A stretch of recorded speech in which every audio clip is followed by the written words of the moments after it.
I'm here. If you're ready, we'll begin. This morning, Councilmember Caprillo will be joining us via conference call from the location of the Conoco gas station on 90 Lane Mountain Trail in Big Sky, Montana. So welcome, Councilmember Caprillo. Thank you. I appreciate it. Just as a reminder to the council today, since we do have the Councilmember Caprillo joining us, we must have at all times 4 council members present in the chambers. So we'll have to be thoughtful about the initial breaks that we take as we get through the council meeting today. Are we waiting for? Yes, and thanks for the reminder. All votes will be roll call to ensure that everybody clearly records their votes. So every single vote we take today will be in roll call format. Fun. I know, fun. And Council Vice President, are we hearing the consents pulled items at 1:30 or in the morning? correct. We're going to maintain the schedule the same so that Councilmember Caprillo knows that he can come back at 1:30 for consent items that are pulled. So that will remain the same in honor of Councilmember Caprillo. Now, City Clerk, if you would take roll call, please. Councilmember Bredefeld, Chavez, Esparza, Present. Soria, Arias, Present. Capriolio. I'm here. Thank you. And let the record show Councilmember Bredefeld is present. All right, next let's do our invocation. Police Officer David Stanley, if you would come up and do the invocation for us. And after that, please remain standing for the flag salute.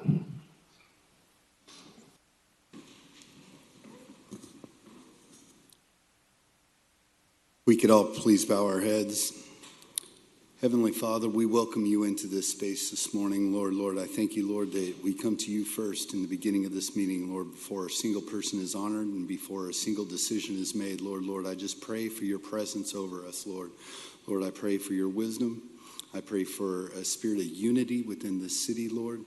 Lord, may you continue with the favor over this city, Lord. I pray for our leaders, Lord. I thank you, Lord, for the resources in this city, Lord, to help us deal with the heat that's out there, Lord, for cooling stations, for blue spaces, Lord, all the different things and programs and things that you have put before us, Lord. I praise you and I thank you, Lord, for all the wonderful things that you are doing in this city, Lord, and we give you all the glory in Jesus' name. Amen.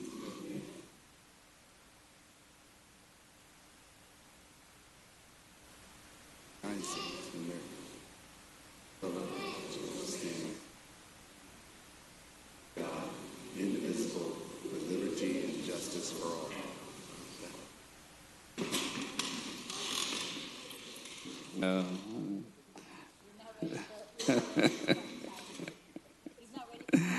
I was giggling while Chavez was making noises in the back. Okay, let's get to the approval of the agenda. City Clerk, are there any changes of the agenda, please? Yes, there are several changes, and you all should have a copy at your seat.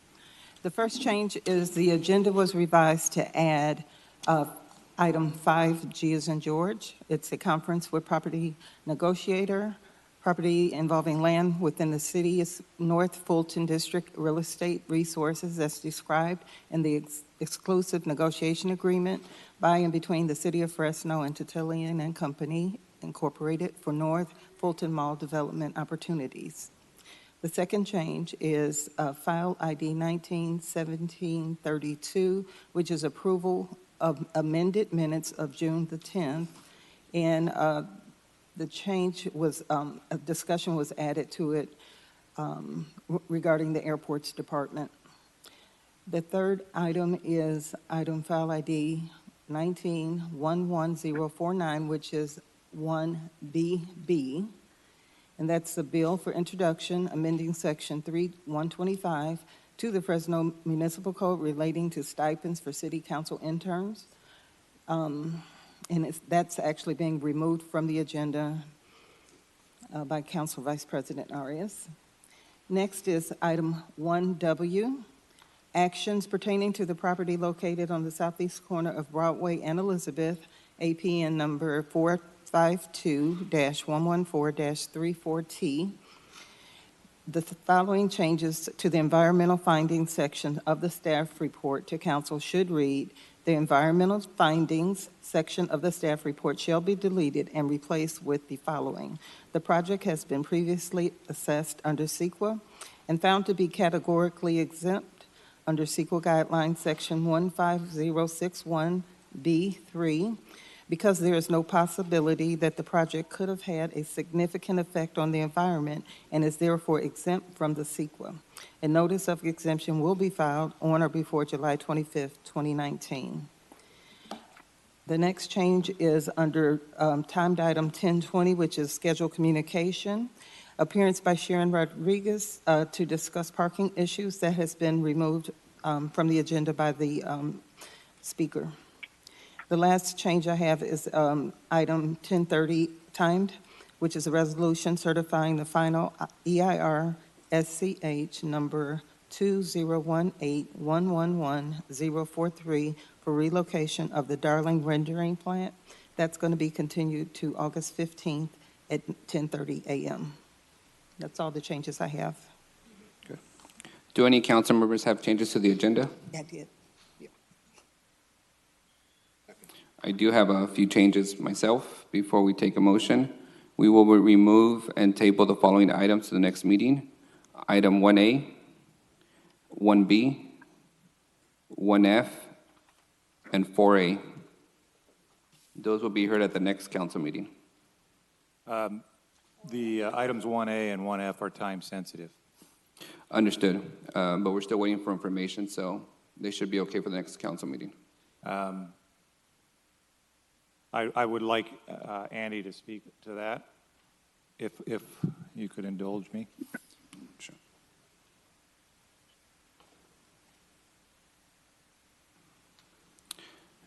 Good morning, I'm Andrew Benelli with the Public Works Department. Item 1A and 1F are both resolutions of intention. They're the first action to schedule a public hearing, so there will be time to discuss these before the public hearing. So I don't know that there's a need to continue them because this isn't the final action on these items. They're just scheduling the public hearing. It's our preference that we continue the items and to have an opportunity with staff on them. They're pretty significant projects, given that there's a significant traffic problem already in the area. Yes, sir. We're aware of that. Like I said, these don't address the traffic. These are related to the maintenance of the facility. Understood. Okay. Thank you. I'll make a motion to approve the amended agenda. Second. With those items removed, motion to approve, second. All those in favor? I'll take the Roll call. Sorry. It's okay. Councilmember Bredefeld. Councilmember Chavez. Esparza. Yes. Soria. Yes. Arias. Yes. And Capriolio. Yes. Thank you. Are there any changes to the approval of the minutes? No changes. Make a motion. Motion to approve. Motion by Member Capriolio, second by Member Soria. Roll call. Councilmember Bredefeld. Chavez. Esparza. Aye. Soria. Yes. Arias. Yes. Capriolio. Yes. Right, now let's enter the ceremonial presentations for the morning. We will begin with Councilmember Esparza with the Pet of the Month with SPCA.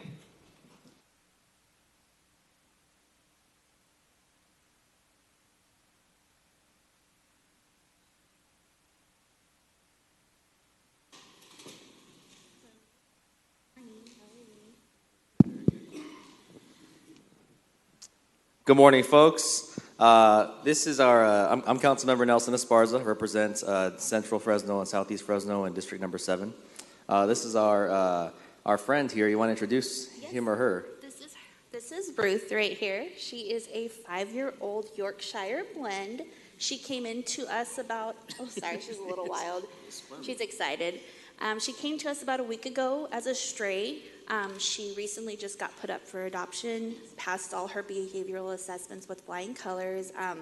There's no doubt in our mind that she probably did belong to a family. It's just she's not microchipped. So So what we want to talk about today is definitely, if your dogs are not microchipped, please do so. It's only $15, and it saves so many dogs' lives. It really does, because we get strays in all the time, don't have any microchip, go up for adoption, or, you know, something else unfortunate can happen. But yeah, that's why we want to talk about microchipping today.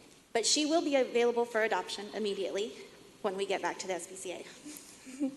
Sorry, this is my first time doing this. I'm a little nervous. It's my first time, too, holding the SPCA Pet of the Month. It took 7 months of my tenure here to get here. Thought I was going to get away with it, but apparently not. Yeah. It looks good on you. So I think that you should totally adopt the dog. She's 180 and available today. So, sorry. I'll trade you. All right, perfect. She's big enough to hold. She's purse size, pocket size, if that's the type of dog you're into. And she's house trained. She is house trained as well. Let's Go for Walks and is house trained. Yeah, so she's ready to go. We have unfortunately a huge pet overpopulation issue here in Fresno. I know we see it kind of anecdotally on the streets and as we're driving and walking, but statistically it's been proven, right? And so unfortunately our friend here has lost their way from home and looking for a new home. Yeah. Well, thank you so much. Is there anything else you wanted to add about our furry friend? No, that would be it. Fantastic. Looking for a home. Tell your friends, tell your family. Thank you.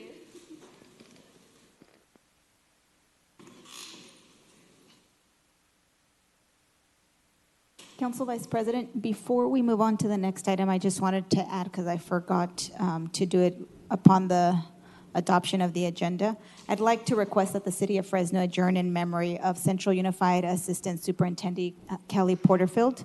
We want to pray strength and healing for his family and the Central Unified community. We lost him way too soon to a traffic accident. Thank you. Thank you.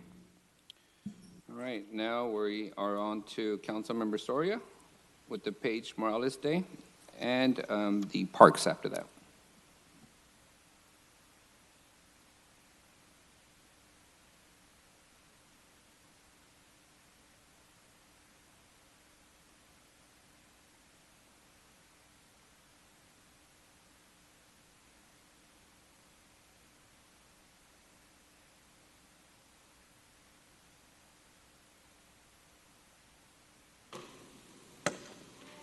Good morning, everyone. Want to invite Paige, your family, and coaches, siblings. You guys want to all come and join us here in the front?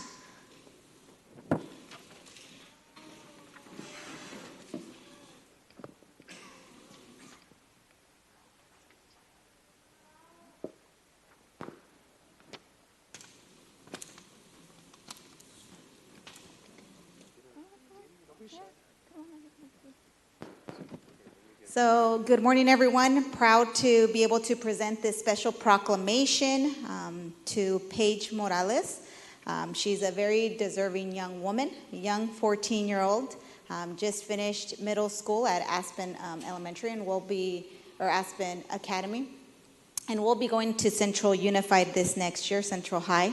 So, just a little bit about Paige. She has she's a young wrestler. That has put the city of Fresno on the map, and we wanted to highlight her accomplishment in such a short period of time. So among her long list of accomplishments, she has earned first place in the USA Folk Style California State Tournament, first place in the 101 Girls Division at the RMN World's Wrestling Tournament, first place the girls division, and the 6th in the boys division. So she not only wrestles with girls, she can take up the young boys as well. But 6th in the boys division at the USA Freestyle California State Tournament, among many more. So those are just some of the long list of accomplishments. And I believe she's been wrestling, 3 years? Yeah. So in May of 2019, Paige gained the attention of the Team USA Olympic Committee scouts when she competed in the national tournament in Texas, where she took first place and again was one of the youngest to compete. Her most recent accomplishment took place this past June when she traveled to Budapest, Hungary to compete in the United World Wrestling Championship Tournament. So she is definitely putting the city of Fresno on the map, and very proud to recognize her accomplishments. I also want to thank her parents, obviously, for the support that they've been giving her daughter, but to the coaches who have committed their time over the last 3 years to really invest and make sure that she is prepared to compete across the nation. I want to congratulate you, Paige, at a very young age. You're already making your mark and being a leader in our community and a good role model for the young women and even your siblings as they see you in your journey as a wrestler. So I want to congratulate you and encourage you to continue doing what you're doing so that you continue to put Fresno on the map in the entire world. So thank you and congratulations for being here. Did you want to say a few words or? Yeah. Don't be shy. Come on, go. I just want to thank everybody and like the whole community of Fresno for always supporting me and always like pushing me farther, and for like everybody, for you, for recognizing me. It's really a big deal for me. When I first started, I didn't see that I was going to get this far. I always just pushed myself, and I still push myself to my limits to know that big things can happen like this, and for a short period of time, nobody really does this. Like in 3 years span, like nobody really can get this far, and I'm one of those people. So it really like puts a place in my heart. That's awesome. Yeah, thank you. The parents or the coach, did you guys want to say? Coach? No? First off, I want to say thank you guys for presenting her with this award. In my opinion and the coaches' opinions and Red Wave Wrestling, you haven't heard the end of this. You're going to hear a lot more about Paige Morales. So thank you guys. I want to congratulate Paige on her accomplishment. It's been an awesome time coaching her. She's athlete. She's one of the athletes that I just enjoy coaching because I could just see the drive in her. And I'm proud that you accomplished part of your goal. I know the goal was to win the whole thing, and we did, but didn't. But at the same time, we have more to strive for, and this is just the beginning. I'm glad that you made the choice, and your parents, we made the choice to go on that trip and to make that decision. It was a big deal for your family, missing that. You had to miss out and sacrifice on a lot, and like a lot of people don't understand how much sacrifice it takes to get to that level that you are. And I'm proud of you, and congratulations. And like, no one's done this in Fresno, so you're one of the first. You're a pioneer. Thank you. So she's making history. Amazing, right? A young woman leaving a mark in our city. So we are proud of you, Paige. We are proud of your family.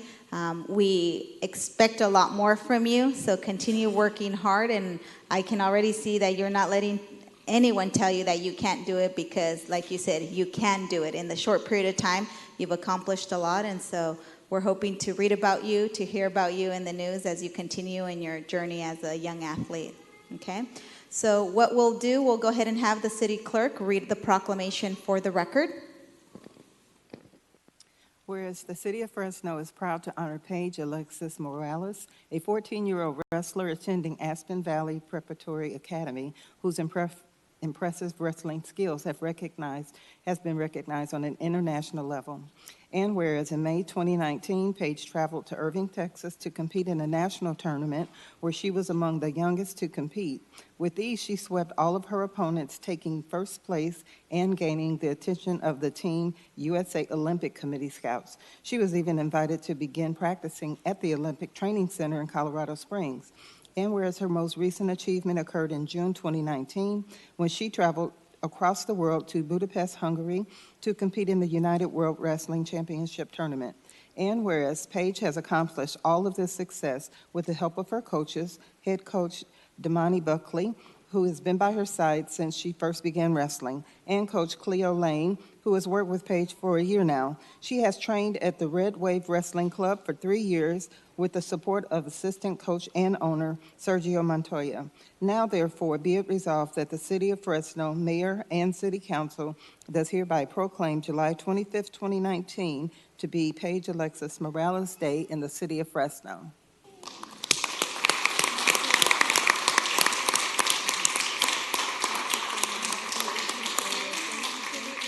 Thank you so much.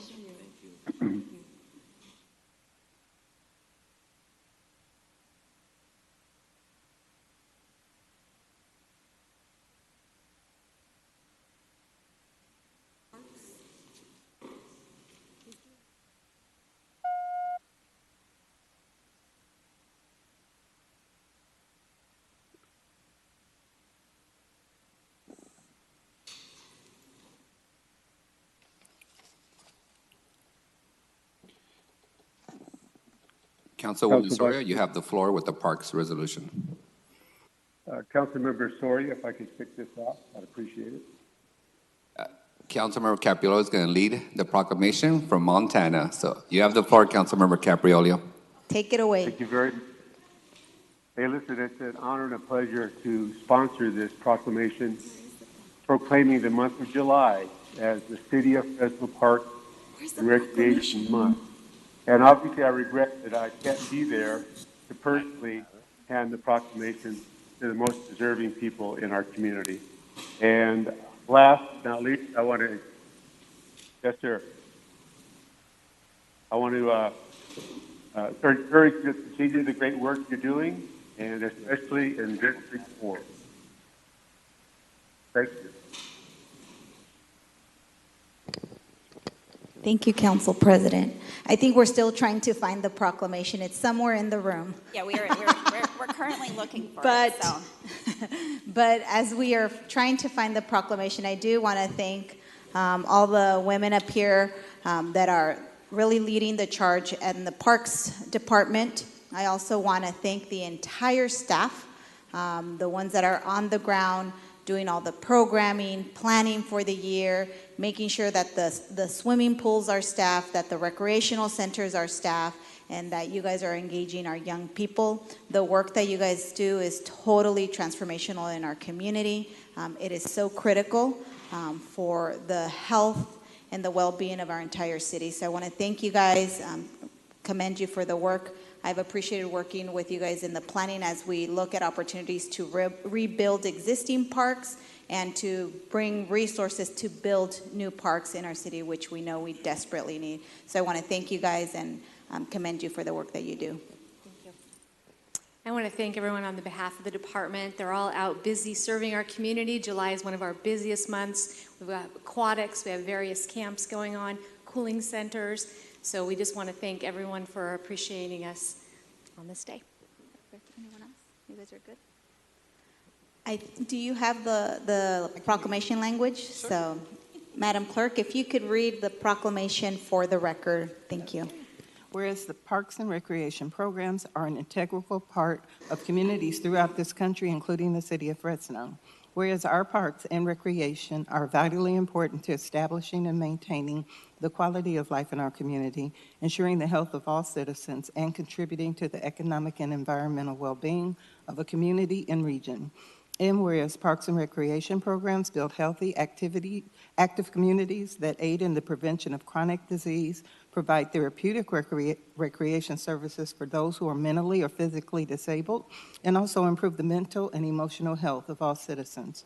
And whereas parks and recreation programs increase a community's economic prosperity through increased property values, expansion of local tax base, increased tourism, the attraction and retention of businesses, and crime reduction. And whereas parks and recreation are the fundamentals to an environmental well-being of our community.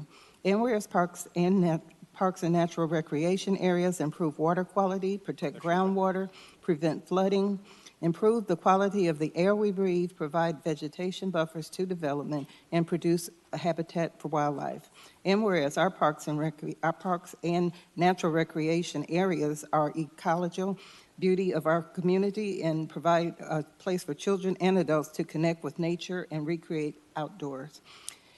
Whereas the U.S. House of Representatives has designated July as Parks and Recreation Month, and whereas Fresno recognized the benefits derived from parks and recreation resources. Now therefore be it resolved that the City of Fresno does hereby proclaim July 2019 to be Parks and Recreation Month in the City of Fresno.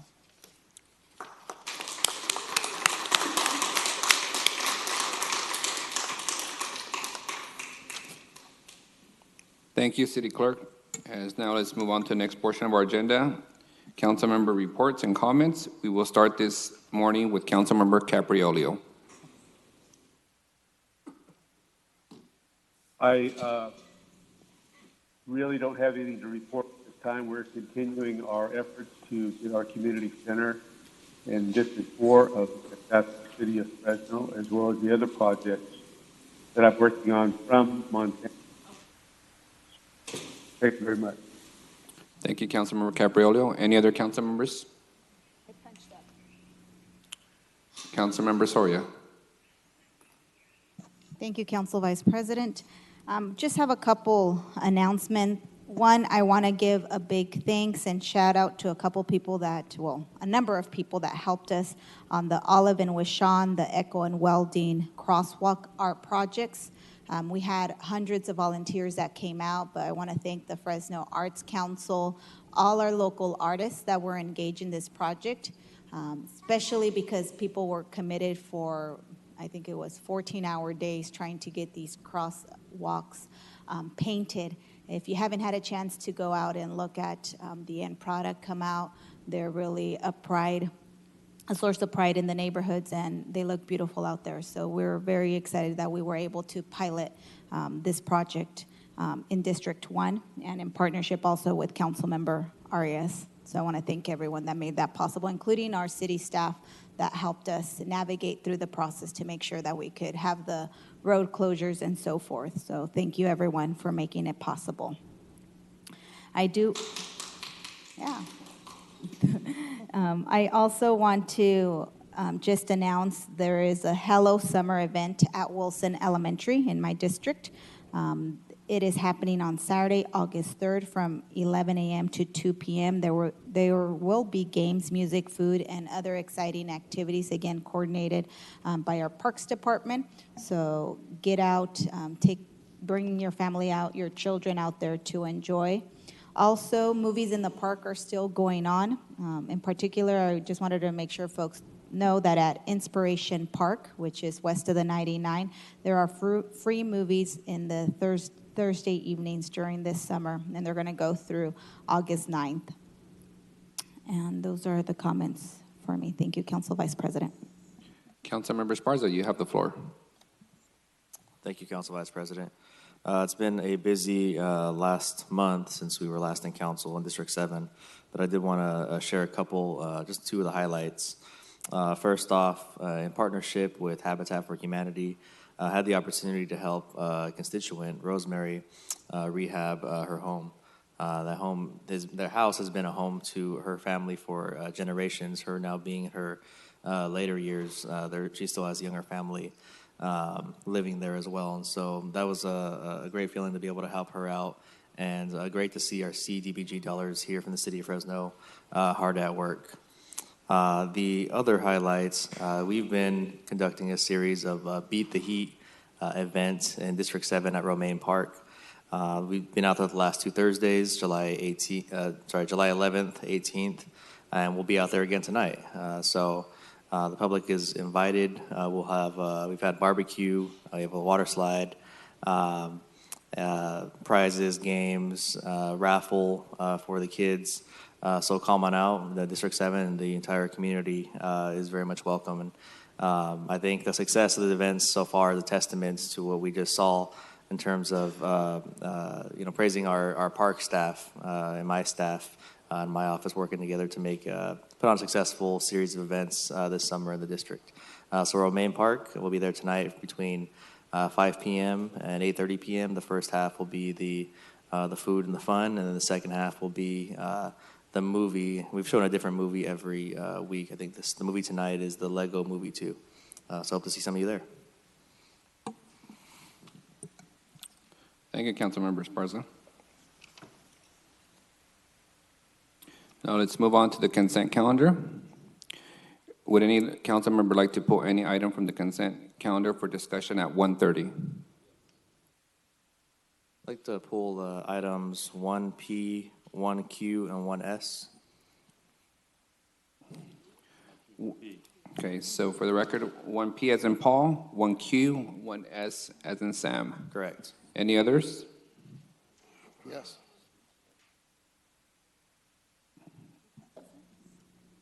We pulled 1P, 1Q, 1S so far. Any others? Councilmember Bradfield? Yeah, I'd like to pull item 1Z as in zoo.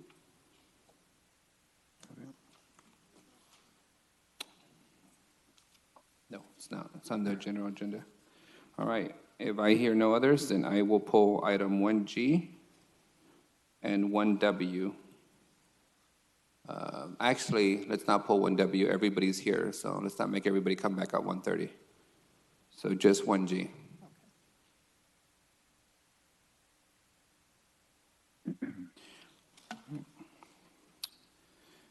Would any member of the public like to speak to any item on the consent calendar?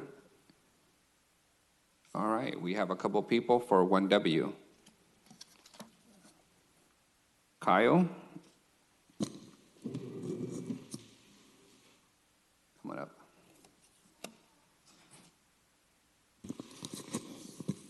Good morning, City Council. Thank you for getting to this point. It's been a 2 years community effort to getting Broadway Park built at Broadway and Elizabeth. I grew up on Dudley Avenue, just off of Broadway, and as a kid, we didn't have any park access. You know, I spent my youth playing in the canals and the 180 freeway construction, which wasn't exactly safe activity.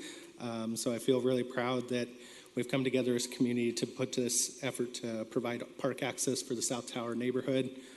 We've done substantial outreach and engaging over 400 neighborhood residents in the park design process, as well as doing a series of cleanups and keeping the property free of weeds and trash while this process goes forward. Also highlight a lot of neighborhood collaboration happening in this. We've engaged the Lowell Community Development Corporation for their first project outside of the Lowell Neighborhood District to be the developer if we win the state Prop 68 grant funding to develop the park. And I really appreciate the work that Miguel Arias, Esmeralda Soria have put into this in allocating some resources, as well as supporting keeping the zoning as public facilities for us to pursue this process. Also want to thank the city manager's office for working through the MOU with the Lowell Community Development Corporation and giving us a chance to bring these state resources to increase park access in our neighborhood. Thank you. Thank you. Anyone else from the public like to speak on this item? Come on up.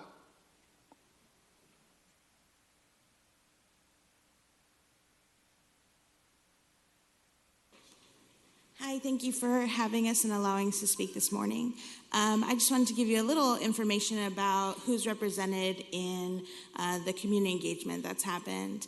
There was an extensive door-to-door knocking survey that included over 181 folks, and that really reflects like whole families that were able to participate in the surveying, ages from elementary all the way through elders, and including various ways of providing feedback about what they wanted to see in the park.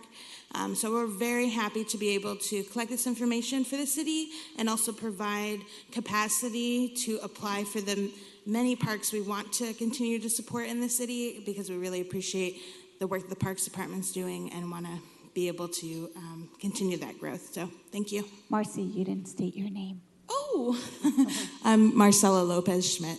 Thank you. Thank you. All right. No one else? Seeing no one else, the screen is clear. Do I have a motion to approve the balance of the consent? There's a motion. I'll make a motion.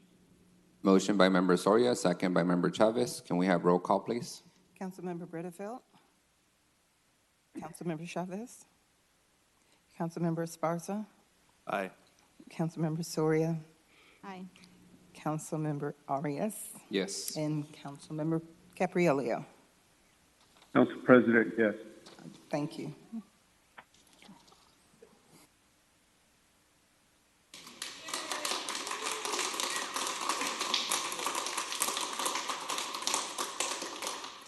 Thank you all for coming, and we'll keep our fingers crossed, and hopefully we get the state grant money to build that park. If not, we'll get to Plan B and figure out what best to do with that property. But thank you all for the speedy work that you did, and especially for administration. This is probably the fastest Prop 68 application process I've seen. I know it required a lot of overtime and weekend hours from everyone, so we do appreciate it. Thank you again. It has yet to be submitted. Yeah. Okay. Moving on from the consents, we are at the 9:50, which we can't hear yet. All right, let's move on to the next items that we can do for now that are not timed. Council Vice President, how about we do unscheduled communication? Let's do unscheduled communications. Good idea. We have several individuals signed up. David, Love, you want to come up?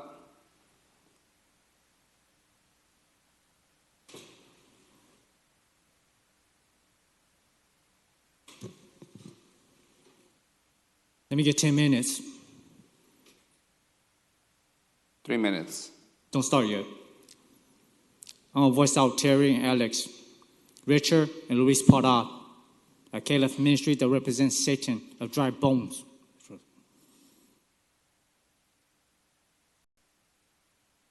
I'm not going to voice out the Monshon Dark World Satans yet. I'm voicing out this week. Today's date, August 2nd, 2019. Caleb ministry treated 4 months of summer, trust me. They flash people. They like to cheat gray, silver line. Consists of Satan, S-A-T-A-N, L-I-N-E, trust me. They like to tempt David Love, number 4 lot. Building 429. The only white dove, a true saint from the Hmong population, the 100 of the 100 door, and the heart on the mountain, trust me. I'm voicing all the way to Washington, D.C. We're talking about the next president of 2020. I do not choose Democrat or Republican. I will speak that next week. You guys seen the storm. You guys seen the earthquake. Trust me. Washington, D.C. is doubting. Machines are very slow these days. Trust me. They try to shake the temple of Christ right now. And the whole armor of God. The temple of Christ consists of 360 with the whole armor of God that never breaks. It's the council member to the highest of the trust. In the light of the city of Fresno, in God we trust, Father from heaven, Lord Jesus Christ, and Heavenly Bird, Heavenly Father. Now you guys check all the days that I voice. We wait for the storm. That's 100 lightning strikes towards those Monshon Dark World Satans, those house of Satans that I pointed out to. And 100 lightning strikes towards Terry, Alex, Richard, and Luis Parra, the 4 fallen angels of Satans. Caleb ministry is working with Satan. How does the audio sound for you guys? How does the EYS, WLS, we're talking about sunglasses and eyeglasses, work for you guys? Those are powerless. You guys try to cheat a PST, try to reverse. 21st century doesn't reverse. Was that 3 minutes? I couldn't even get 1 hour to voice. Trust me. Thank you, David. Alyssa Bonner.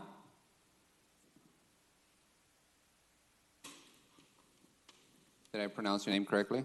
It's Alicia Bonner. Thank you. Good morning. I would like the item to be placed on the City Council next agenda for discussion after your vacation.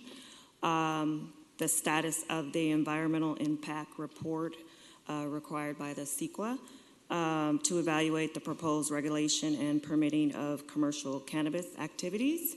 I stand as a concerned resident as well as a concerned sibling of a person that is a cancer survivor and have to battle the effects of that therapy, of chemotherapy, probably for the rest of her life.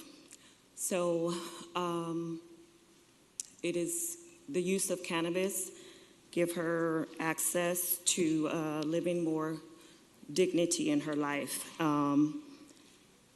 She is on a fixed income and trying to commute to obtain her medication is very costly. And so, as a concerned sibling, that watch her have her good days and watch her have her not so good days, I would hope that we have somewhere locally that she can gain access to safe medication. So I would ask that this be put on your agenda for discussion, as well as the status for permitting cannabis business in the city of Fresno. Thank you. Thank you. Andrew and Lydia.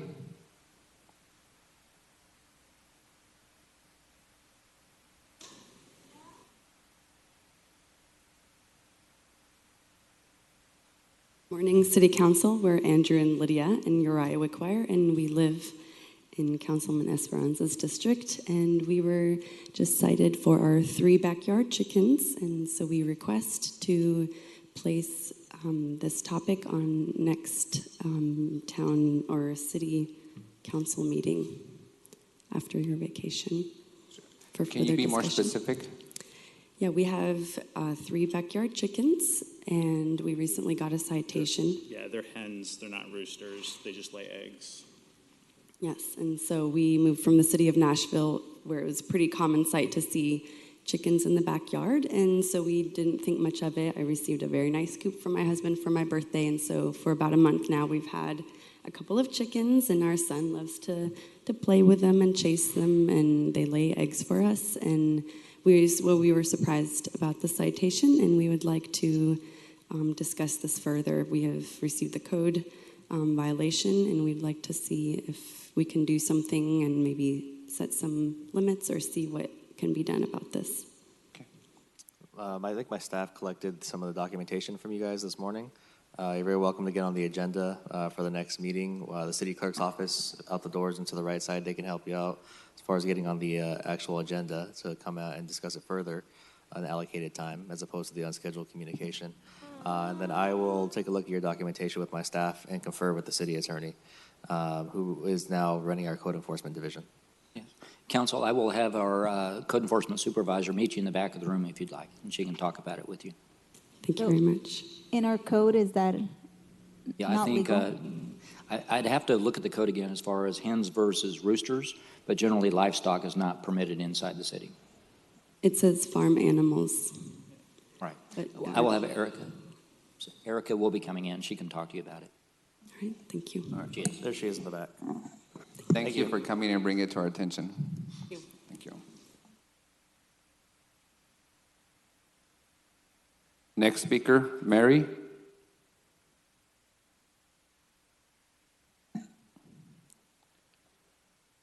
Yes, Padilla.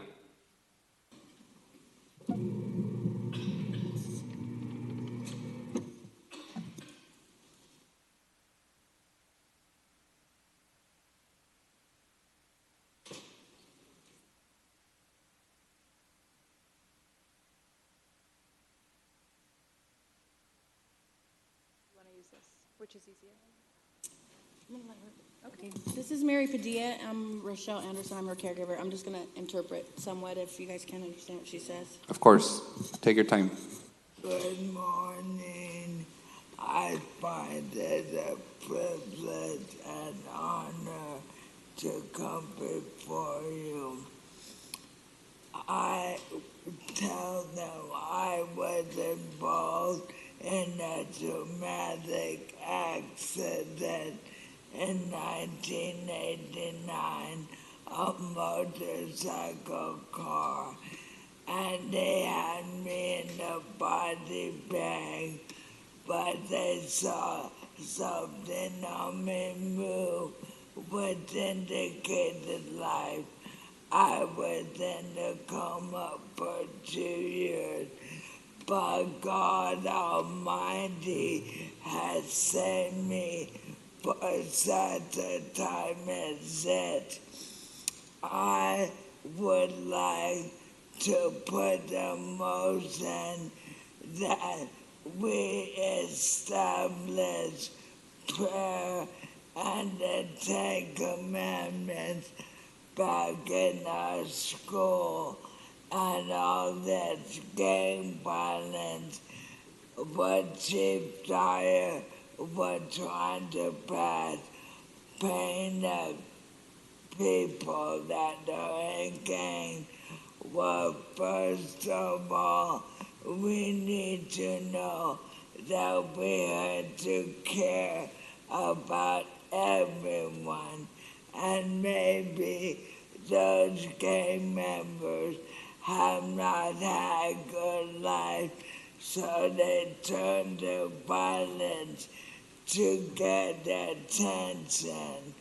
And I just feel we need to give God back his city, and also tell them about a friend who was just killed in a car accident. We should get alcohol completely out of the story, because her friend was just hit and died, and he's having a baby.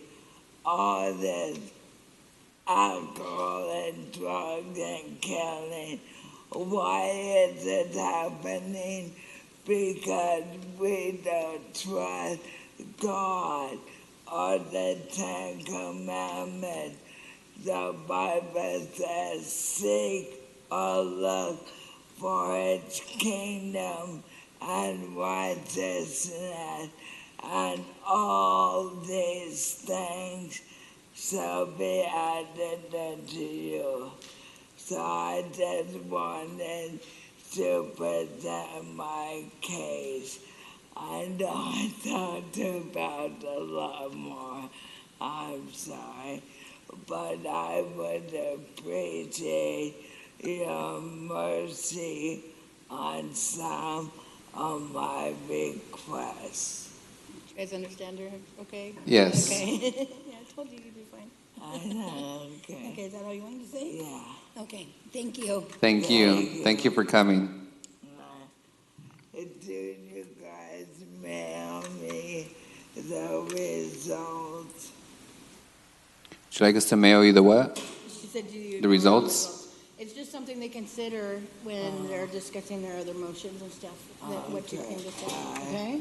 All right. Thank you all.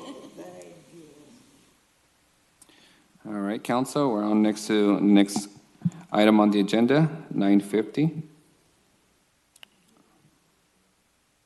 Where, David, you've had your opportunity. We're talking about Terry. Terry's a dry bone of all Satan's David. at Caleb Ministry. That's it, David. Terry has tried to control. Thank you, David. All right. The next item is a 9:50 presentation sponsored by Councilmember Soria. Councilmember Soria, you have the floor. Thank you, Council Vice President. Want to invite the Gualco group to come forward. So just to give you guys a little bit of context and why I'm doing this. So there was extensive discussion that happened during the budget hearings about us including monies and continuing to fund the lobbyists that we have. I've been a supporter of having lobbyists in both Sacramento and Washington, D.C. because there's tremendous benefit. But what has happened that over the last few years, the council hasn't been as informed. I'm not sure why there has been a disconnect in terms of the administration providing regular reports. So when I got in touch with both of their state lobbyists, I got a litany of all the things that folks have been working on. And so in fairness for the lobbyists, I wanted to make sure that as we are moving forward in approving any lobbying contracts, that this council actually knows what are the benefits and what are some of the things that we have gained out of the dollars that we're investing. So I wanted to give them an opportunity to present on the work that they've done over the last few years. And then if the council wants to have a discussion about how we move forward, we do have a second item on the agenda. We've also been working with Campbell Strategies over the last few years. They have been doing different kind of work. It seems like Gualco has been most specialized in water issues, so wanted to be able to have you guys kind of present, and then obviously we'll have an opportunity also to look at the item to renew the agreement that we've had with additional modifications that were asked by the council. I think what has been expressed over the last couple months from the dais is that the council is much more engaged on the policy priorities that we are advocating, and that we actually know what is happening. So I did want to just kind of give some context. So if you guys want to come up, introduce yourselves, especially, I don't know if my colleagues know you guys, but also if you guys have the information to present. All right, you have the floor. Mr. Vice President, thank you. Council members, Jack Gualco and Lisa Rodriguez, my colleague, trusted colleague of 23 years. It's a pleasure to be here before your council and to talk about the work that we've been able to do together. And it really started back when your prior colleagues were talking about how to finance your surface water treatment facility. And a lot of your rate decisions depended upon the ability of the state to step forward as a funding partner. And we were quickly enlisted by the prior administration with the council's concurrence to go out and work aggressively with the State Water Resources Control Board Financing Office to secure $170 million in low-interest loans, which has shaved millions of dollars off of what your constituents would otherwise have to look at paying. It may have been a rather key point in your decision whether to move forward with that facility. So if we can go to the next slide, please. Okay.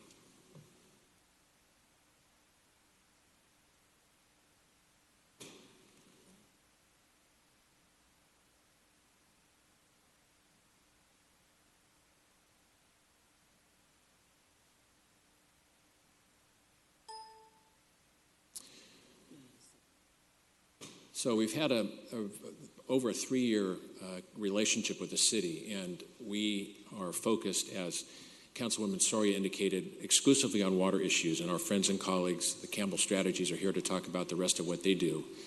And we've had a lot of in-depth conversations over the years with the administration and the legislature about some critical issues, but I do want to underscore the fact that we were able to secure very early on in our relationship the $170 million in low-interest loans. We spent the last number of months and years talking about how best to make sure that policymakers in Sacramento that oftentimes are focused on urban water issues that are on the coast are properly taking into consideration the unique circumstances facing you and other San Joaquin Valley communities. And one of the big issues, obviously, that occupied a lot of the discussion over the last year has been what to do with funding safe, clean, and affordable drinking water. And fully cognizant of the kinds of circumstances that are facing your constituents, we wanted to make sure that your delegation, which has been terrific to work with, and the governor's office were well aware of the economic situation facing your city and the need to make sure that whatever financing scheme was adopted would not be a regressive one. And so ultimately, after months of years of negotiations, actually, the Senate President Pro Tem came forward with a proposal to utilize the general fund surplus to finance the Clean Safe and Drinking Water program. That ultimately, through negotiations with the Assembly and the governor, ended up being a allocation of money from the Greenhouse Gas Reduction Fund, which will be backfilled by the State General Fund through 2030, should the GGRF not produce sufficient revenue. So that's a big win that the environmental justice community is happy with, the agricultural community is happy with, and the water agencies and cities are pleased with. The other thing we spent a lot of time on in the last year and year and a half was over the whole discussion of urban water use efficiency standards and making sure that what would be appropriate for Sausalito and Long Beach may not be appropriate for Fresno and other cities within the San Joaquin Valley. So significant hours were spent in the governor's office along with other negotiators, making sure that the final water use efficiency standards were appropriate and would take into proper account circumstances in the most arid parts of the state. And then as we look ahead, you were talking a little bit about Prop 68 funding for parks. The latest tranches of money have now been unveiled for early discussion by the Natural Resources Agency. So there are some tremendous opportunities in the areas of urban water restoration, flood control, parks, as we've indicated, and climate resilience and adaptation. So we look forward to the opportunity to continue to work with your Public Utilities Department to identify those funding opportunities and put together the best packages of financing available, so we can have another event down here like we had when Water Board Chair Joaquin Esquivel came and cut the ribbon for your water treatment facility. So it's been a very effective partnership. There's one more slide, or is that it? So we've had a very effective partnership over the years, and we look forward to having that continue. So I'm delighted to answer any questions, or Lisa would be as well. Any questions from the council members? Councilmember Chavez, you have the floor. Thank you. Just a quick update on Sigma and what's coming down the pipeline. I know that we had some deadlines that are kind of going to come up. Just a quick overview on where we're at with that and any legislation that might affect that in the near future. No, there have been actually, people were expecting a lot more fireworks in the valley over Sigma implementation. And probably at this point, the area of critical dysfunction is probably in Kern County. The rest of Fresno, Tulare, Kings, all seem to be moving in the right direction. And the Kings River, actually, the agencies that surround the Kings River and its service area are actually being held up as the models for the rest of the state. So kudos to this region for getting its act together. But in terms of legislation to amend Sigma at this point, nothing is on the horizon of significance. Okay. And I was trying to get a little better idea, because I know that water is plentiful right now. We're officially out of the drought, but what happens when we go back into a drought stage? Do you anticipate any issues with what the current plan everybody submitted is? Well, the governor just came out with, in the last couple of weeks, his call for the promulgation adoption of a water portfolio, a resilience portfolio to deal exactly with what you're talking about. So it's going to be a combination of things. So, for example, Assemblymember Arambula is carrying a bill, AB 685, that would provide the opportunity for temporary diversion permits for those entities that want to take advantage of flood flows and be able to bank that water for future use. So it not only provides an opportunity for groundwater recharge, but also provides a great opportunity for the Sigma agencies themselves to actually file an application for a temporary diversion permit. And I think ultimately that's going to prove to be a very effective means by which agencies can prepare for the future and as well as meet their Sigma obligations. Thank you. Thank you for that. That's helpful. You're welcome. Yes, I just have a couple questions.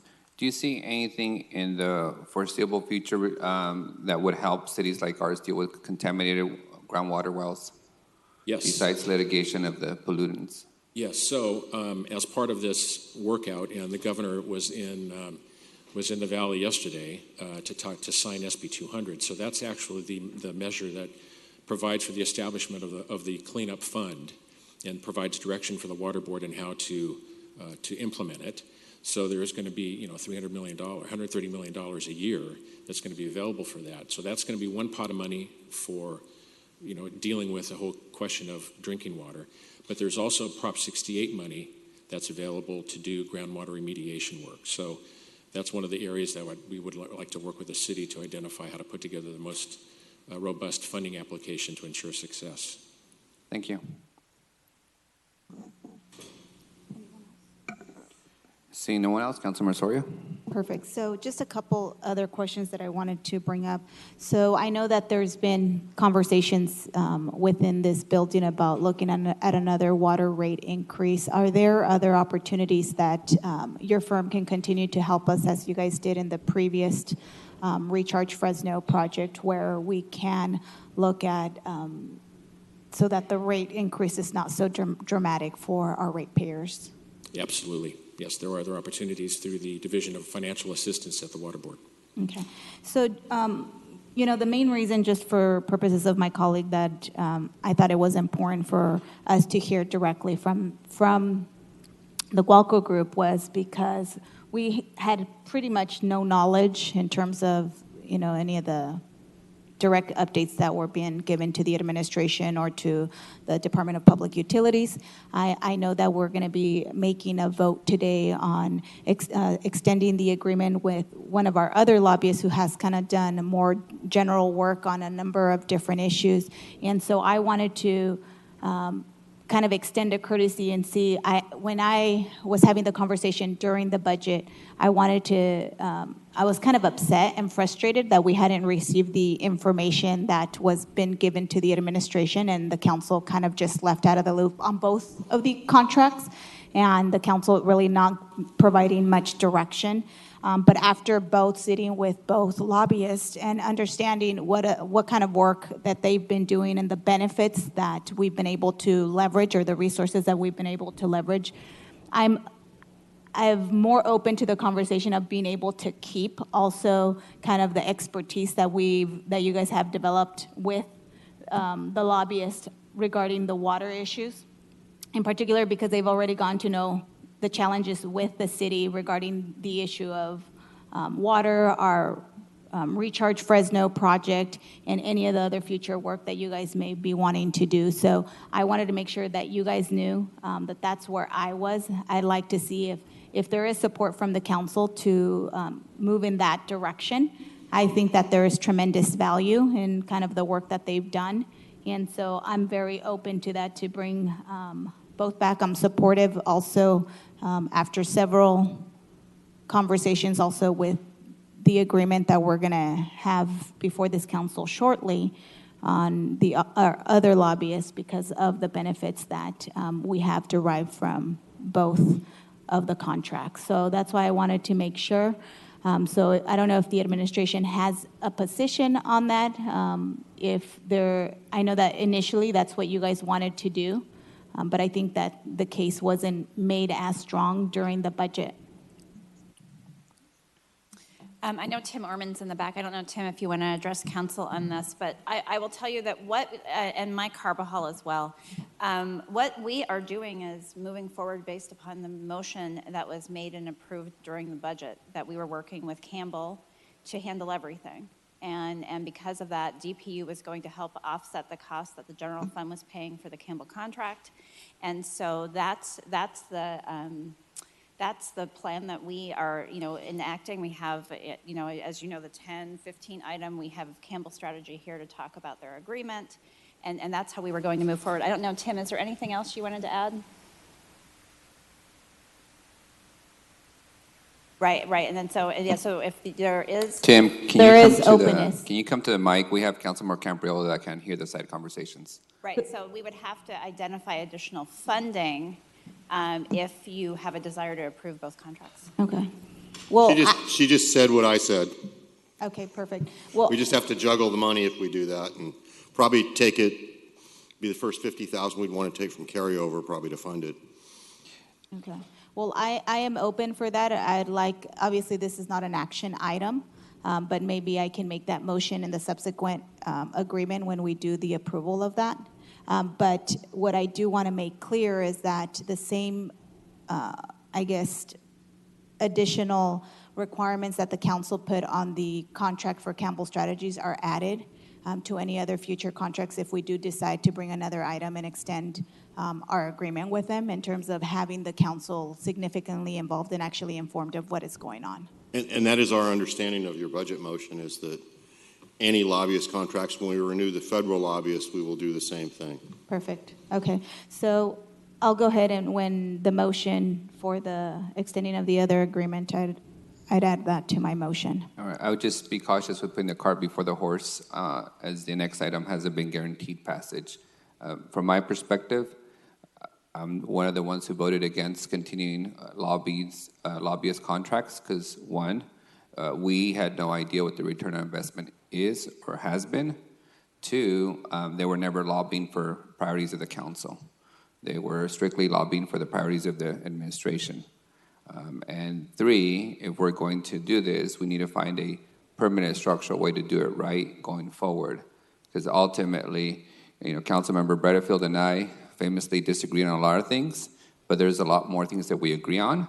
So if any of these contracts would to outline that we're going to go lobby Caltrans to clean up their on-ramps, I think you would find unanimous support from all of us. But short of that, we just can't be spending public resources on contradicting each other in the public forums. So with that, I think we're ready to move to the next item. Thank you for coming, and you're welcome to stay. Thank you again for making the drive and being here. Okay, 10 o'clock item. It's a hearing to consider the proposed annual assessment for the City of Fresno, Landscaping Light Maintenance District. Number 1, resolution confirming the diagram and assessment and levy of annual assessment 2019-2020 for Landscaping and Lighting District Number 1. This is subject to veto. You have the floor, staff. Good morning. I'm Andrew Benelli with the Public Works Department. This is a hearing that we have each year, usually a very routine hearing. I think in the time I've been here, we've never had anyone from the public speak and maybe either complain about the assessment or complain about the landscaping that we maintain. But we often get phone calls and emails of people that do complain about the maintenance of the landscaping. We have a PowerPoint today. We kind of want to go through how these assessments are used and some of the issues we have with the maintenance. There we go. We have 145 subdivisions. We have subdivisions in every council district that pay this assessment. These are older subdivisions. They were annexed between 1983 and 96. This map is kind of important. It shows where these districts are. Most of them are in the north part of town, but you can see there's quite a few west of 99 also. There's at least one LLMD district in every council district. So what is different about the newer subdivisions are entered into a community facilities district for the maintenance. These older LLMDs were done prior to Prop 218. They have no inflation index or no increase. Most of the subdivisions, most of the homeowners are paying, I believe, $49 a year approximately. The total revenue generated is $729 per year, which is not a lot for the amount of maintenance that we do. We often get calls. I think we have some photos here. Let me see. This is maybe what a landscape and lighting district looks like. But then when you compare it to the newer neighborhoods that look like this, we often get homeowners who say, well, why is the subdivision next door to me? I see the maintenance guys there once a week or once a month. I only see our guys every 2 months. And it's really just a matter of the amount of revenue that we generate. This shows you the combination of CFDs and LLMDs. The CFDs have an inflation index, so we have adequate revenue to maintain those subdivisions. The LLMDs are fixed at the same rate they paid back in 1983. There's just not enough revenue to do the same amount of maintenance. So you can see a lot of these are right next door to a CFD.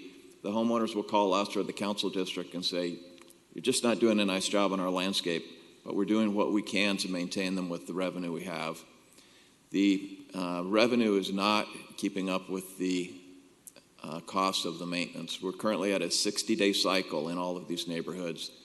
If we don't see an increase soon, we're going to have to switch to a 90-day cycle, which really means we're going to see a lot of weeds, a lot of litter. People are going to be unhappy. We have had really just one subdivision, and I think we have some photos of it here, that this was an area that was in District 2. The homeowners complained about the lack of maintenance, and through a process, we met with the homeowners in the neighborhood, did a ballot. They agreed to an increase in their rate.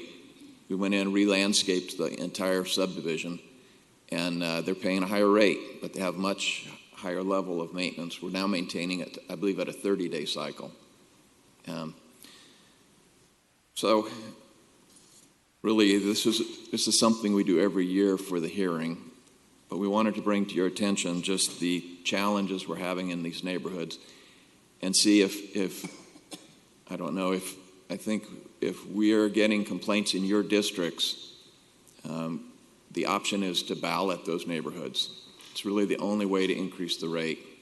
And I think we're going to, unfortunately, we may see more complaints if we switch to a 90-day cycle. We're doing all of the maintenance with contractors. It's not being done by city staff. And I think part of the reason for bringing this to your attention is to see if there's interest in some of the neighborhoods in doing ballots. Let me ask Good you, point.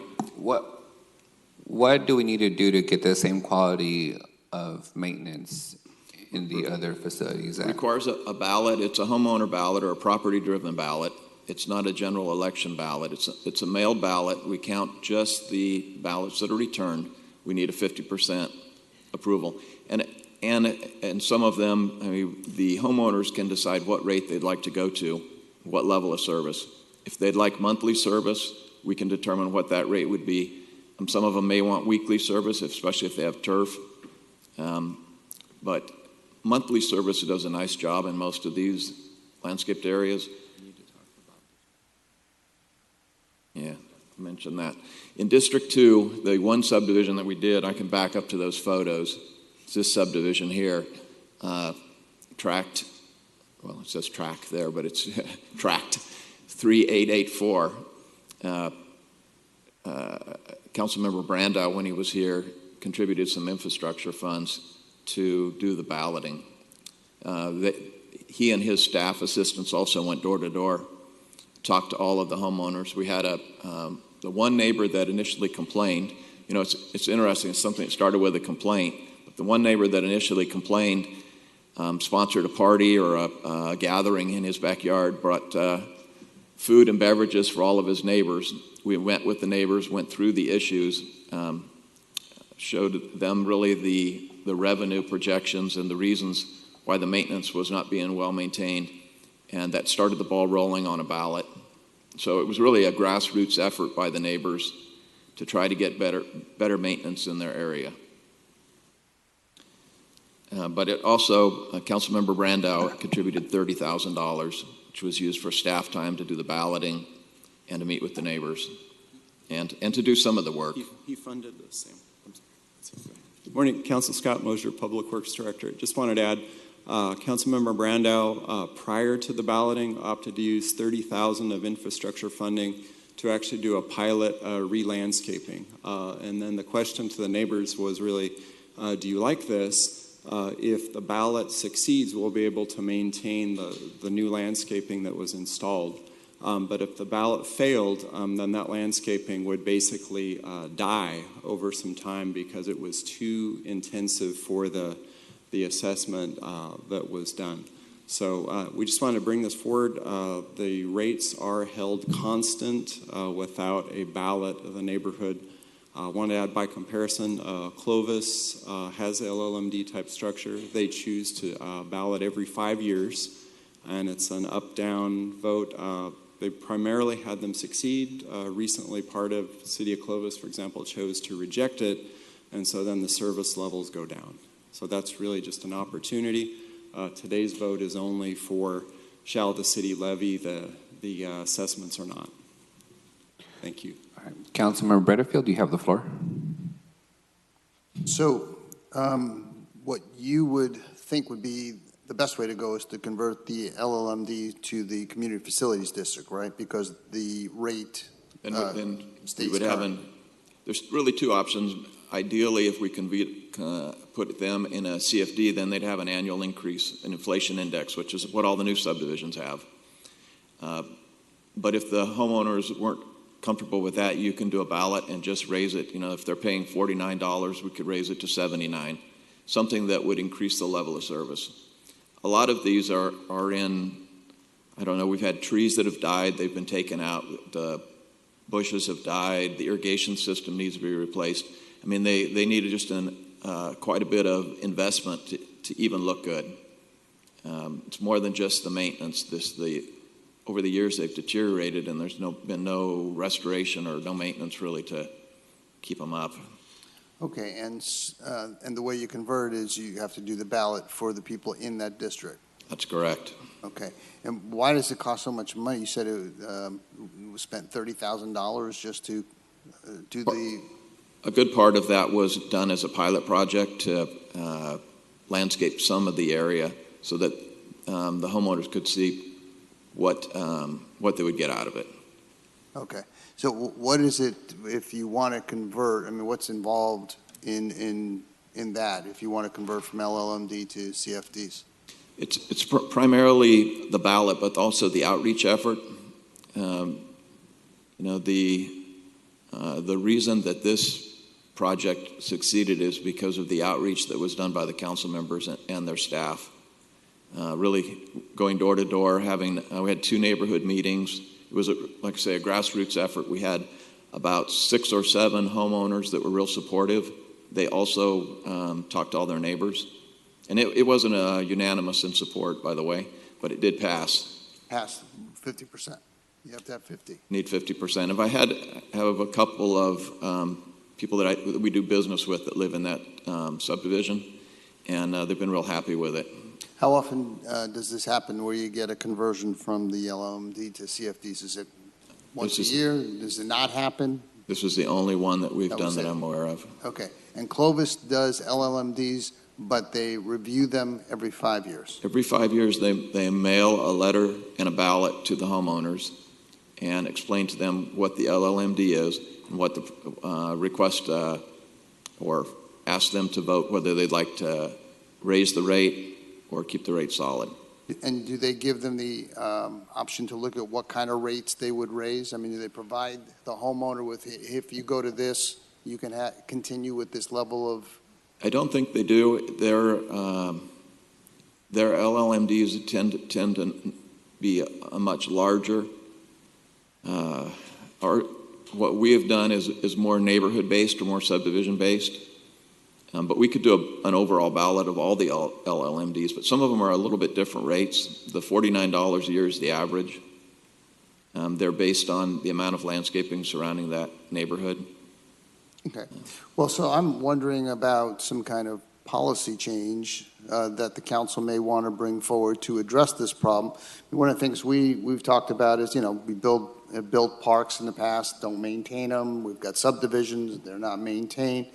This would address that problem. Either we go into CFDs or what Clovis does every 5 years, sending a letter and probably people approving it. Is there something the administration can bring forward, options for us to consider that would be a policy matter rather than just council members, going and putting this work into a subdivision or, some district? It would seem like we want to have some kind of policy like Clovis does. They don't have council members just individually going knocking on doors. We could do an overall ballot to all of the LLMDs, asking them to either approve a rate increase or adding a cost of inflation, an index, basically. I think none of these may pay for street lighting, even though it's called a landscape and lighting district. They only pay for landscaping. Mm-hmm. I think we could take a look at what type of policy we could put in place to periodically review and ask the communities affected whether they can or they would support such an effort. City Manager, I think what the council member is alluding to is we want a permanent solution, so a recommendation that permanently fixes this. As I'm listening to the conversation, I think what you guys are indicating is these old systems don't work anymore.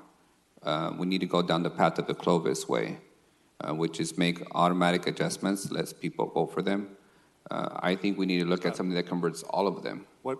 Just want to clarify with Scott, it sounds to me as if Clovis does not have an automatic adjustment. They have to go out to vote. And I think what we would optimally want is an automatic adjustment with a CFD, but it seems that the vote or the homeowners don't have to sign up for that. Is that correct, Scott? Correct. So when Prop 218 passed, Then, starting in 1997, the city City of Fresno formed Community Facilities District 2, and then all tracks had automatic escalators to avoid the situation of a vote being needed for cost of living increases. So that's what Fresno's been doing the last 22 years. So really going forward, we're good. Clovis has not opted to create CFDs with automatic escalators. What they've done, by comparison, is continuing to annex into their landscape maintenance district. Those rates are frozen without a vote of a special mailed ballot election. So they continue to do that. One difference, if the approach of keeping them in Fresno in the LLMD and then going to a vote, for an LLMD, that requires only a 50% majority of return ballots. To convert them into a CFD would be a 2/3 threshold. So there's a little bit of a difference there. Yeah, so the thing I'm asking you to do then is bring those two options, the pluses and minuses, the city converting LLMDs to CFDs versus doing what Clovis does routinely every 5 years, sending them out to the people who are on LLMDs and asking them for a rate increase. And I think council needs to make a decision then what's the best way to proceed. Absolutely. I think that's doable. I would also assume there's some cost to the process, and we'd want to come back with that cost as well. All of it. Present it all to us so we can make the best and most sound, reasonable decision. But I think this council wants to do something, and we want to address the problem. We need information in terms of making the best decision. Yeah. Councilmember Chavez has the floor. Scott, so we just got through with the PG&E lighting retrofit, correct? We are at 16,000 streetlights, so we're closing in on the halfway mark. So what's the life cycle for those lights right now? Those are estimated to have between at least 12, upwards of 15-year life on the street lighting. And after that, PG&E will replace them, or is that on the cities? That's a city-owned streetlight system, so we would be doing the replacement. But the benefits are very significant on energy efficiency, $1.6 million a year of savings once we repay the loan. I think the reason that Councilmember Brandau's initiative was successful is because he did a lot of outreach, and there was a lot of work and preparation and partnerships that he implemented. I think if we just did a blanket notice asking folks to assess themselves, I think it would go down in flames. And there's 3 specific examples in Southeast where that happened. We had a county island that didn't want to pay $2.83 to have the lights kept on, right? So I think when you come back with your recommendations, I think we need to be very thoughtful and strategic about how we do. I think a phased-in approach would be helpful, where either the council member or staff would actually go out there and do some community meetings, some outreach, and actually show.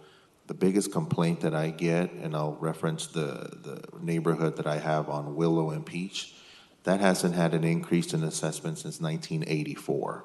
And so folks are disappointed with the level of service, but it's hard for a resident to understand that you're only paying $8.75, so you're getting $8.75 of work.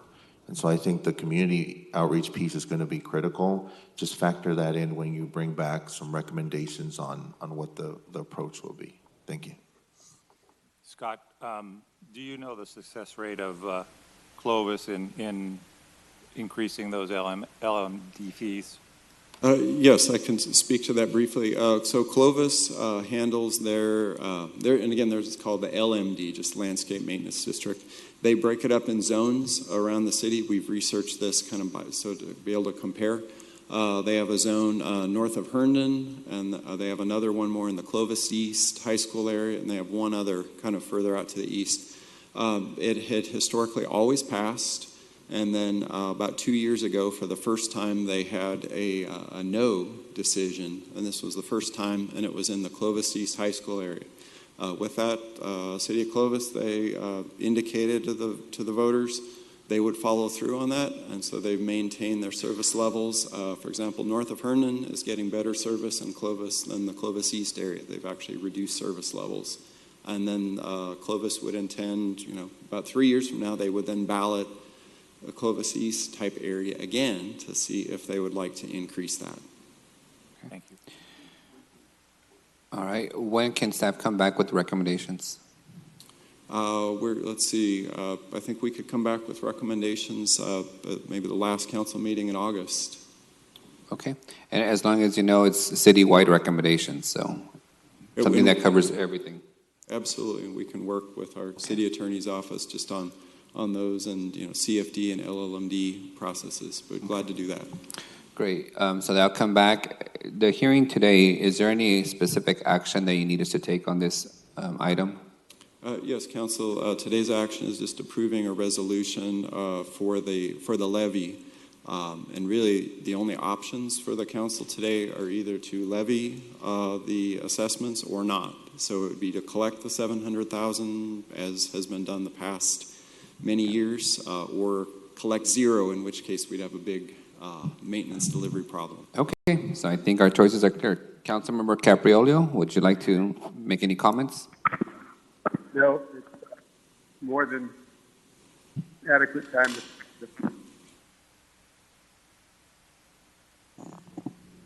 So let's vote.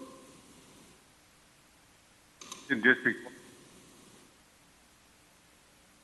You're breaking up. The Montana mountains are getting in the way, Councilmember Capriolio. I believe he said, let's vote. Okay, let's vote. I'll take a motion to approve levying the fee. Motion made by Member Chavez, seconded by Member Butterfield. Roll call, please. 1 second. Just want to remind you, it's a public hearing. You need to open it to the public before you take the vote. All right, so before we do roll call, the public hearing is officially open. Anybody wishing to comment during this public hearing of the assessment for landscaping and lighting maintenance district number 1? Seeing none, we will call for the vote. Roll call, please. Councilmember Bredefeld? Yes. Chavez? Yes. Esparza? Aye. Soria? Council Vice President Arias? Aye. President Capriolio? Yes. You might want to consider changing the name going forward since it doesn't manage lighting. So it's part of your recommendation. Okay, the next item for the workshop of the Fresno Grizzlies Community Engagement. The mayor's office is sponsoring this item, so you have the floor.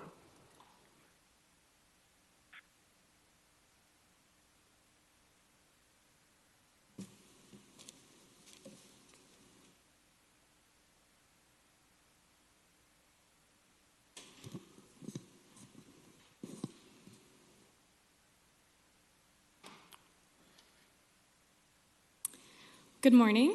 My name is Madeline Hamada. I'm the Community Engagement Manager over at the Fresno Grizzlies. And today I'm just here to give you a little update on one of our community engagement programs. First, I do want to give you a little background on myself. So I am Fresno born and bred, went to Bullard High School, went to Fresno State, and I was your typical Fresno kid that always wanted to get out, always wanted to go to a big city, had the opportunity in college to take an internship down in LA, and fell in love with the glitz and the glam of the big city, always planned to go back. When I came back to Fresno after my internship, I had 1 semester left at Fresno State and asked myself, okay, if I have to be here, where do I want to work? So I applied for an internship with the Fresno Grizzlies. Actually didn't get the position I had applied for, but thank goodness because I got an internship in the community engagement department instead and just fell in love with it. And after my internship was hired on full time. And now I get to spend my days doing amazing and heart-fulfilling things. Like just last night, I worked with the Umpire Foundation called Umps Care, and we brought out a few kids from Fresno Street Saints to come to a pregame, behind-the-scenes tour of the stadium, and then they got to stay for the game, meet the umpires, and really have a VIP experience at the stadium. I get to do fun things like collaborate with our local nonprofits to put together donation drives like we did last season for the fires in California. I get to promote literacy at elementary schools around town. And through this new nonprofit event program at the stadium, I get to work with our nonprofits to put on really amazing experiences at our home, Chukchansi Park. So I brought the report that we put together every week for each of you. Can I pass these out to you guys?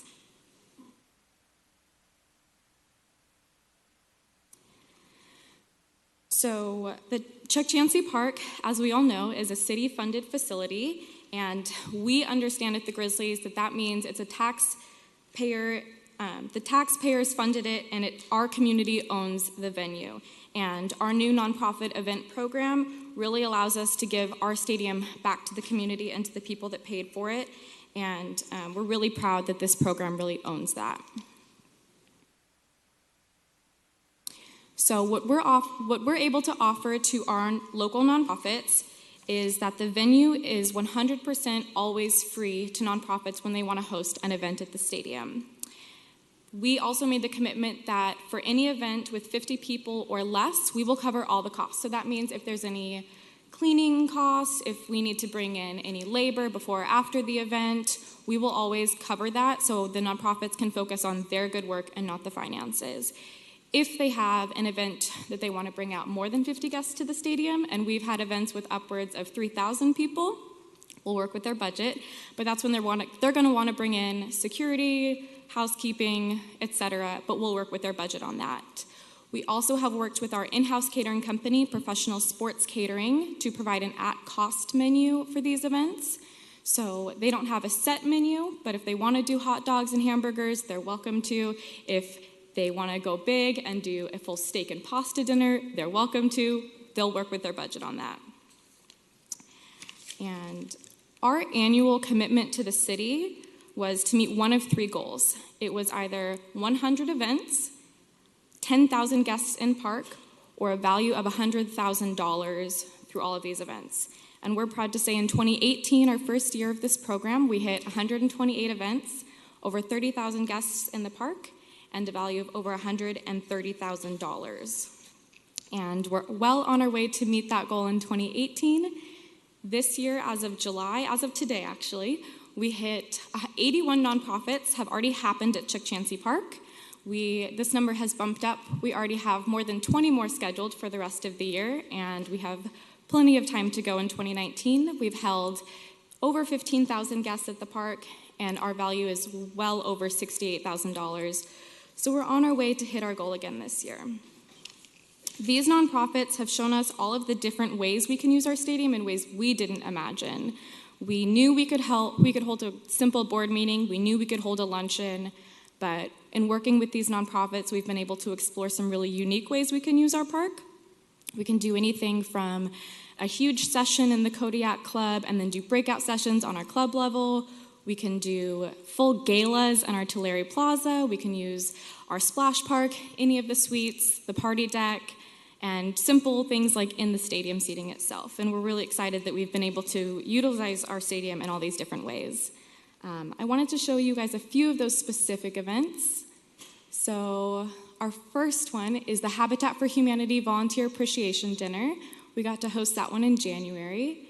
And that one was really special because they typically hold this at their venue, and so we were able to bring them out to our park. They had over 100 guests come out, all of their volunteers, to really celebrate them.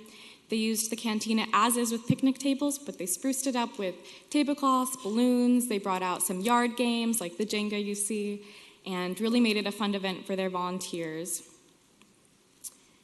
Then we held the Fresno's Leading Young Professionals Community Leader Luncheon in the clubhouse. That one was really cool because during the season especially, no one is allowed in the clubhouse downstairs. So we were able to open it up for this group, and we had our very own Derek Franks and Sam Hansen speak to the group on what's going on in the community. And so that one was really fun. One of my favorites we've held so far was our partnership with the Fresno Rescue Mission a few months ago. We put on a big spring clean volunteer event, and we actually got over 100 volunteers to come out. We started at Chukchansi Park with a little registration and orientation where we passed out the little stick grabbers and trash can liners, and we dispersed all of our volunteers throughout this downtown area. And we focused on areas that we had found needed a little more TLC and got to go out and clean up our city. And then actually after the event, me and our team went out with our big Grizzly van and had to take 6 different trips filling the Grizz van to the brim to pick up all of the trash. So it was really cool to see the difference that we made. One of our least flashy events, but one of the most heart-fulfilling ones, was the KYJO Foster Family Agency Recognition Party.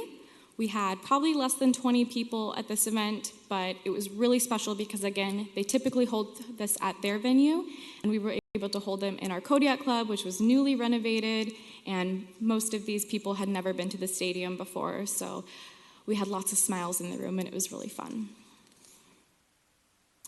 A few months ago, I got to sit down with Tim Yeager from Kepler, and I asked him, what more can we be doing together? How can we work together, and how can we support you? And him and I came up with the idea of bringing out the kids, and so we brought the entire 4th and 5th graders out to do a big end-of-the-year bash in our new splash park, and we had about 100 kids come out and have a private day in our new splash park, and again, lots of smiles. And then our favorite is high school baseball.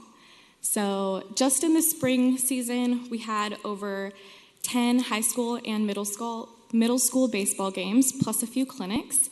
And these are really near and dear to our heart with the baseball. But it's really cool to get to see the young kids come out and play on the same field as our baseball greats. The big ones, Buster Posey, Carlos Correa, Madison Bumgarner, Carter Keyboom, have all played on this field, and we get to see our Fresno kids play there and be inspired to hopefully reach that same level. What's really cool about these is we've had people come to us, 10 years later and say that playing on Chuck Chansey Park's field was their greatest youth sports memory in their life. So it's really special to be able to hold all of these events here at the stadium. And I know we had initially reached out to each of you, myself, Derek, and Michael, to ask you guys to keep us in mind for any nonprofit events that you support or are in your district. So this is your reminder. We still have half a year left to host plenty more events. If you guys have anyone in mind, I love hearing about new nonprofits and their stories and their missions. So please feel free to reach out to them, send them my way, and we would love to work with them. And I'm happy to answer any questions. Thank you. Councilmember Soria, you have the floor. Thank you. It was a great presentation. Just one question in regards to the outreach, aside obviously from asking us in terms of the nonprofit. How do you guys outreach to the nonprofits that live here in the community? Yeah, so last year it was a lot of cold calling. I would reach out to some groups that I really felt did good work and told them what we can offer and asked them to host their events here. It's now turned into more word of mouth. A lot of these nonprofits have told their friends, and we put a little flyer out that they've passed around. We have it on our website and also in our Plain Ball magazine that goes out every month. So now they're coming to us, which is really fun. Cool. So if you could send that to us electronically, because I'd love to share it with the partners that we have, and if they wish, obviously, to reach out to you guys, that would be great. Absolutely. Thank you. Councilmember Bredfield. Yeah, I too want to tell you, great presentation. I have the unique position of having served on this council before and taking the vote to build that stadium, which I proudly did. And it has been a fantastic community asset. Always knew it would be. It was never about just ticket sales. It was about community and revitalization of downtown, which it's done. And you showed the pictures, with people coming there. I've been a part of some of the events there. I know nonprofits benefit, clearly high school baseball, and you talked about these kids who, have this memory that they will always have.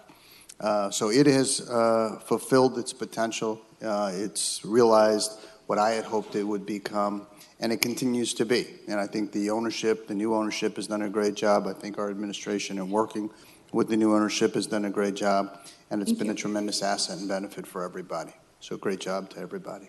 Thank you. Great. Seeing no others, just a couple comments from me. I know you guys advertise on the electronic billboard at Manchester Center. It might be helpful to advertise that the facility is available for nonprofits for free. and you might be able to get a lot more folks calling you on that front. And then just one other question, unrelated to this, but related to the park. Maybe this is for the city manager. I noticed that there's one of the palm trees at the entrance of Tulare has been dead for quite some time. Is there any plans to replace that palm tree? That's the first I'm hearing about it, but we're happy to look at it. Thank you, ma'am. Okay, you've earned some good credit today. Thank you. That's all it takes. That's all it takes. Okay.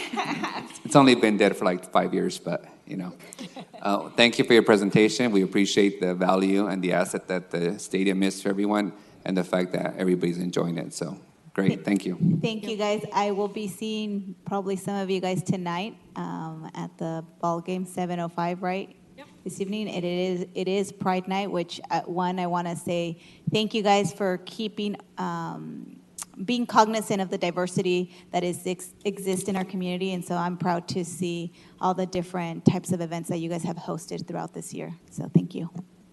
Thank you all. Go AOC. Okay, let's not get off subject now. All right, next item, 10:20, scheduled communication. Are we on time?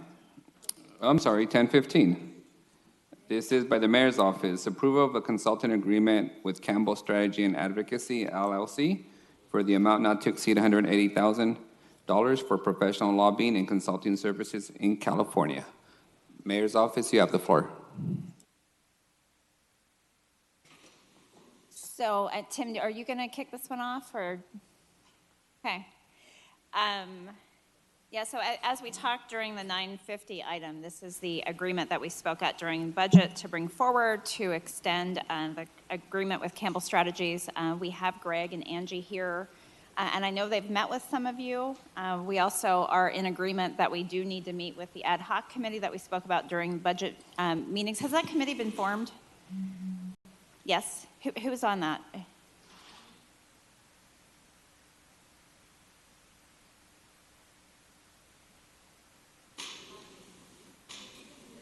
Happy to be on it. He is now. So in any event, whoever's on that committee, just let us know. We're happy to meet and provide monthly reports as we discussed in June. So Tim, is there anything else you want to say before we bring up Greg or Angie? Just per the council's request, we added the elements in the contract where we have a planning meeting November, December, where we talk about the next what's coming in the next year, talk about council's priorities, administration priorities, and we also will provide monthly reports to council on what lobbying activities Campbell and others are performing. We've been very, very satisfied with the work they've done for us. As you probably already know, Fresno is the only municipality they represent, unlike a lot of other lobbyists in Sacramento and Washington that may represent up to 100 cities. The only city they represent is the city of Fresno, and they've done a wonderful job for us. I think that's the reason why we got 50% of the Transformative Climate Communities program. We got $70 million. The rest of the state got $70 million. And I think that's in large part because of their expertise and knowledge of who to talk to and how to talk to the legislators as well as the administration in Sacramento. With that, I will leave it to them to answer any, to talk more unless you have any specific questions for us. Councilmember Chavez, you have the floor. Yeah, just want to put some information out there for consideration as we're going through this conversation. I looked up the amount of, I don't want to call them lobbyists, but representatives that the metropolitan Los Angeles area has. They have 20 assembly members, 10 state senators, and their subsequent staff working full-time, 100% of the time lobbying and advocating on their behalf for issues on transportation, housing, economic development, water, homelessness. The Bay Area, San Francisco, has 9 assembly members, 6 state senators that do this. We have 3 assembly members. They work very hard, but oftentimes they're swimming against the current up there. We know that I don't want to phrase it this way, but the bigger dog gets the bigger bite of the pie up there. And so it's important to have these folks represent us. I think what you're going to hear today is a desire for the council to be much more engaged in what priorities are advocated for. And not to say that everybody on this body is going to agree 100%, but I think going through this process, we'll end up with some parameters and some guidelines on areas to focus on. There's just so much need here in the Valley. But I just wanted to put that on the table for my colleagues and thank Greg for the work that he's been doing. I've had an opportunity to work with you in the past, and we will continue to do that. Might not be on that ad hoc committee, but I have your number. Thank you. Yeah, Greg, come on up. I'd actually like for you to maybe give us a couple highlights just so for the public knowledge so that they know that obviously the work that you guys have been doing along with our other lobbyists has brought benefit to the community. Thank you, and I appreciate the time, council members. It's good to see the ones I've met before, and for those that I have not met in person. My name is Greg Campbell, and I've had the privilege of being your state lobbyist since December 16th of 2015. And I have a very specific date on that because for the 20 years prior to that, I was a public servant working in the state assembly as a leadership position for 5 consecutive speakers, including being chief of staff to the 2 previous, John Perez and Tony Atkins, who's now the pro tem of the Senate. I left state service to try a new adventure. And the very first client I had and the very first thing I did was the city of Fresno. And I was working with then Mayor Swearingen on this idea of how do we get proper funding for communities that have been disadvantaged and disproportionately not represented. Councilmember Soria and a number of other people, we embarked on this whole process of how do we finally get the right amount of money for this community. And as people know, transform a year and a half further, we were able to get, as Tim pointed out, half of the state money that was put out for Transform Climate Communities. I was very proud to be a part of that. It also, in addition to being my first client, it has a dear thing in my heart. It was also the first real kind of passion I had as in my new career as a lobbyist and really getting to figure out how to fight. The other background I want to give is why I think Mayor Swearingen came to me at that time was it was a suggestion of then Assembly Member Henry T. Perea, who I'd worked with was his time as the Assembly. And I think what he realized is my prior positions of being chief of staff to the speaker, I knew how the table was set. I knew how things were done and how funding decisions were made. So if Fresno was ever going to get a real seat at the table, they needed to have somebody that understood how the table was set. And I think we were able to demonstrate that by the number of eyebrows that were raised when Fresno was set to receive 50% of that first initial grant.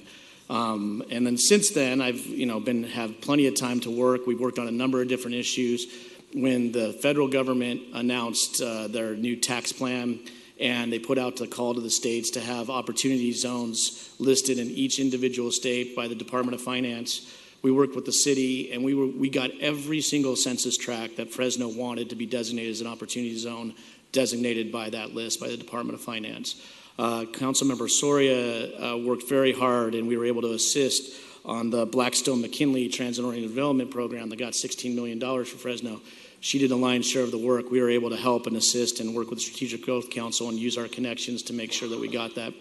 The big cities did homelessness funding that we were a big part of getting, making sure that we got it targeted per capita, both housing, transportation. We just recently had Dan Zach come and meet with all of Newsom's new housing people, as housing is going to be a predominant issue going forward here in the state. The governor made a big announcement of wanting to transfer state surplus lands into affordable housing projects. When they put out the press release, there was, I think, 2 mayors that were a part of that. Mayor Brand was one of them. I think that had a lot to do with our relationships and our activities and trying to work with the state to try to find and identify those properties so we could help housing in the state of California and specifically in Fresno. I understand. I'm actually excited about some of the changes in this contract. I look forward to working with all of you. If there was any confusion before, any part of that I was a part of, I apologize. I love working for Fresno. I will look forward to working with all of you. I come from kind of the little guy mentality of, and I saw it when I worked in the Assembly. Quite frankly, I might have made some decisions that disadvantaged at that point the Central Valley as I was trying to get votes for bigger projects. So I understand how things get done. I understand how people get left behind, and it's my job to make sure that you guys don't get left behind, and we're going together moving forward. So if you have any questions, I did, Angie Minetti works with me. I grew from that day of only having a couple of clients on my first day, and grew to having a couple of handfuls. But I will say, of the couple of handfuls of clients that we have, there's only 4 that both of us work on all the time, and Fresno is one of them. So Angie is a primary day-to-day as well as me, so both of us are working full-time for the city. And with that, if you guys have any questions, I'm here to answer them. Councilmember Bredfield. Yeah, Mr. Campbell, I appreciate the fact that you have kind of an inside knowledge of Sacramento. When you say you know how people get left behind, what does that mean? How do people get left behind? So actually, Councilmember Chavez laid it out pretty clearly for you. The way that things get done, I'm sure here on the council, is you need 4 votes. In the Sacramento, in the Assembly, you need 41 votes, and in the Senate, you need 21 votes. Sometimes it's 2/3, so that's 54 and 27, but for most activities, it's 41 and 21. Most times, people are looking for ways to just count to 41. They're not looking to always find ways to be inclusive. I think part of the other reason that Mr. Perea recommended me to Mayor Swearengin is when we put together, I worked very extensively with now Speaker Rendon and then at the time Speaker Atkins in putting together the 2014 water bond. And there were different ways we could have put together those votes. We could have completely cut out certain sections of the state, but that's not what the style of that leader was, and that wasn't the style that we took, so we tried to be inclusive. I know, and like I said, in certain times, that was the one way we did it. There were other times where we made decisions just to get 41 and 21, and if that meant I had to give money to people in LA to make sure that they got what they needed, and that just discounted the entire Central Valley, sometimes in my old job, I'll be honest, I did that. And people still do that to this day. So what I'm saying is I understand those pitfalls, and what my job is representing you, is to try to make sure that we find ways to navigate that and to have our voices heard, so it's not just the easiest path to 41 and 21, and the kind of the haves continue to have and the have-nots continue to not have. But as an insider, don't our elected representatives also understand how people get left behind? They do, but sometimes they don't have the votes. They can know all that they know, but there's not a lot that they know how to do about it. I'm not saying you have great elected local representatives. I'm not trying to say that you don't. You have fantastic ones. What I'm saying is there are a very small number of people that have been in the seat that I had been in my previous life that understand when and how big deals get done. And that doesn't always involve, if people aren't going to be a vote for it, they're not always a part of that. And so part of it is, yes, how do we properly, and they are our best allies, how do we properly inform them of the time they need to go talk to their leadership and they need to go talk to the governor and they need to figure out different votes that they can make to put themselves in play to make sure that Fresno doesn't get left behind. Okay, so I'm still not quite sure what it is that your experience having worked for the speaker, that's what you said, right? Mm-hmm. Today helps us when we need the support up in Sacramento. What is it that you can do that our state senators can't do or our assembly members can't do? I don't think that it's that they can't do. I think that they have a number of different responsibilities as your state elected officials, and they're working on a whole number of different things, including sitting on committees that are dealing with statewide issues. Right. I think with the use of having a specific team that is working on Fresno-specific issues is to help direct them and to help utilize them and to help them, prioritize the things that are specific to Fresno at that time. As a state senator, Senator Hurtado is sitting on 5 different committees, and at any given moment, she's working on 1,000 different issues. And it's not that she doesn't care about Fresno every day, it's that she has only so much capacity to do that. So as a lobbyist, it's our job to continue to focus them, and it's also just to broaden outside of what they can do and to help give you voices with the relationships that we have throughout without the administration, throughout the assembly, throughout the Senate. And that's what lobbyists kind of do in general. Yeah, but I understand that. But, I feel that Senator Hurtado or any other elected representative, while they serve on other committees, they never forget where they come from. They never forget who they represent. They're always focused on the fact that they're representing parts of Fresno or Tulare or whoever it is, just like we all are. I mean, we never forget who we represent, even though we work on a wide variety of issues throughout the entire city. And that's their job. You were going to say? I would totally say that. I guess my only counter to that is that's just right or wrong. This is how things are done in Sacramento. There's an army of everybody else on other sides. The number of people that are working for Los Angeles and LADWP and the firepower that they have to try to advocate, along with the numbers of members that they have to advocate for that position, which very well could be contrary to Fresno's. If you're just leaving that up to Senator Hurtado and Assemblymember Ambula, as talented as they are, they're going to be outgunned and outnumbered. And I think part of what having somebody like us and like others to do is to help your arsenal be as competitive as possible in a very competitive, kind of Wild West world up there. Okay. Have you been offered other cities to represent other cities? Absolutely, and I turned them down because my contract is very specific that I can only represent one municipality at a time. That's it? That is. Okay. And honestly, I'm good with that. I like not being conflicted. I like being able to go guns blazing just for one cause and not have to be like, oh, well, I got to find a compromise because I have this city that thinks this and this city that thinks this. I get to be all Fresno all the time. Okay, and just lastly, TCC, you said you got this money. Do you feel that you basically got it because of your... I would never want to say that. I think I was a big part of the strategy to help do it. I think Mayor Swearengin came with a plan. I think Councilmember Soria and other community members were very influential in this process. It definitely took a whole team. But I will say that what I was able to do is digest the vision for what they had and say, okay, well, this is how we are able to get it done. These are the meetings we need to do. These are the public positions we need to take on other priorities of then Governor Brown. This is various reasons why being helpful on high-speed rail, which he cared about. All of those things played into the final decisions of how people decided, you know what, Fresno does need this $35 million, this half of this pot. So I don't ever want to say I'm a pretty confident person, but I'm nowhere near that arrogant. I didn't do it by myself, but I was a big part of it. Okay. And I think everybody involved would say that. And I appreciate, what you're doing and the work that you do. I just fundamentally have a trouble with spending almost $200,000 for lobbyists. I know you talk about kind of insider baseball up there and the way the game is played and people get left behind. And I just have a problem with the whole game. And we have elected representatives, and their job is to represent us. And if they don't do a good job, they need to be replaced. And I understand we're outgunned in LA and San Francisco. I understand Central Valley gets ignored. We're going to talk about Caltrans later today, and we get ignored by Caltrans, and that's going to have to stop. And we need to have a very strong voice. And I don't think we need a lobbyist to lobby Caltrans. We need to actually call it for what it is. But I understand what you're saying. I certainly appreciate it. So thank you. And I appreciate your point of view. Thank you. Now, let me go to Councilmember Capriolio. Do you have anything to share on this item? Motion to approve. Motion to approve? Correct. Okay, second.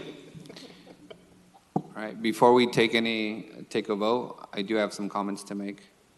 Oh, you want to go first? Yes. Go ahead. Just from my perspective, I voted against your contract in the budget process, and I think I've been pretty clear that when we're going to pay lobbyists and consultants, they should be advocating on behalf of the whole city, not one individual elected official's agenda. And what reminded me that we have a problem is the Senate Bill 531, opposition to that Senate bill that your firm and the administration have been actively opposing. This body has never taken a position on that bill. Personally, that impact would be largely in my district, and nobody bothered to ask what my position was on that Senate bill. But yet we're spending money and resources trying to kill a bill that this governing body has never weighed in on. So in order to get support from my perspective on any consulting contract, we need a guarantee that the firms that we hire are going to lobby on behalf of the whole city and on matters that we agree on. There's no secret that Councilmember Bredefeld and I don't agree on all matters. The mayor and I don't agree on all matters, but there's plenty of stuff that we do agree on, and that's where our resources should be spent. Absent of that guarantee and assurance, I don't want to be spending energy or taxpayer resources on lobbying each other in the public forum on things that need a consensus from this body. So as the council considers this contract going forward, I want some contractual assurances that your firm would only lobby on things that are in the interest of the whole city. And in cases like Senate Bill 531, that this body has clearly taken a position on before you indicate that the city of Fresno is opposed to a statewide legislation. And I think that goes back to kind of the issue in terms of the lack of communication that was happening between the administration and the council. And we have also a new council a council that has changed. You have 2 new members, and I think that there is a lot of value in the comments and the feedback that the number of my colleagues have mentioned. So I do think that the comments that we made during the budget in terms of making sure that the administration is not the only one that gets the reports, but it is coming to the entire council, and that the council is actively engaged. I think that it is important for us to be able to find those issues where there is common ground. So I don't think the comments made by Councilmember Arias are kind of off. The administration has never asked us our position, and that's true. And so there's a problem when there is, kind of the lack thereof of communication and trying to bring the council in. And so I would, I know that Councilmember Caparola has made a motion. I would just ask Councilmember Caparola if he's okay to add, there is Exhibit A to the scope of services, and that we just add so that there's clarity to make sure that we do get those monthly reports to the council, and that it is clear that the consultant will not lobby on issues unless there's consensus by the council and the mayor. And in particular on legislation. I want to chime into that issue really quick. So when you say consensus by council and the mayor, based upon sometimes, and Greg or Tim, please feel free to jump in, how timely certain matters are. I mean, this is our only item in July. There may not be time to get consensus from the council. So I would ask that we at least have an opportunity to just talk to the council ad hoc committee. Oh, that's fine. Because if the ad hoc committee represents council, and allows us to have a quick conversation so that Greg can go do his job, that would be my preference instead of waiting for a council meeting. If there's agreement by the majority of the council, I would be agreeable to that.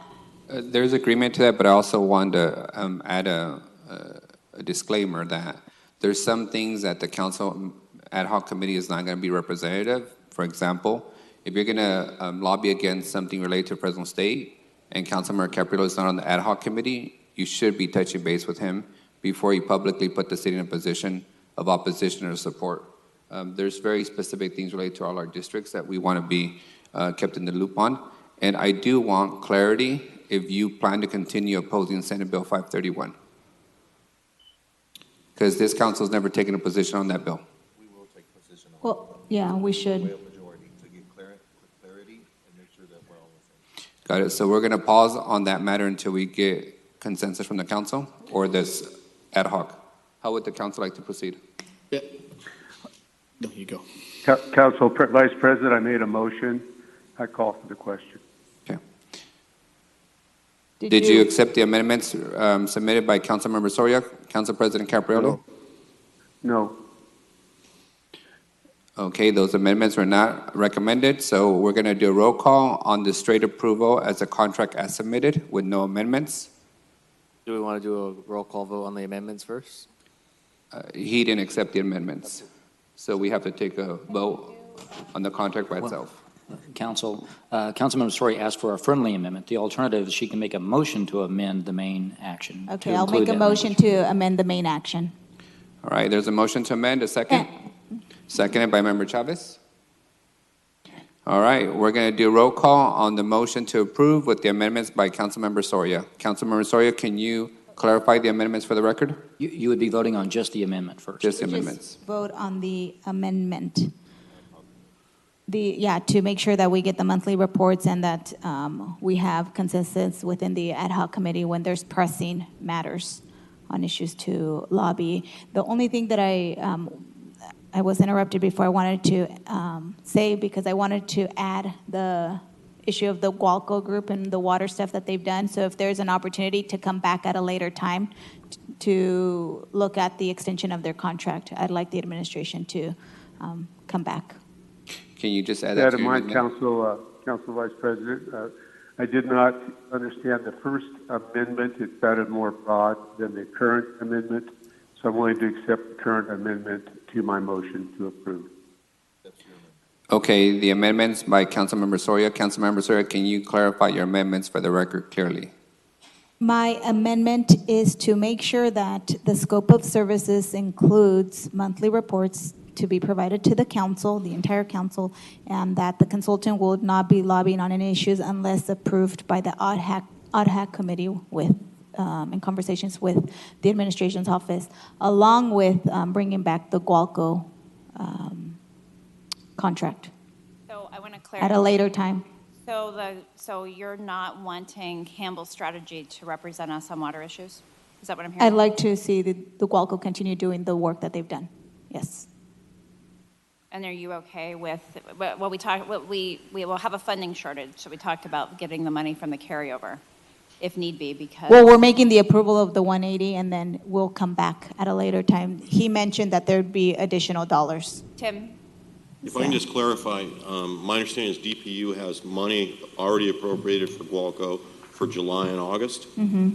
So if we take this action prior to August, the end of August, I think we can do it without interrupting anything. Okay. Fair enough, yeah. Perfect. Good. Then that's fine. Okay, so we have a motion to approve with the amendments by Councilmember Soria to add consensus from an ad hoc group, monthly reports by the lobbyist, and to bring back the Gualco group at a future date. Can I ask a quick question on the Gualco? What's the cost for bringing them back on? $5,000 a month? $5,000 a month, so it's 60 plus the 180. Okay, just want to know. Thank you. Okay, let's do a roll call. Councilmember Bredefeld? No. Councilmember Chavez? Yes. Councilmember Esparza? Aye. Councilmember Soria? Council Vice President Arias? No. Council President Caprielio? Yes. Okay, the motion passes. Thank you all for coming. The next item on the agenda is a scheduled communication at 10:20 by the following speakers. Appearance by Giselle Crawford. Are you here? Okay. What about Gonzalo Arambola? Next appearance, Amber Hillman. Come on up.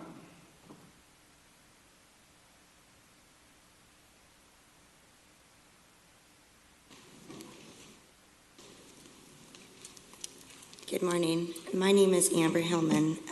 I live in D3, just 3 blocks from Tower Theater, one of Fresno's oldest neighborhoods. I appear before all of you not only on my behalf, but also my neighbors. Our concerns are trash, homeless encampments, public safety, and the public safety dispatch system. Over the last few years, I no longer feel safe walking my dog in my neighborhood due to the unpredictable homeless population. Most notably, I was walking my dog and a gentleman living in a tent threw a computer monitor at my dog and I on the sidewalk at 7 a.m. So I decided that I would start taking my dogs to walk at Roding Park. But that also was not a solution, as Roding Park has unleashed dogs living in the small dog park along with the homeless.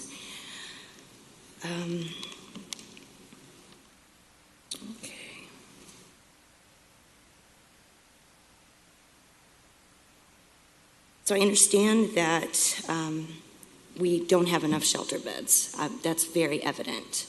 What I ask the council to do is follow 3 laws that are already in place and to implement them into the community, and that would be littering, loitering, and shopping carts. If we want to be a business-friendly module, we must implement the policy that's already in place.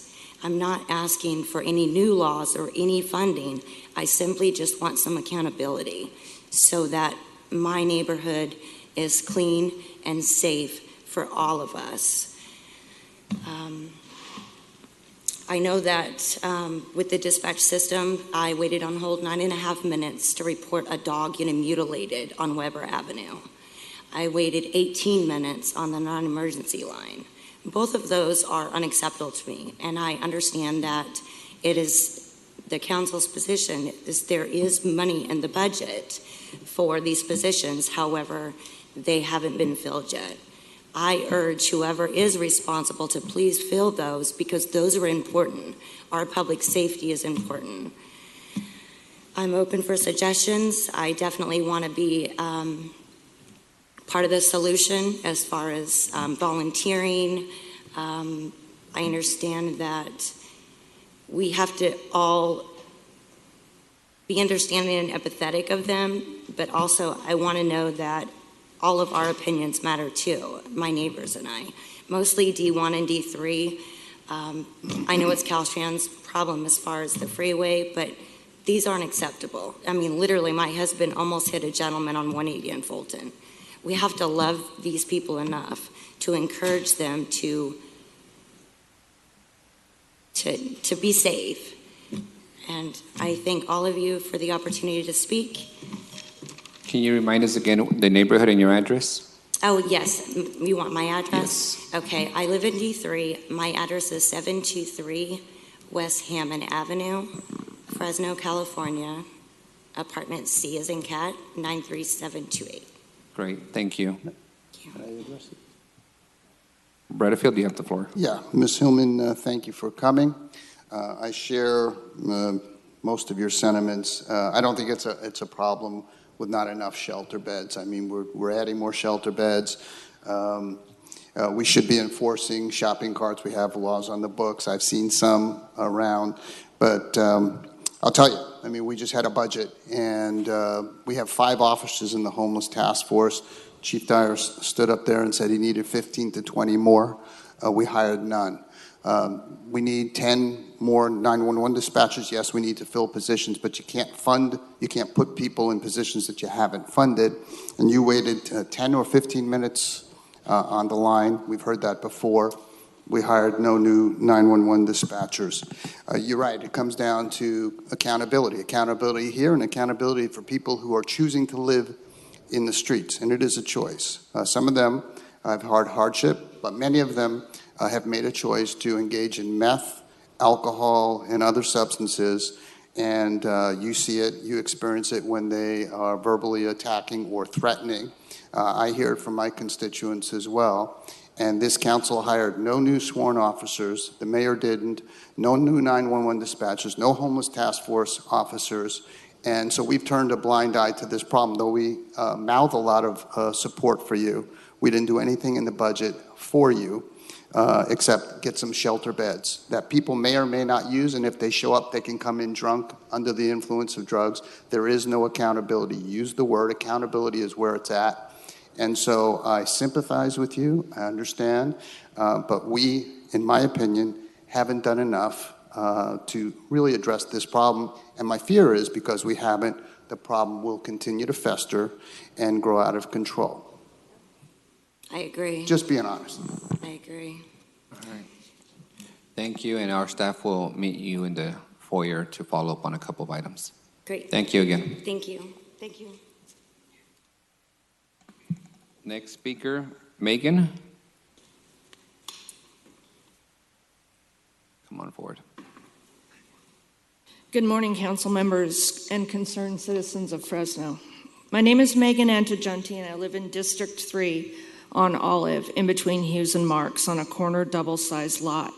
I stand before you today, a law-abiding homeowner and taxpayer, a lead for Nextdoor and a helper to law enforcement who utilize over 10 video cameras of crime in my home in the area, and I'm upset with the recent code enforcement letters I received. My fiance, Robert Roseberry, purchased our home 20 years ago. It was a HUD home and in horrible condition, but it had all the attributes that Robert was looking for, and he saw beauty beneath the filth. The adjacent neighbors watch out for one another and are helpful to each other, and were pleased when Robert bought the home and began beautifying it. The letter stated that the barbed wire, not razor wire, that leans onto our property on top of the existing cyclone fence had to be removed, and the 2 utility-type trailers had to be parked elsewhere. One is in the side yard of the double lot, parked way back from Olive, and the other is in our 3-car driveway. Robert purchased the home with the barbed wire already in place, and he's parked both trailers in the same places, one for 10 years, one for the 20. The trailer in the driveway gets used a minimum of 12 times a year. Robert isn't physically here with me today because 22 months ago, he fell off a friend's roof and died instantly. He left me our home and the trailers in his will. I hadn't worked since 2006, and at that time I was 56 years old. I found myself alone on supplemental income and unable to afford the mortgage. Now at 58, I work 2 part-time jobs, and I don't have to explain the struggles and challenges that I face from day to day. I live near Motel Drive, also known as Hooker Row. I deal on a daily basis with trash left behind from the homeless, and my home backs into an alley that's not gated, and I hope to change that soon. I find needles, trash, human excrement, and rotted food in the alley. When Robert was alive, someone climbed the barbed wire fence of our back gate, slashed 3 window screens, and broke a window to gain entry into our home. At that time, Robert was then on 911. The intruder heard him talking and left part of his corduroy pants on our fence as he climbed to get away. This was all caught on video. The police got a copy of it on their thumb drive, but no one was ever caught. Law enforcement come by every once in a while wanting to look at the video to see if they can help solve cases of stolen property, people or bicyclists getting hit and killed, auto accidents nearby. Mind you, I live just a half a mile from CHP station at the Olive and 99 exit. I feel there are so many more important issues to focus on when it comes to revitalization and beautifying the neighborhoods than the petty and frivolous code violations that I speak of and have heard of from others. Until the area's public safety is addressed and the alley is gated, I would fear for my life if I were to take down the barbed wire that has been there for 20 years. The trailers are not living quarters, and they are kept clean. I can't afford to park them somewhere where there's a monthly fee. And as I said, I'm a tax-paying, law-abiding citizen that helps law enforcement when I can, just living from day to day. So please, rethink your priorities. Go after the larger problems that threaten neighborhood safety, such as drugs, gangs, homelessness, prostitution, thefts, and human trafficking.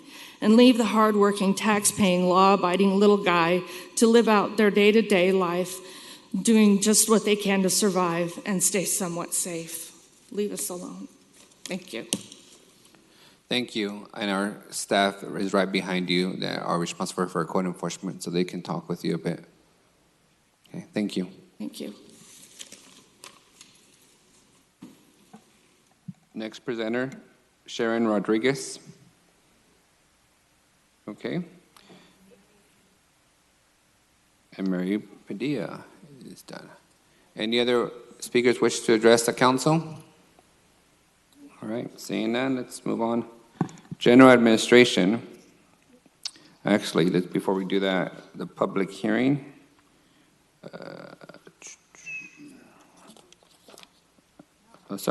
General administration.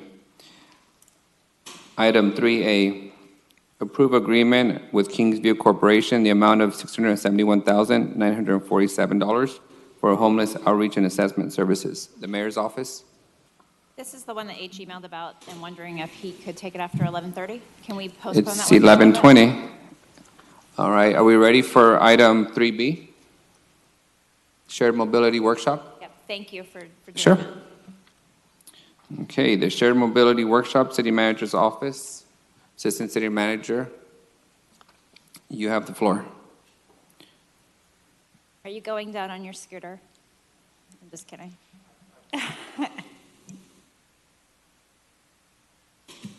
Good morning, Council. Jim Shad with the City Manager's Office, here to talk to you folks about shared mobility devices, which are more commonly known as electric bicycles and scooters. The intent of this workshop is just to give a synopsis of the devices, where we're at with it, where the community is or the industry is at, and in prelude of making a decision on what the city will do on scooters. Which button do I push? Got it. Thank you. So, as I mentioned, shared mobility device is a name that we are giving to bikes and scooters and potentially other devices that are typically battery powered.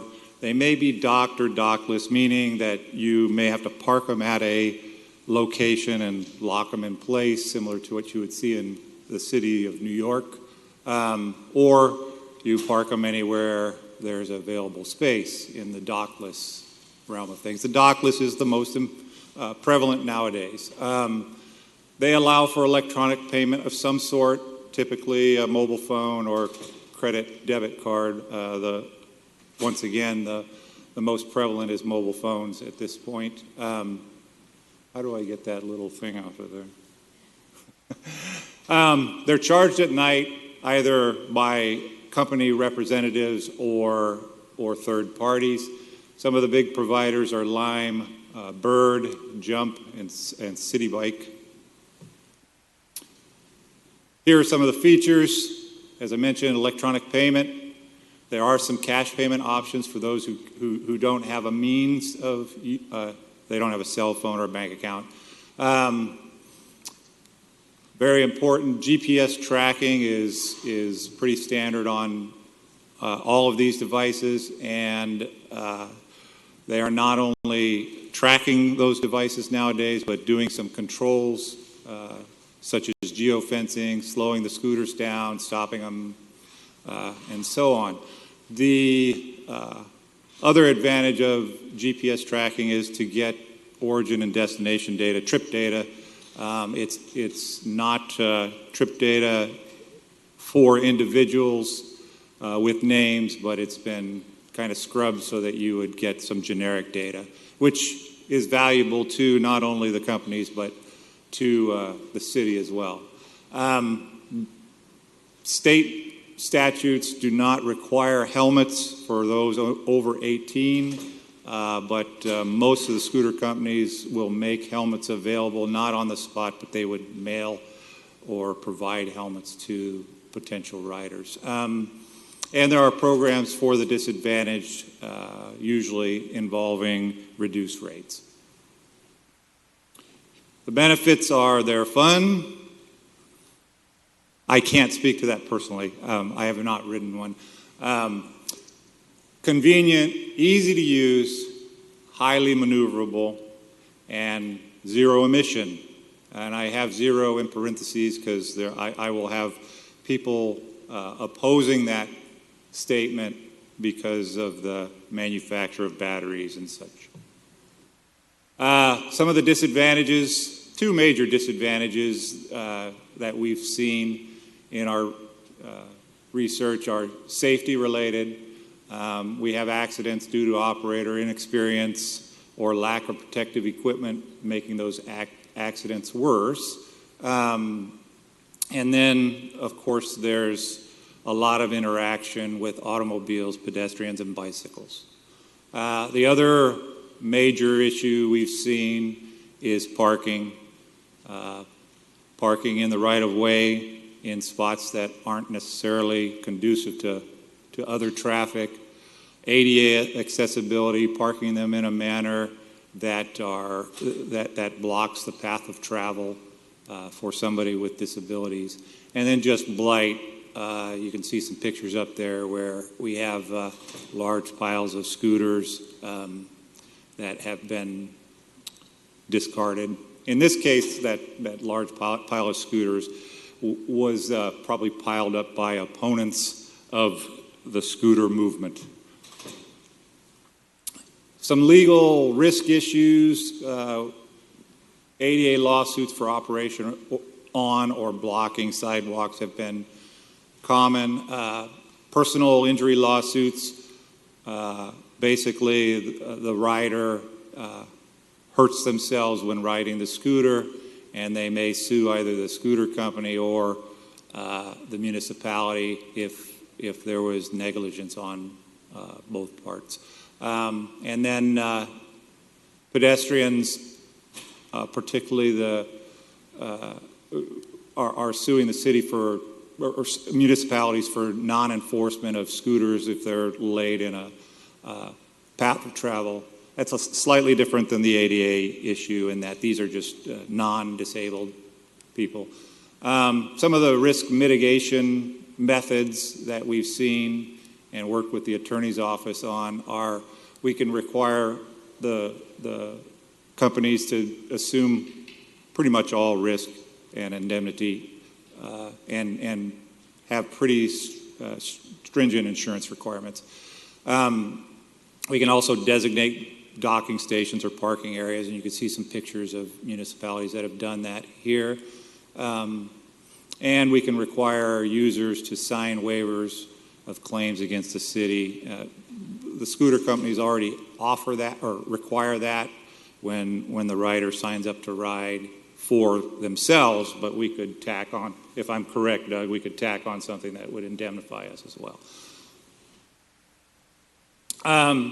Some proposed legislation, AB 1112 requires visible, unique alphanumeric ID on the device. Basically, they want to see a large number on the device. It allows cities to require trip data, but limits the information that can be seen. They don't want to share personal data. And then it would prohibit cities from imposing unduly restrictive requirements.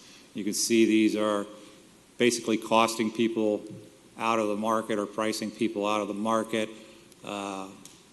requiring providers to pay excessive fees, and creating more restrictive requirements than personally owned devices like bicycles. So this is a way to manage or legislate on the proponent side. Second legislation, AB 1286, has some other requirements. If passed, providers would have to have an agreement with the city or whatever municipality, which we would say is a good thing if we're going to do it. Sets minimum insurance requirements, which we would do anyway. Prohibits waivers of riders' legal rights, so that would actually take away some of our risk mitigation strategies. And then requires the city to adopt operation, parking, maintenance, and safety rules, which sounds like a good idea to me anyway. Some other considerations are just there's increased competition. We are seeing lots of not only new companies, but existing companies getting into this market. Lyft and Uber are both in this market now. There are some evolving technologies and new platforms. I ran across an article where a company is marketing pogo sticks as an example. And you can see some other potential devices up there. Some of those may be a little far out, like the jetpack. The typical fees to operators, there's a structure that's followed by municipalities or these government agencies to recover costs. There's typically a flat fee that varies significantly, but what I've seen is around $5,000 per year. And then there's some fees per device or fees per mileage of the device. There's a bunch of different ways you can do this. It generates, when we polled some other cities, between $50,000 and $85,000 per year on a 500-unit fleet, which I'm hypothesizing that's about where we would be at if we did approve this. And then there are impound fees, which range from $100 to $150 per scooter if the city has to do that. So we have some options, and this, once again, we work with the city attorney's office. These are legal options. One legal option is to do nothing. Probably be allowed scooters will probably be allowed by state law in the future, so doing nothing is probably not a good option, and it provides us very little protection. We could, as a second option, prohibit operation completely within the city. The third option is just to regulate the operation to some level or another. If the third option were chosen, the administration's recommendation would be an ordinance to control the operation and parking, which we've actually brought a previous one to council in the past. We would require a permit and or some type of franchise agreement with the insurance and indemnification and cost recovery provisions, and I would recommend a pilot program of roughly 6 months to a year. I did not present this slide to the subcommittee, but added this based on recommendation, and if the council were to move in the direction of regulation and allowing them, this is a rough timeline. We could probably bring the ordinance back to council in August. Then we would simply negotiate a franchise agreement and put all the policies in place in the September-October timeframe. With the caveat that I haven't talked to the potential providers on how long they would take to implement. I think they're pretty fast at it. We could launch a 6-month pilot in the October 2019 timeframe, which would take us into March. An option would be to extend the pilot for an additional 6 months. And then during that pilot, we'd gather information and in anticipation of doing a competitive bid process in the long term. So that is my presentation. I think we have a rep from Lime here. I haven't seen her in the audience yet. And I have some of our staff here if we need to answer any detailed questions. Sure. We'll let the representative from the Lime come forward. Yeah, good.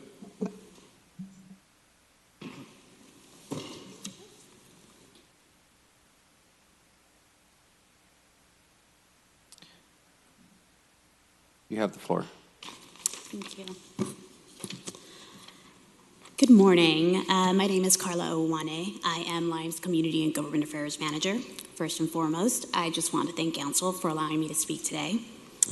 As a smart urban mobility company, Lime is committed to making it easier, more affordable, and more accessible for people to get around communities. Lime is the leading micromobility company in the world with a presence in 100 plus cities across 5 continents, and we hope to bring that operational experience to the city of Fresno. We're encouraged by the city's willingness to discuss the potential of a shared mobility program in Fresno, and we appreciate the work of city staff to bring a proposal forward. We believe that scooters will help Fresno reduce vehicle miles traveled in the city, connect to transit in a way that increases cost recovery of the subsidized systems, and increase local spending. We understand that with this new form of transportation, there are safety and parking concerns, which we're prepared to address. Lime continues to prioritize safety via our first ride trainings and helmet giveaways, and we have seen success with parking corrals and incentives in various markets. At no charge, Lime can bring new transportation options to Fresno residents. We're ready and willing to serve the city, and we're hopeful that we can make that a reality. We've been engaged with city staff and council over the past few months, and we look forward to maintaining a meaningful partnership with the city of Fresno. Please consider this Lime's respectful recommendation that you move forward with a pilot program.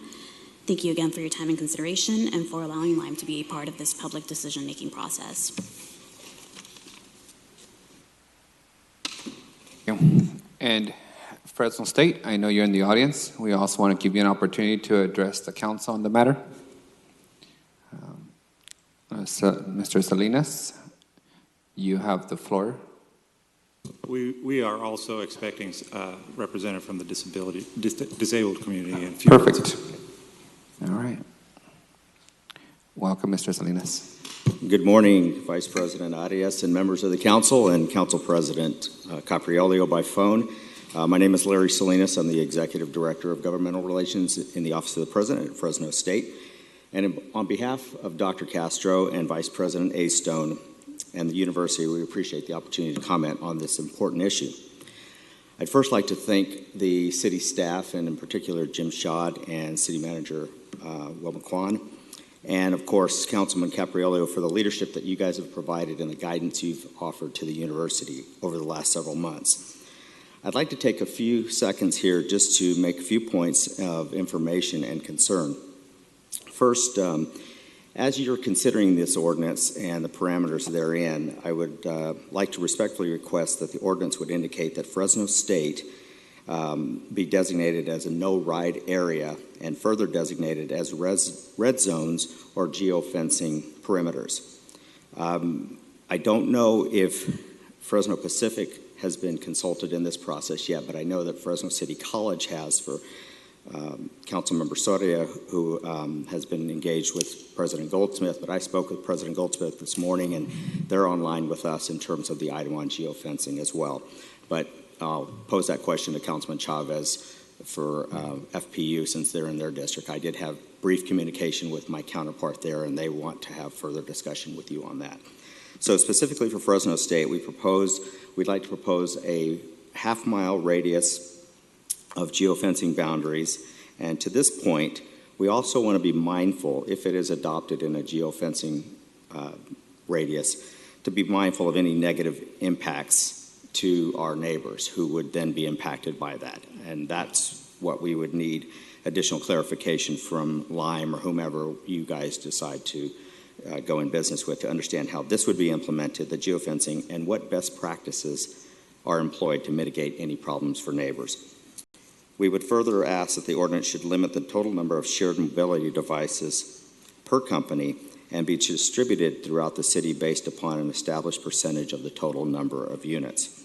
For the record, Fresno State's current buildings and grounds policy does not allow for motorized scooters or other shared mobility devices on our campus.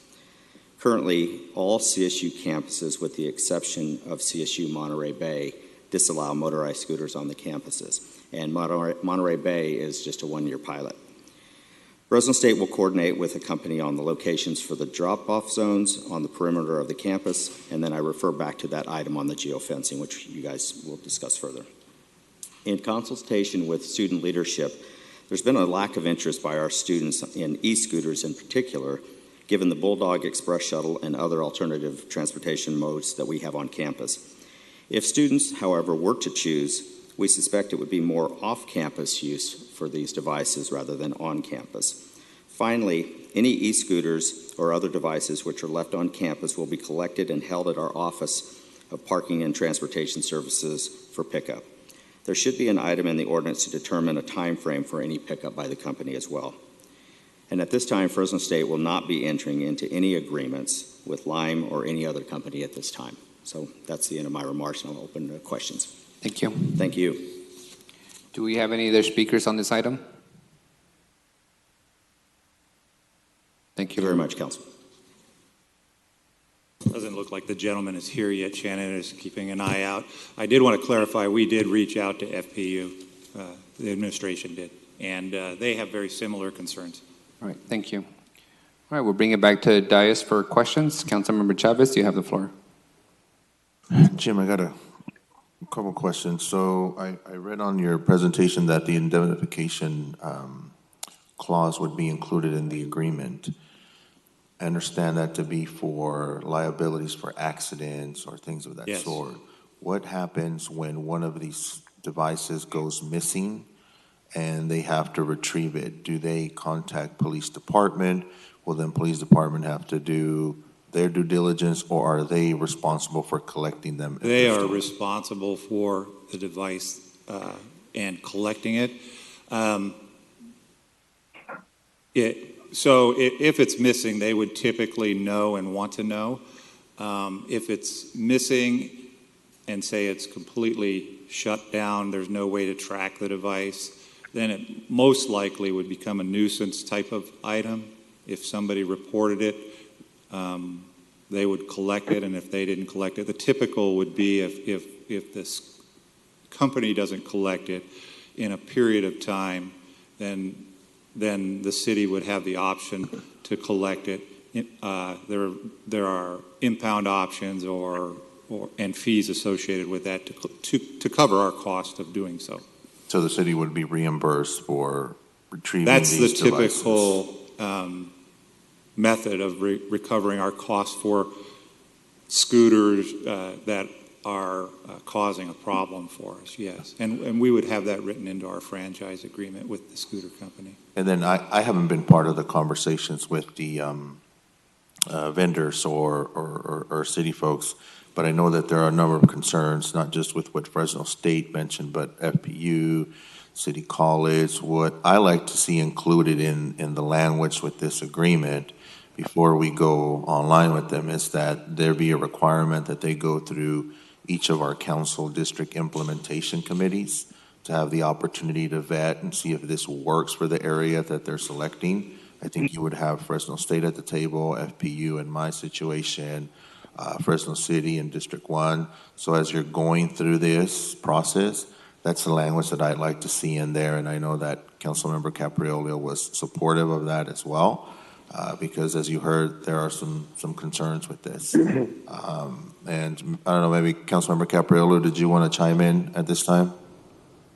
Whenever there's a gap in the dialogue, I'd be happy to contribute. I'd like to just address that. Going through each district's implementation committee could be done.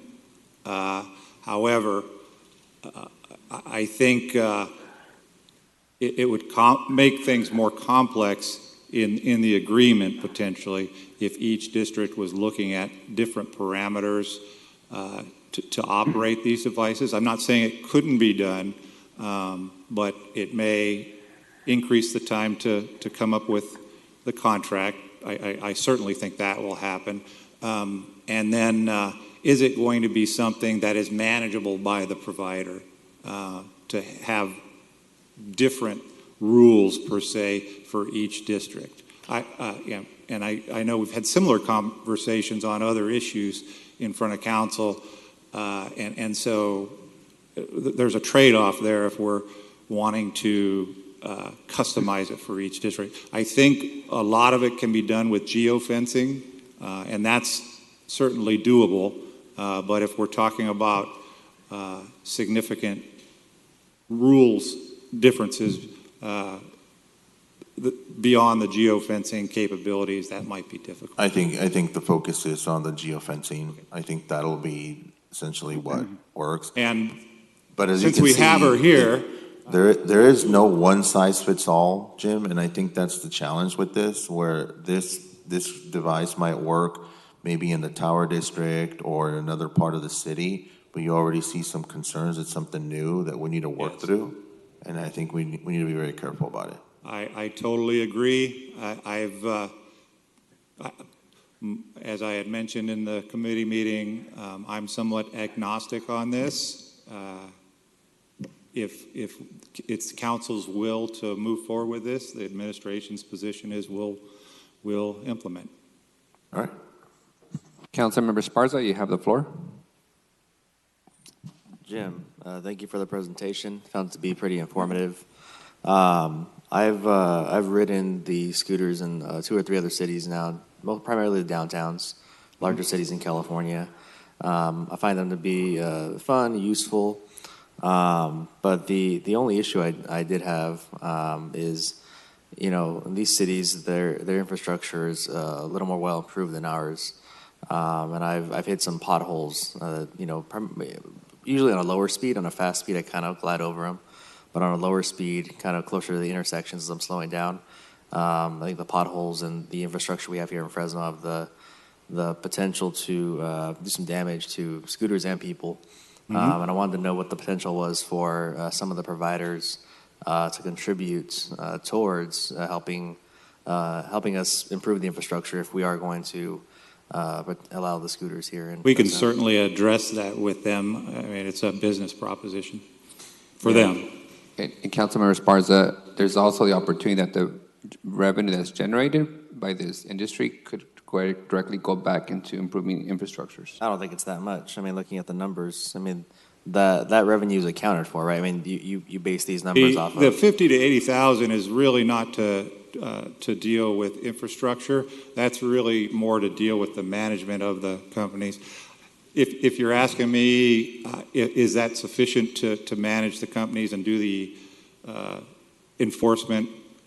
I don't know yet, particularly for this community. It seems to be about the number that most people would be collecting to cover their costs, but certainly not infrastructure. That would be above and beyond. Okay. And we'd have to structure some way to do that with the companies. Yeah. When we start talking about infrastructures, particularly beyond potholes, I don't think you're going to be able to collect enough money to really make a dent in it, to be honest with you. Well, I mean, I think potholes might be it because I mean, primarily you're not allowed to ride on the sidewalk in some cities, and I assume that might be the same here. We rely on the bike lanes, and on streets where there are not bike lanes, I've kind of just ridden off to the side, where there would theoretically be a bike lane. So I think we're just talking about kind of where the screws would be at, right? So the intersections and then we're on the side off to the right side of the road. As I said, we can ask and see if they would be willing to fund some of that. Realistically, it's a business proposition, and will they want to bring their business into the community based on the pricing or the amount of money they're going to pay? Are we considering doing more than one? I mean, a lot of cities have more than one provider. So if we were for the pilot, I would recommend one, and then open it up to competition once the pilot's done. Yeah, because there are plenty. I mean, there's a good handful now. The number keeps growing, and if we allowed 3 or 4 providers, or maybe to 3, maybe they split the cost of some of these, these upfront fixed costs. I personally would, as I said, stick with a single provider initially until we understand the market. And the pilot is really intended to allow us to understand how this will work within the city. Okay. After that, we can certainly look at a competitive process, which is our process anyway, and determine how many providers we want to have. My concern on unlimited providers is you just saturate the market and you start losing control. It's much harder to deal with. Like, I've been down to Long Beach. They must have 10 providers, and they have to deal with each of those with a separate agreement. And there's got to be a limit there somewhere that we would be comfortable with. Sure. Yeah, otherwise, I'm supportive of some form of this program. Okay. Yeah. Thank you, Councilmember. Just from my part, the geofencing around for the university and any university, I'm supportive of. Going beyond their jurisdictional authority concerns me gravely. As the public knows, Fresno State has complete jurisdiction over what they built on their property. When they built the Safe Mart Center, when they built Campus Point, that had a huge regional impact on all the neighborhoods around that campus. A lot more traffic, backing up all the way into Clovis, into Cedar and Shaw. So if we're gonna go into the space of allowing the university to influence development 500, half a mile beyond their jurisdiction, we're gonna have to have a conversation about how we influence their development within their jurisdiction that has a significant impact miles away from their campus. So I recognize we gotta be good neighbors, but half a mile includes a lot of residential neighborhoods, college students' apartments, and that could potentially be customers of this service.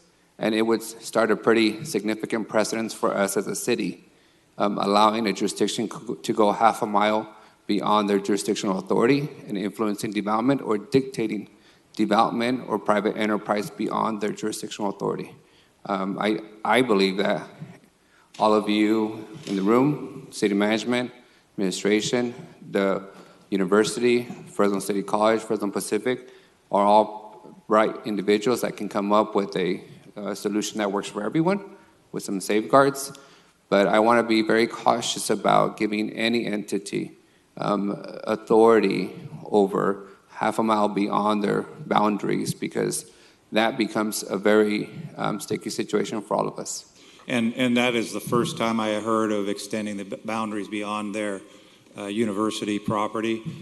So that would definitely have to be looked at. So I just want you guys to have deeper conversations. Mr. Salinas, you, of course, can come to the podium. Yes, come on up. From a technical standpoint, I wouldn't use a radius either. If we do it, that's geofencing is much more sophisticated than that. Yeah. Mr. Salinas? Thank you again for the opportunity to clarify my comments. And the radius that I suggested was just simply that, a suggestion for a starting point for a discussion, which I subsequently followed by saying we needed more clarification from the companies themselves to identify exactly what geofencing means, what we can do. But your point's well taken, and we're certainly, as we have been, happy to continue those discussions, because we need to learn about it as well as you guys. So Absolutely. Happy to just want to clarify, we're not saying we're, doing anything within that half mile. It was just sort of like, how do you figure? Because a lot of that geography around the campus, as you said, is multi-use and facilities, both residential, commercial, and the like. So we want to just be mindful of that. Absolutely. And I've seen the geofencing technology. It's really good. They are to a point now that they not only can stop the scooters and the bikes, but then they can actually slow them down to maximum speed within a certain zone. Those are all things that I think you guys as professional and content experts can figure out how to mesh something that makes sense for all the neighborhoods. And so we share your concern. Yeah. So thank you, Council. Councilmember Soria, you have the floor. Thank you. And all I wanted to add, because I've been part of this discussion for many months, I think that it's time that we do move forward in terms of, I don't think we can afford to do nothing. And I don't think that we should just completely ban. So I think that with reasonable regulation and with also setting a time frame to pilot it, to see if it can actually work within the city, and maybe what neighborhoods this device and this option of transportation can work within the city. I think that we should be open to it. Obviously, working with the various stakeholders, I think that it's important that we continue to have these conversations as we develop a pilot program and the regulations. And we've had a lot of discussions about this. I think it's if we're going to move forward, and it seems like majority of folks on this council do want to go forward, that we get serious about putting a framework together and pilot it. I will say this. The administration has worked on this for quite some time as well. And what I have seen is in the past, council has been somewhat divided on this, and the intent is to bring this to council so a decision can be made. As far as putting the framework together, we have the framework put together, the basic framework. There may be some details with various other entities who we've already worked with and the providers to smooth this out, but we are ready to go once a decision is made. I did want to add to the discussion, particularly around the universities. In discussing with the providers, most of them are interested in areas that provide a good market. And those markets, they've indicated, are likely downtown Fresno area, Tower District area, and those higher education areas. So when we are talking about the higher education, the younger students are going to be the ones that are attracted to these devices. And they are likely going to use them to commute from their apartment somewhere to the edge of campus if they're not allowed to use them on campus. So if the scooter companies are not allowed to enter that market, the overall market of the city may not be feasible for them. I don't know. They probably know more than that about that than us, but I would assume that they're only going to enter and stay into a market that's productive for them.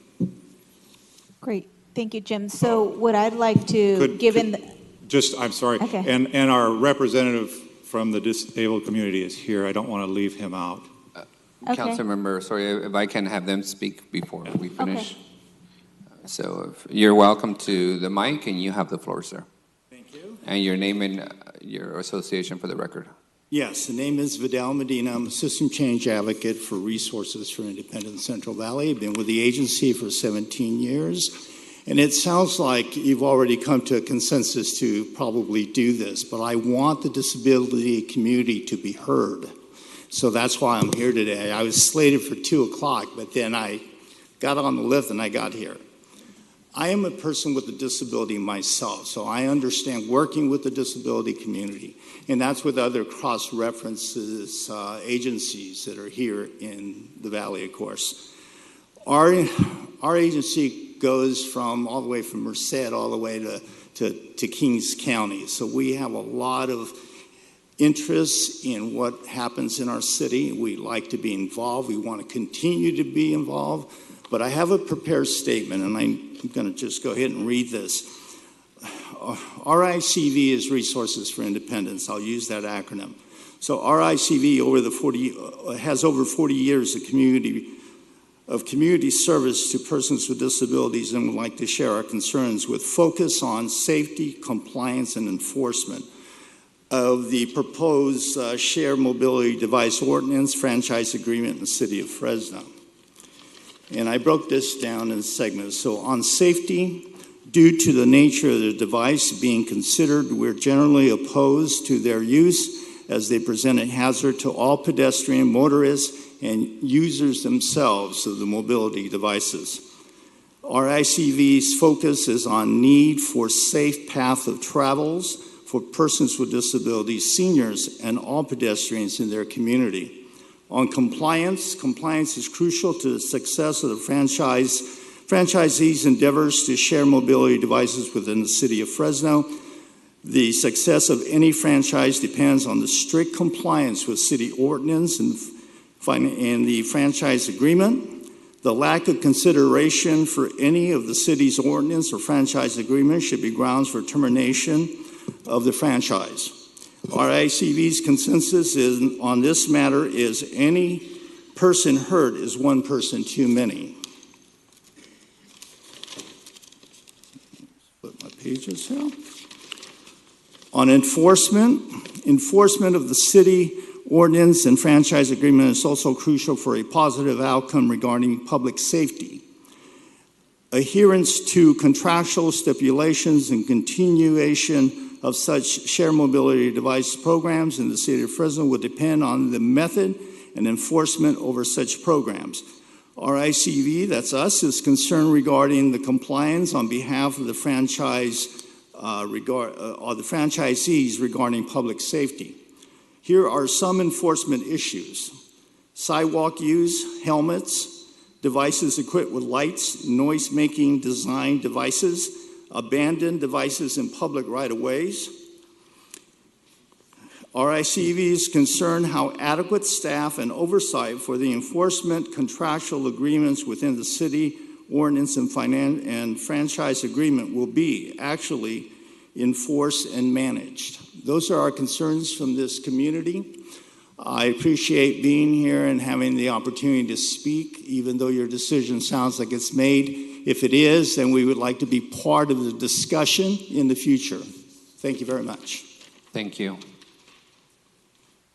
And just to remind the public, this is a workshop, so all we're simply doing is getting a deeper understanding of the discussion that's been taking place for about 8 months. And we do anticipate having everybody continue being involved in that process. And, Mr. Medina's comments, we've talked to others in the disabled community, and his comments echo pretty much what everybody else has had concerns Understood. about. Councilmember Soria, you have the floor. Thank you, Council Vice President. Just kind of along the lines that we've been discussing, and I appreciate Mr. Medina's comments. They're well taken. We're not voting on anything today. I think from my perspective, and at least being part of the Transportation Committee, I think I'd like to give some direction that you guys continue to work on bringing to the council a framework. Obviously, working with the folks that were in the room today, along with those that were not, that should be part of the discussion and figuring out what is going to be the best way to move forward in a pilot fashion. What I intended to do was to bring to council next month something for you guys to make a decision on. Perfect. That would probably be the ordinance itself and recommendation to provide allow the city manager to start developing the franchise agreements. Right. Councilmember Chavez, you have the floor. Jim, I just want to make sure that I'm clear on that. In order for me to support this, I need to have this go through the District Implementation Committee. As we're having this conversation, Fresno State is in President Capriolo's district. I'm not comfortable just coming up with a one-size-fits-all, because if something happens, he's going to get the calls, I'm going to get the calls, or Councilmember Soria is going to get the calls from City College. So that's going to be very important. I just want to make sure I'm clear on that. If there is direction to go through each of those, that would likely extend the timeline I just mentioned. So August may not be feasible, but we can do that if that's the will of the council. Councilman Esparza, you have the floor. Hey, Jim, I just wanted to throw on for the record, I forgot to mention this last time, but I think UCLA, UC Santa Barbara, and Berkeley all allow the scooters on campus with regulations. And so as we're crafting the ordinance, you mentioned that some of these riders might opt to stay out of the market if they're not allowed necessarily. So maybe take a look at some of those models that they've crafted together. Those campuses. We have looked at those models, but I have to respect the universities. It's their property. They're going to set policy they want to. UCLA, all those others have set policy based on their needs, and they may have conferred with the cities, but I have to respect Fresno State's sovereignty over their own property. I had a question for Larry, actually, about the current policy. So I know you kind of you breezed over it when you spoke to us initially, but back when you made your current position clear, but back when the first provider dropped the scooters kind of unexpectedly last year, the emergency operations folks on campus said that the scooters were allowed, but only on the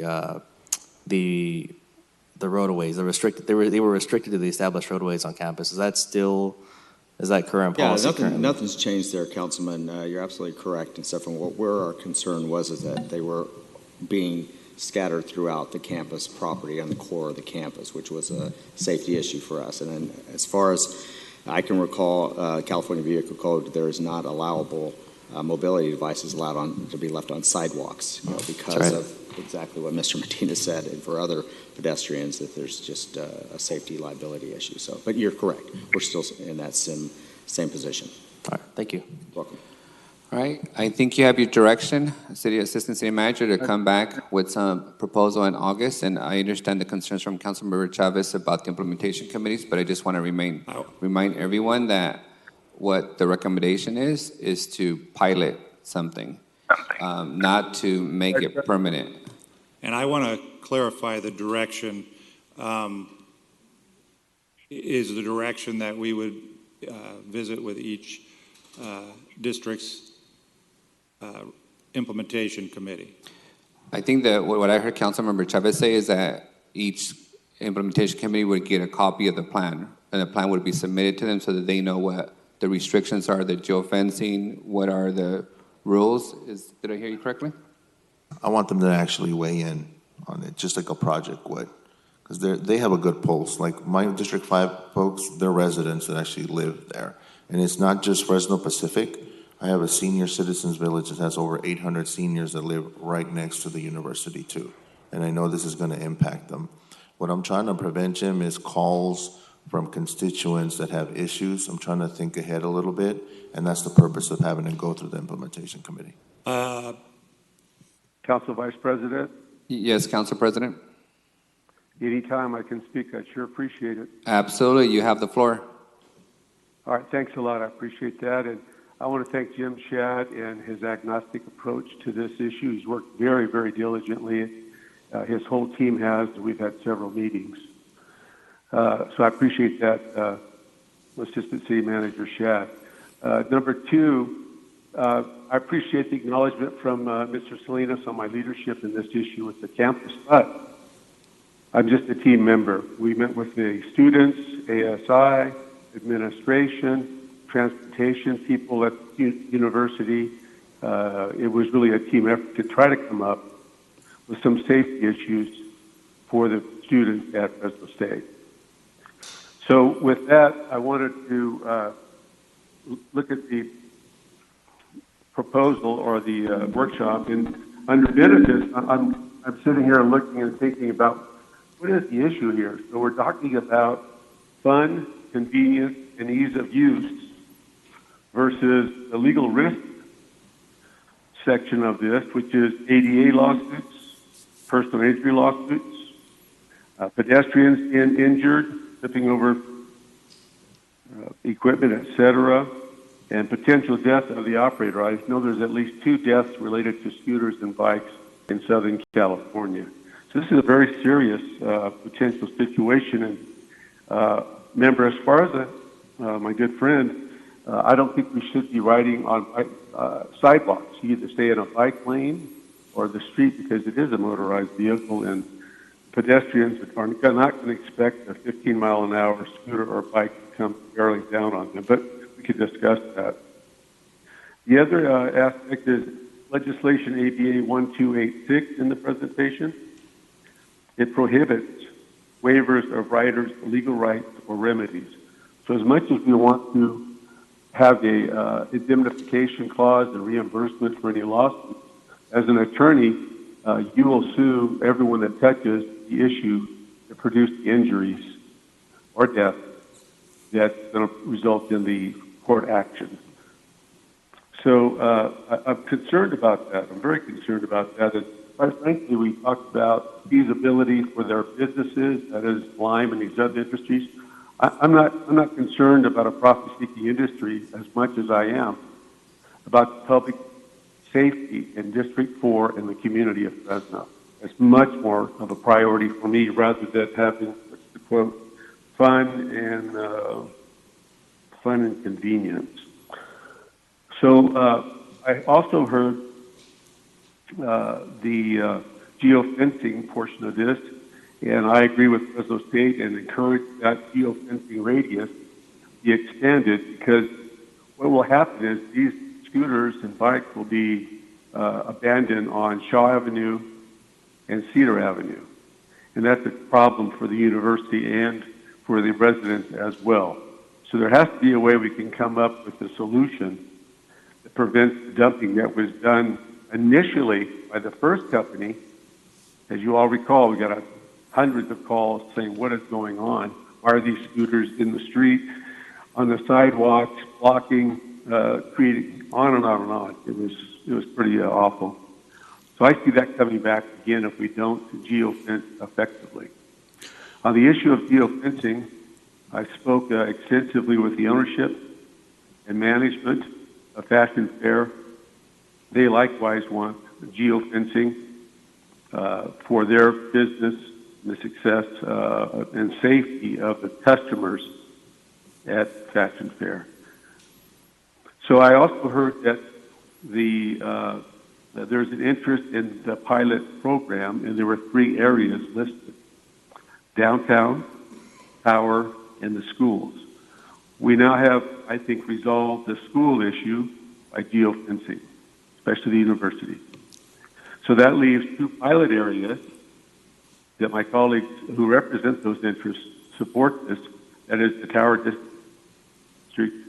So I would suggest a 6-month pilot program in those areas only, and then we can reevaluate and see if it's worthwhile for the entire city of Fresno, less those areas geofenced. And I talked about the safety issue. I think Mr. Medina very eloquently it stated those issues from safety, compliance, and enforcement, not only to the ADA disability community, but to seniors, as Member Chavez said, and to others in our community. So I have great concerns on something that wants to come to our community for fun and convenience, as opposed to all these issues that we've discussed. And I think I'm the only council member that sat through a 2.5-hour video presentation in the city attorney's office that discussed positives and negatives of this proposal. And the negatives by far outweighed the positives of convenience as opposed to safety and the other repercussions that can come from this. And I also want to say that I support Member Chavez's implementation committee requirement, and no one size fits all. So we have to address each district through our citizens and community implementation committee to come up with the best situation for each individual, unique district. So with that in mind, we have a long way to go before I could support the shared mobility device proposal. Thank you very much.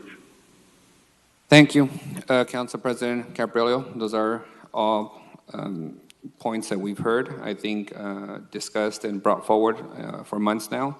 I think with any new mode of transportation, there's always concerns. I heard the same exact concerns when we were discussing the Uber and the Lyfts coming in exchange for taxi cabs. And what we have to consider in this case is we're not proposing a structure that's going to just impact one part of a city. We're proposing a new transportation mobility system that folks are going to want to use across the city. Some places more than others, and the market would drive that. I know I've heard my council colleagues talk about how business-friendly we need to be and encourage innovation and encourage new modes of transportation. Given the significant air pollution we have in the city, this does offer a way for college students, downtown pedestrians, other folks who wish to use it, to do it in a way that doesn't just create more of a pollution footprint. So from my perspective, I'd like to move forward with giving staff direction to come back with a pilot, and I'm open to that pilot having to go through implementation committees for feedback so that the residents can have an opportunity to provide feedback, not for them to determine whether those projects go forward or not, but to provide feedback to staff and to others as they know their neighborhoods well. We can move forward with touching base with each district's committee and bring something back. Whether we make it in August. Understood. A little more logistics involved. Just a couple of, or one more thing regarding the scooters, this whole scooter thing. When we start talking to the committees, they'll probably have some specific needs. I don't want this area, scooters in this area, so we need to geofence that. What I would recommend is the ordinance itself be very basic, and the details of those are in the franchise agreement, because we all know that that's going to change based on what we see through the pilot, and we would want to make those adjustments fairly easily. We don't want to be coming back with a revision to the ordinance all the time. You have consensus for that direction. Okay. All right. Thank you, Jim. Thank you, Council President Caprillo. We are now going to adjourn for lunch, and we'll be back at 1:30. So you'll be the first one on the agenda, HPs. Thank you all.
when the council has dollars in place and when the county has funding in place. And such would be the approach on the more immediate concerns from Central Unified.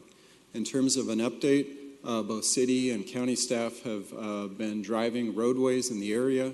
We've been pulling up, looking at available right-of-way as far as ability to construct improvements, but we are still waiting for Central Unified School District to provide some additional information about where their students are coming from and the areas of greatest concern. Okay, when will we have a plan, Director, for the opening of Tilly Elementary School? I know that we're a few weeks away from the opening of the school year, and we discussed how we're going to make sure there's safeguards and walking paths for the residents who live nearby. Staff will have an update on that early next week with or without the information from the school district. We'll go ahead and provide that. Okay. So can we postpone to bring it back, or is this time sensitive? Council, this particular agreement would not govern that type of improvement. Really what this does is it provides a master agreement. County council, legal counsel has drafted it. Because what happens on major projects when we partner together is each one requires a specific agreement. That entails all of the language about reimbursements, things like indemnification language, clauses, and every time we do a joint project, that language gets reevaluated. And so we usually spend about 6 months of time with attorneys from both offices putting together an agreement. What this would do is streamline that process, get all the standard language taken care of, and then we have opportunity, if a project's in the city budget, council's approved money, the Board of Supervisors approves money, we're then able to go forward and let's get it done. Okay. Okay, that's fine, because I had similar concerns in terms of, because I represent Central Unified Neighborhoods. So, and I know that you guys have been good in working with our office to make sure that we're trying to do our best efforts in building out the infrastructure that is much needed out there. So I know Central Unified is working on this. I know that they've had some delays due to the recent loss of their business manager. But I'm then comfortable if there's commitment there to make sure that we are still working on that same path. Absolutely, and again, to reiterate, the type of work contemplated there would not fall under this agreement, but it's something we can do under existing agreements the council's approved in the past. All right, thank you. Seeing no other comments, I'll make a motion to approve. Seconded by Councilmember Soria. Roll call. Councilmember Bredefeld? Yes. Chavez? Esparza? Aye. Soria? Arias? Yes. President Caprielio? Yes. To the next item, item 1P and Q. Councilmember Esparza, I believe you pulled this item. Yes, let's wait for the Wizard of Oz to get back online. So 1P and 1Q are together regarding the revolving loan fund. Is there staff here who can speak to this? So I had some questions for you in the meeting that we had, I think, last week regarding this item that I think you said the contractor could answer. Are they there too? Yes, they are. We'd Okay. like an opportunity to have them come up and Sure. speak. Please. Your name for the record and organization, please. Sure. Frank Gallegos with SenCal Business Finance. I'm the executive director. Hey, Frank. I'm curious. I looked at the list. You know, I think you guys have had the contract the entire time we've had the revolving loan fund. We've had it the last 20 years. Last 20 years. Okay. It's been around about 30 years. Okay. The city originally administered it themselves, and it wasn't getting out, and just didn't have the staff for it. So we took it on 20 years ago. We've been doing 10-year stints. Originally, EDA didn't provide much guidance on oversight and reporting, and then city had some turnover. And so about 5 years ago, we met with Georgianne, agreed on how we would proceed in getting the fund back in shape, which we have done. We're now an A-rated, A-plus rated vendor with the EDA, which is only about 3% in the whole country are A-rated. We've reduced the cost to administer a fund by about a third per year, and in the last 5 years, we've made 16 loans, 9 of which were to women and minority-owned businesses, and all the loans are south of Shaw Avenue, between downtown and Shaw Avenue. Okay, great. In addition, we've also had significant matching dollars through our other program, the SBA's 504 loan program. So, is the outreach sort of marketing aspect, is that part of yours, or we do that here at the city? we share it with the city, with the economic development. So, for example, last month there was a manufacturers summit downtown. The city had a booth. We worked the booth with them the whole day. We've done it with the food show. We attend other events where the city and us share spots, or we do it on our own. We work also with the other. There's 2 other nonprofit lenders in towns, Valley Small Business, and then Access Plus Capital. And so we try not to overlap each other, but we also try to share clients. If I can't do it, I send it to them, vice versa. And then we also, in our case, if somebody's really too good for the fund, they can afford to do a conventional loan, we'll introduce them to a bank. We have contacts at every bank in town. Okay, well, I asked the question because looking at the list, not just of the current loans that are out, but of the ones that have been made and paid back already. Sure. I think the staff fit it onto one-page list. And in my district, district number 7, I noticed there were only two businesses out of any loans that have ever been made from the revolving loan funds.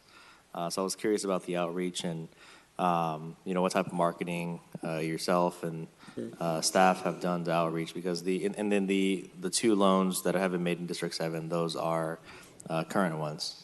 So it's much more of, I think, even a recent thing. Sure.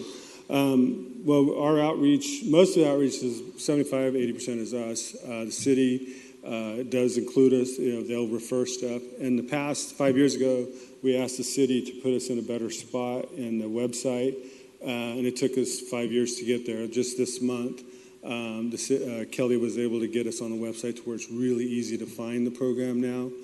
Before, I knew it was there, and I couldn't find it, and I'm computer literate, right? So if I couldn't find it, the average small business isn't going to find it. Now it's very easy to find. It's only happened the last 2 weeks. And so that's going to help a lot. We do reach out to like the Downtown Partnership, the EDC. We have active relationships with everybody. But now we're starting to push for, we've made a list of realtors that work the downtown area for their referrals, including Ron Stump's company with his daughter Veronica, who's very active downtown. The area that we've had some trouble with is Southeast Asians, getting loans out to them. Sometimes a lot of it is too that when we do identify them, they're in a county island within the city, so we're not allowed to lend in those areas. If they need a line of credit more, we don't do lines of credit. The program is a term loan. And our staff is small, so to set up for a line of credit just wouldn't work for us at all. That's more what Valley Small Business is the one that really does those things, and we would refer them that way. We also, with our office, we work with Fresno State and Fresno Pacific College to get interns, usually juniors and seniors, and they work with the business at no cost. They use our resources to do business plans, projections, and just help them pull a whole application together. And they'll put up to 20 hours, sometimes as much as 30 hours into those. It's a good project for the student. It's good for the business because they're getting a really high-quality product for very little money. So you had said 16 loans in the past 5 years. So would it be fair to say that we're averaging about 3 annually? Yeah, and it's because we just, in the last 24 months, 12 of those months, we've been maxed out with no money available. We have to keep a 5% reserve for loan loss. That's a requirement by the EDA. That's 5% of the 800,000? Of what's outstanding. Okay. So right now we have about $700,000 outstanding. We have about 180 in the bank, and of this, so we need to have about $35,000 in reserves at all time for loan losses. Then we also try to keep a little cushion just to cover the overhead cost of running the program. It costs about We've billed a fund about $1,500 a month now. It was over $2,000 a month. And then when the reporting happens, it goes up a little bit because just the amount of work that goes into doing the EDA and the city reports. Because of our new rating with the last year, with the EDA, we only have to report once a year. We were reporting 3 times a year, and each report was taking 30 to 40 hours of man-hours to get it completed. Okay. Out of curiosity, how many, so I mean, you're doling out about 3 loans per year. How many applicants are you getting annually? We're getting, we decline about half. Or the other thing is there's a number, many more than that we refer to other programs or we put into our regular program, or we just find them conventional loan because they're solid. They just don't know they're good, you know? And so the amount that we touch is probably more 15 to 20 a year. The amount that we help is 3 or 4. Actually, help is probably 6 or 8. Yeah. Okay. So I know obviously we keep a reserve. How much of the outstanding loans, and they're being paid back annually, how much in revenue is being put back into the fund annually? Annually? Roughly. So it seems like you have a pretty consistent flow. Well, you figure it's about 6% on 700,000, so about $42,000 a year, $50,000. Plus there's fees for loan fees and stuff when we make a new loan. So we get about a third of that, and so we've grown the pool from in the last 5 years from just over 500,000 to almost 800,000. Okay. All right. Thank you. You're welcome. And I'm willing to go to any of your offices and work with your staffs on giving you information. We've offered it in the past, just nobody's taken it up with us in a while. If you need any help, let us know. Councilmember Soria, you have the floor. So I guess I don't really understand in terms of the process. So you guys have had this for 10 years, you mentioned? Had it for 20 years. Or for 20 years, excuse me. So, and maybe this is for the administration. So it looks like back in the day, Georgianne White was the one that set up this agreement and brought it forward to the council. Have we thought about, or is this an RFP process that should be happening? What? It was an RFP process. 20 years ago. We just did the RFP. Okay. That's what you're voting on now as a result of that. Staff went through it. Georgianne was 5 years ago. We had money sequestered when I got to the CENCAL 5 years ago. And the city had about took $250,000 back because we were not putting the money out in the community. When I came on board, we got the money out. The reporting, we're at a little bitty portion of the city's budget, and we had the worst audit of anybody. We fixed all that stuff. We've gotten the money out. We've fixed the reporting. We have a clean audit. Everybody's doing the right thing. We have a good working relationship with city staff and the downtown organizations that work with small business. And the RFP process is outlined in the staff report. Yeah, so it was just this one that was received. Yes. Do we know why? Are other folks just not interested in? It's a small program. Uh-huh. Yeah, sorry. It's a small program, like he said. We had 7 people that pulled it, including CENCAL. None of them returned or responded to it, but they pulled the information. And staff did reach out to those folks and ask them for reasons, and they just said it wasn't their bailiwick. They didn't want to have to do it. It was too much work for them. Too much work for them. Is this stuff that We have one that was going to submit, but they submitted late, and so we weren't allowed to accept it. Okay. So what other types of groups have gone after these? Is it like Access Plus Capital, kind of? Yes. Okay. And they were not interested at all? They didn't pull either. They didn't pull. That's interesting. Okay. Okay, thank you. Mm-hmm. Council, seeing other comments, I do have some concerns around the outreach and the need for additional effective outreach to some of the communities that you identified. So is this a time-sensitive matter that has to be approved today? Well, the contract is expired as of the 20th of this month, so we would have to get an extension. We're not able to fund any loans right now, and we do have people that are asking about them. And so the contract technically is already expired? Correct. Because we were supposed to be here last week and there was no meeting, I believe. Yeah. So what's the real impact if we were to delay this for the next council meeting? The reason I ask is we typically contracts before the council are 5 years in length. Sure. And then with 1-year extensions, this is a 10-year commitment. And I want to make sure council members have time to sit down and provide ideas. Sure. Well, I mean, we have historically been 10 years, and there's a lot of work into doing the RFP, both on your end and our end. And in addition to that, well, if you do a new RFP in 5 years, then you have to do resubmit a whole plan. Yeah. And that sucks up a lot of everybody's time. So it's kind of up to you guys. We're willing to be flexible, and like I said, the size of the pool is really small compared to what Access Plus Capital does. And we're doing it as a community service in a lot of ways. Our main pool is SBA loans with the 504, and we do about 20 to 25 million a year in that. So to do 2 or 3 loans for $100,000, $200,000 is small, but it's important. And we feel that's our part of this. We don't charge what it really costs to do it because we feel we have some commitment to giving back to the community. I appreciate that, but it's been 10 years since the council has discussed this, so if it's the will of the council, I'd like to have you guys consider waiting till next council meeting. Would that work for folks? And what are you hoping to accomplish between now and the next council meeting? And like we talked about offline, we are open to a 5-year agreement if that's the will of council. I'd also like to see, he said that they fixed their audit issues. I'd like to kind of get a sense of what audit issues they had before moving and knowing that We were at a balance about $40,000 and nobody could find it. Not your people, not our people, not the independent auditors. And there was an error in the formula from way back when they transferred their program, now being the EDA. They had to fix an error in their program before we could fix it. And then once my gal got it, my staff got into it, put about 100 hours into this thing. My gal found it, fixed it to everybody's agreement, and the thing balances perfectly the last 2 years. Okay, well, I'd like to see all that stuff before I move forward with, since you were the one that raised those issues, and I wasn't aware that those were some of the challenges that arose during the contract, so. All right, if looks can like bring we it have back. consensus from the council. We'll make a motion to table this item to next meeting, and then we'll bring it back. All right, there's a motion, there's a second to table. Second by Member Soria. Roll call. Councilmember Bredefeld, Chavez, Esparza, Aye.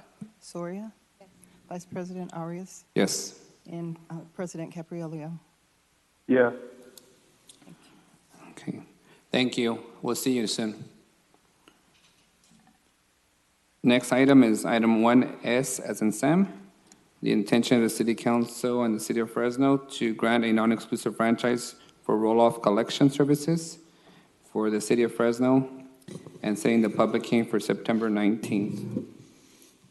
Yeah. Hey, Jerry. Good afternoon, Council. Jerry Schubert, Department of Public Utilities. Councilmember Esparza, you have the floor. Yeah, Jerry, could you give us just a kind of basic walkthrough of what this item is? I read the staff report. It's currently what we do with roll-off contractors who want to do business in the city of Fresno is that they have to join this list. We've been doing this since 2011. That's why it's a non-exclusive roll-off franchise. So they apply to be on the list. We go through their background and make sure that they're actually a business that's legitimate to be doing this type of work in the city. And then we bring it before council. We do 3 hearings, one to announce them, and then we do a resolution of intention and then a hearing. And once it's approved, then we allow them to actually do services in the city of Fresno. And by roll-off, you mean? The larger bins, the dumpsters that are over 8 cubic yards. Anything under 8 cubic yards is considered part of the commercial solid waste franchise. Okay. All right, that was fine. Yeah, I just wanted a little bit more of an explanation beyond the staff report. All right, motion to approve. Motion made by Councilmember Esparza, second by Councilmember Chavez. Roll call, please. Councilmember Bredefeld, Chavez, Esparza. Aye. Soria? No? Oh, okay, thank you. Arias, Yes. President Caprielio. Yes. Okay. Next item, 1Z as in zebra. actions related to submitting an application to the State of Goodwill Repair Program for funding to replace the city's bus, wash, and vacuum systems.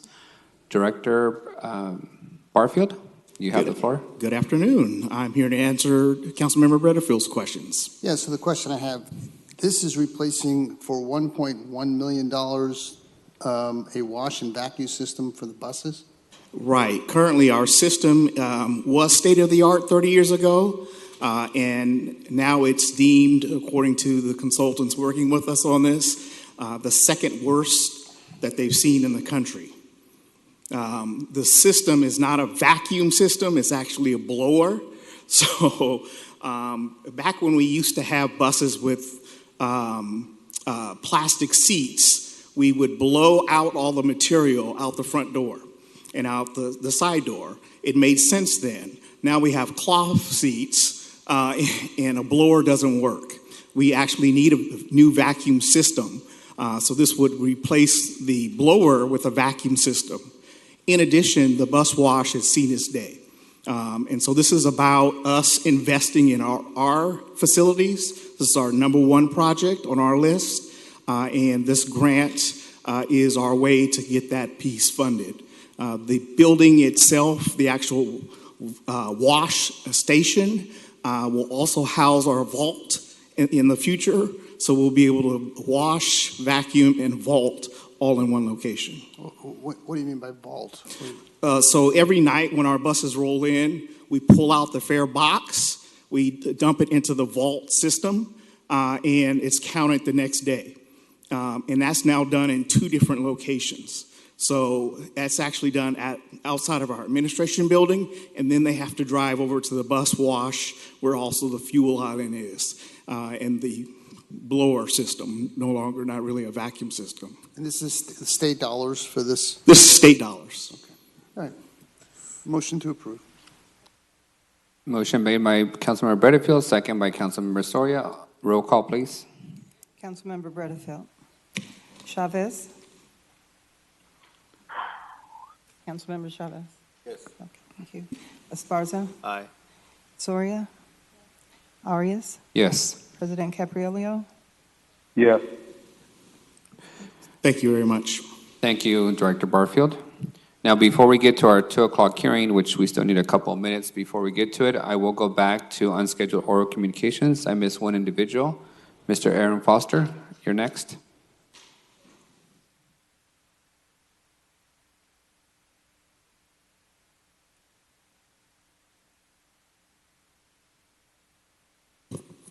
Good afternoon.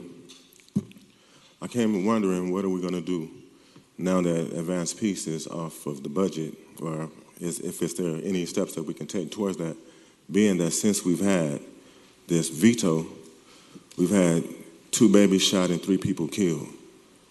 And I still see the sense of urgency that I had in the very beginning to use something, a measure to reduce gun violence.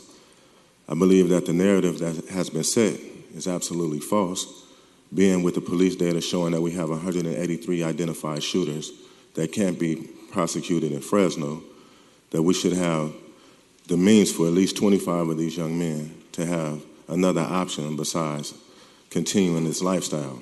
So with that, we only have enough room for 25 people in Advanced Peace.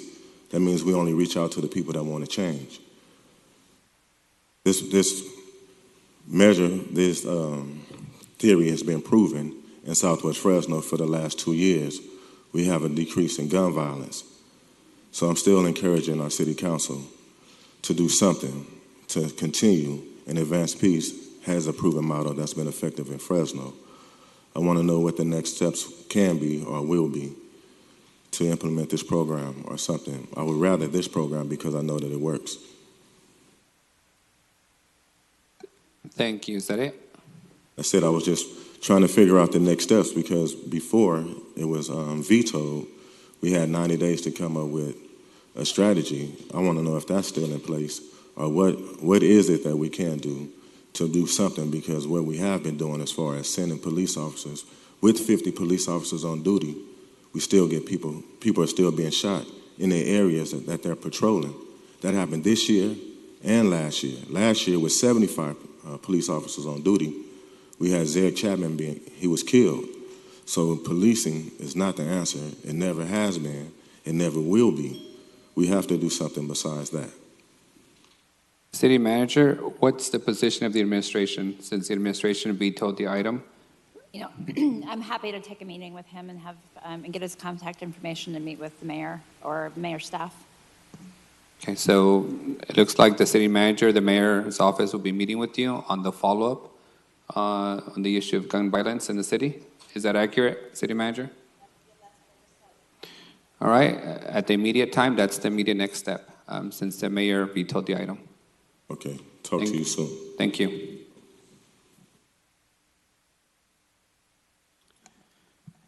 Okay, the next item we have is the 2 o'clock hearing.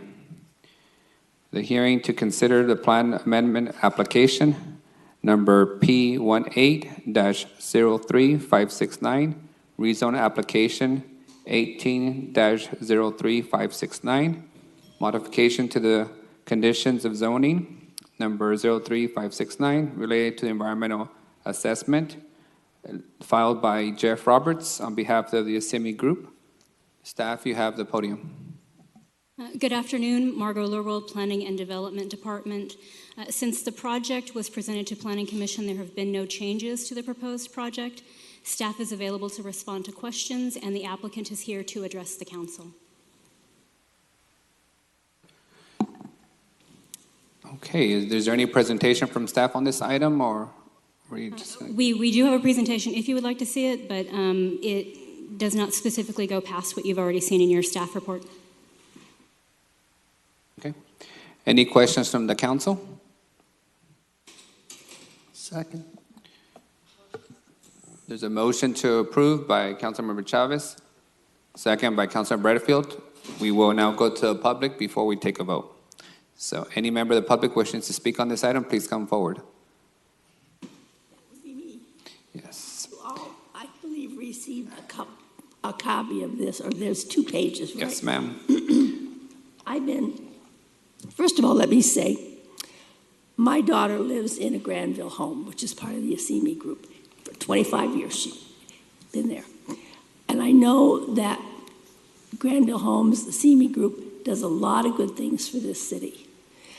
But what they're trying to do with putting a building across an intersection and cutting off traffic, vacating traffic, is not a good thing. So I've been counting cars. I've been going out, excuse my voice. I've been 7 hours, I've been out there counting cars. And I found there was and believe me, I do it very carefully. And I found that there are an average of almost 39 cars that use this intersection an hour, 39 vehicles. I got 1 school bus, 1 motorcycle, lots of pickup trucks, lots of delivery trucks, and a lot of cars. I happen to use this intersection about 4 times a week myself because I live nearby. Oh, that is going to help. Thank you. I had a tube down my throat for 8 days. So I found that the Fresno Traffic Planning General Notes states a feasibility study for all proposed vacations of public rights of any way is required prior to building permits. And I know you're not ready to do building permits now, but you are considering zoning for this project. I feel that it's almost terrible to cut off traffic for this neighborhood. It's going to, not me personally, I have other ways to get out, but other people do not. And it's also going to increase the traffic at the intersections that surround this because of not being able to use this shortcut. So I strongly urge you to not permit this cutoff of this vital intersection to happen. Thank you very much. Thank you. The next card is Holland Wright.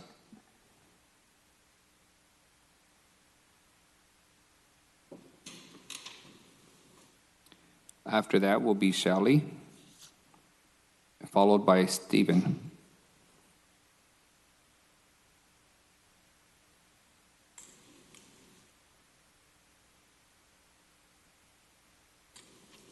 I'm Holland Wright, and I live in Village Gardens, and I've lived there for 27 years. I'm also on the board of directors. And when the Assimi proposal came up, we started talking with the residents to find out what their preference was. And after talking with many of them personally, the consensus was that they preferred to have the financial building and the enlargement of the Fig Garden area rather than having the two-story apartment rental buildings there. One of the things that they really liked about it was that the Assimi group has proposed to put pedestrian access to the Fig Garden for the residents, which is wonderful. They're also including 2 little dog parks in the area because many of our residents like to walk their animals. So the overall feeling from most of the people that were there was that this would be a very good thing for us. Thank you for your attention. Thank you, Miss. Shelley?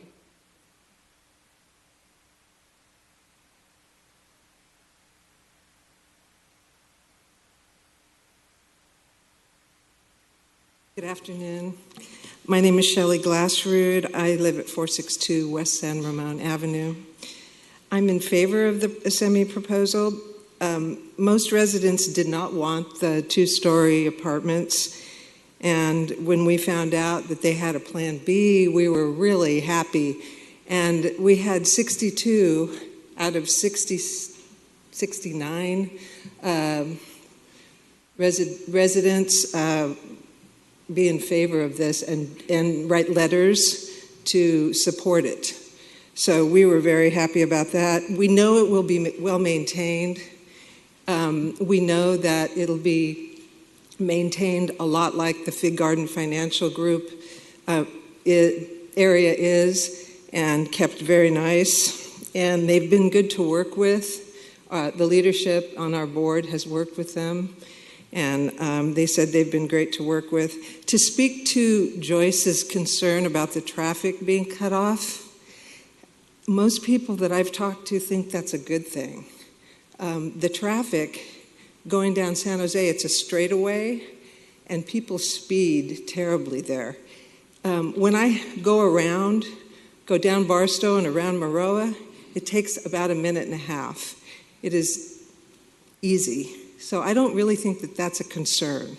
I think cutting off the traffic would be a nice thing for the neighborhood. Thank you very much. Thank you. Stephen?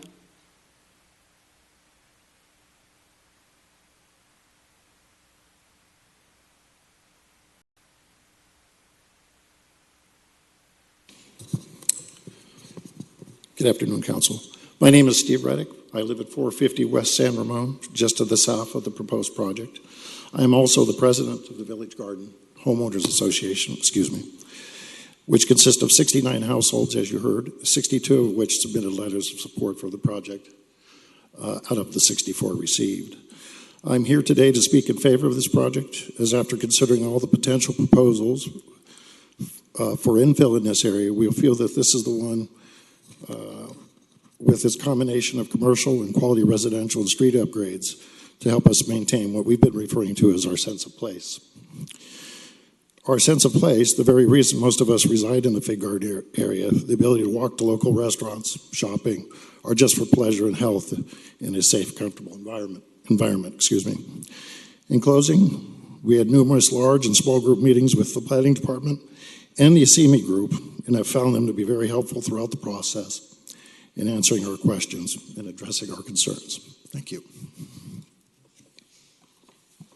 Thank you. Is there anyone interested in speaking on this item?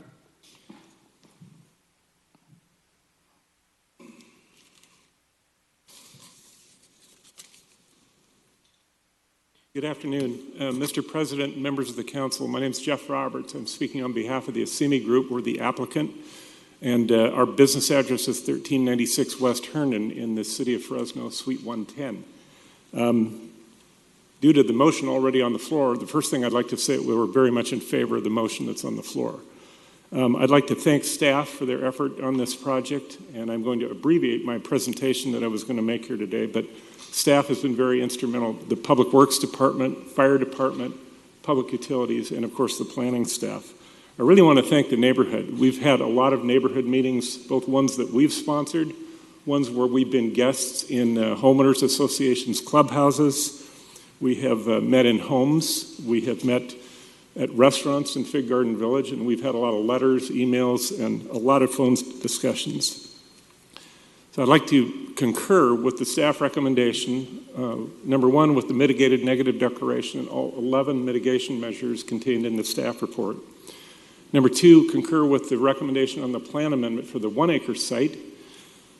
Three, concur with the rezone application on both the 1 acre site and about 6 more acres of cleanup rezoning as the staff has proposed. We want to state for the record that we also concur with the recommendation of the District 2 Implementation Committee, the Airport Land Use Commission, and the unanimous recommendation of your Planning Commission. We brought some graphics along that I can refer to if you have questions, but they show the vision of what is proposed for this particular site. One thing we learned in our neighborhood meetings, which is kind of interesting, there are a lot of walkers in this area, a lot of pedestrians, both from the immediate neighborhood and also on the west side of Palm that like to walk in here. It's very quiet. The issue is that there is a lot of speeding cars and a lot of cut-through traffic, and our proposal will eliminate the cut-through traffic and hopefully provide a much safer, quieter environment for what is a key factor in this neighborhood. We were asked by the by the folks that live in the area to provide pedestrian gates through our project so they can get to Fig Garden Village without having to go all the way out to Palm. And we've agreed to do that both at the commission, we will agree here today. We've also heard that because there's so many dog walkers, there was an idea of having a dog park. We can actually do that inside our fence, and there's 2 opportunities to do these small parks, and they'll be maintained by our company and have 24-hour security. So it's going to be a very good situation for folks that have dogs that like to use the area. I think I'm going to stop at this particular point, but again, Mr. President, members of the council, appreciate your support for the staff recommendation, Planning Commission, and with all the conditions that were contained in the report. Mr. Roberts, before you leave, the agenda items are very technical in nature, and nobody can actually assess what is being proposed for approval. Can you describe for us the actual project for the record? Certainly. The proposed project is at 1 4-story office building of about 90,000 leasable square feet, situated, I'm going to say, almost on the San Jose alignment exactly, but east of the Fig Garden Financial Project that's there today. So this one additional building would complement the other 3. The architecture, as you can see by that proposed rendering, will be very, very similar with the marble and the glass that matches what's there. This graphic shows in a pink area where that building would be located, and it's due west of the Seville condominium project. So we have met with those folks about the setbacks, the landscaping requirements that we intend to put in to provide a buffer, and that's what we would like to do. There's several parts to this project, though. The plan amendment for a 1 acre site to change from residential to mixed use, the rezoning for that 1 acre site to change to a mixed use zoning, the cleanup, which is on the existing office complex, which would allow for an elimination of that wall and a break in that fence, if you will, with the pedestrian gates. And then we have to remove an older project that was there. It had a lot of asbestos and that sort of thing. Those are being taken place. And then we abandon an approved apartment project that could be built today, but it won't be if this project gets approved. So those different components all mixed together provide what we like to call is kind of the last piece of the giant big jigsaw puzzle here. So that's the proposal in a nutshell. All right, thank you. Is there any questions from the council? Council President Capriolio, any questions? All right, hearing none, we'll call for a roll call vote. Councilmember Bredefeld? Yes. Chavez? Esparza? Aye. Soria? Aye. Vice President Arias? Yes. President Caprielio? Thank you. All right, motion passes. Our next item, 3A. Thank you all for coming. Approve agreement with Kingsview Corporation in the amount of $671,947 for the homeless outreach and assessment services. Mr. Spies, you have the floor. Council Vice President Arias, Council President Capriolio, and council members, this is a part of the Homeless Emergency Aid Program HEAP dollars that were granted to us by the state of California. This particular award is a contract for homeless outreach services in conjunction with the city's 5 HEAP homeless service contracts and in coordination with the community's homeless services providers network. One qualified contracting organization responded to the RFP and was evaluated by a qualified panel. Based on this RFP process, staff recommends Kingsview Corporation for an 18-month, that should be corrected, an 18-month agreement in the amount of $671,947. The services that will be provided are working with the Fresno Police Department's Homeless Task Force, the Coordinated Entry System, and the Homeless Service Providers Network in resolving encampments and actively engaging and stabilizing the most vulnerable and at-risk homeless individuals in our community.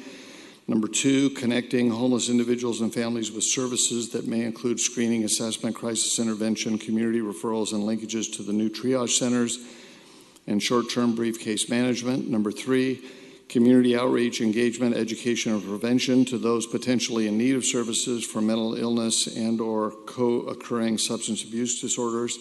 And number 4, assisting with providing transportation services, diversion services, and housing placement when appropriate. Thank you. With that, we have a motion to approve by Chavez, seconded by Soria. Any council member? Soria has the floor, and then Councilmember Butterfield. Thank you, H, for the overview. Just a question. So did you guys, when you guys were putting the RFP, did you guys expect more than one to bid?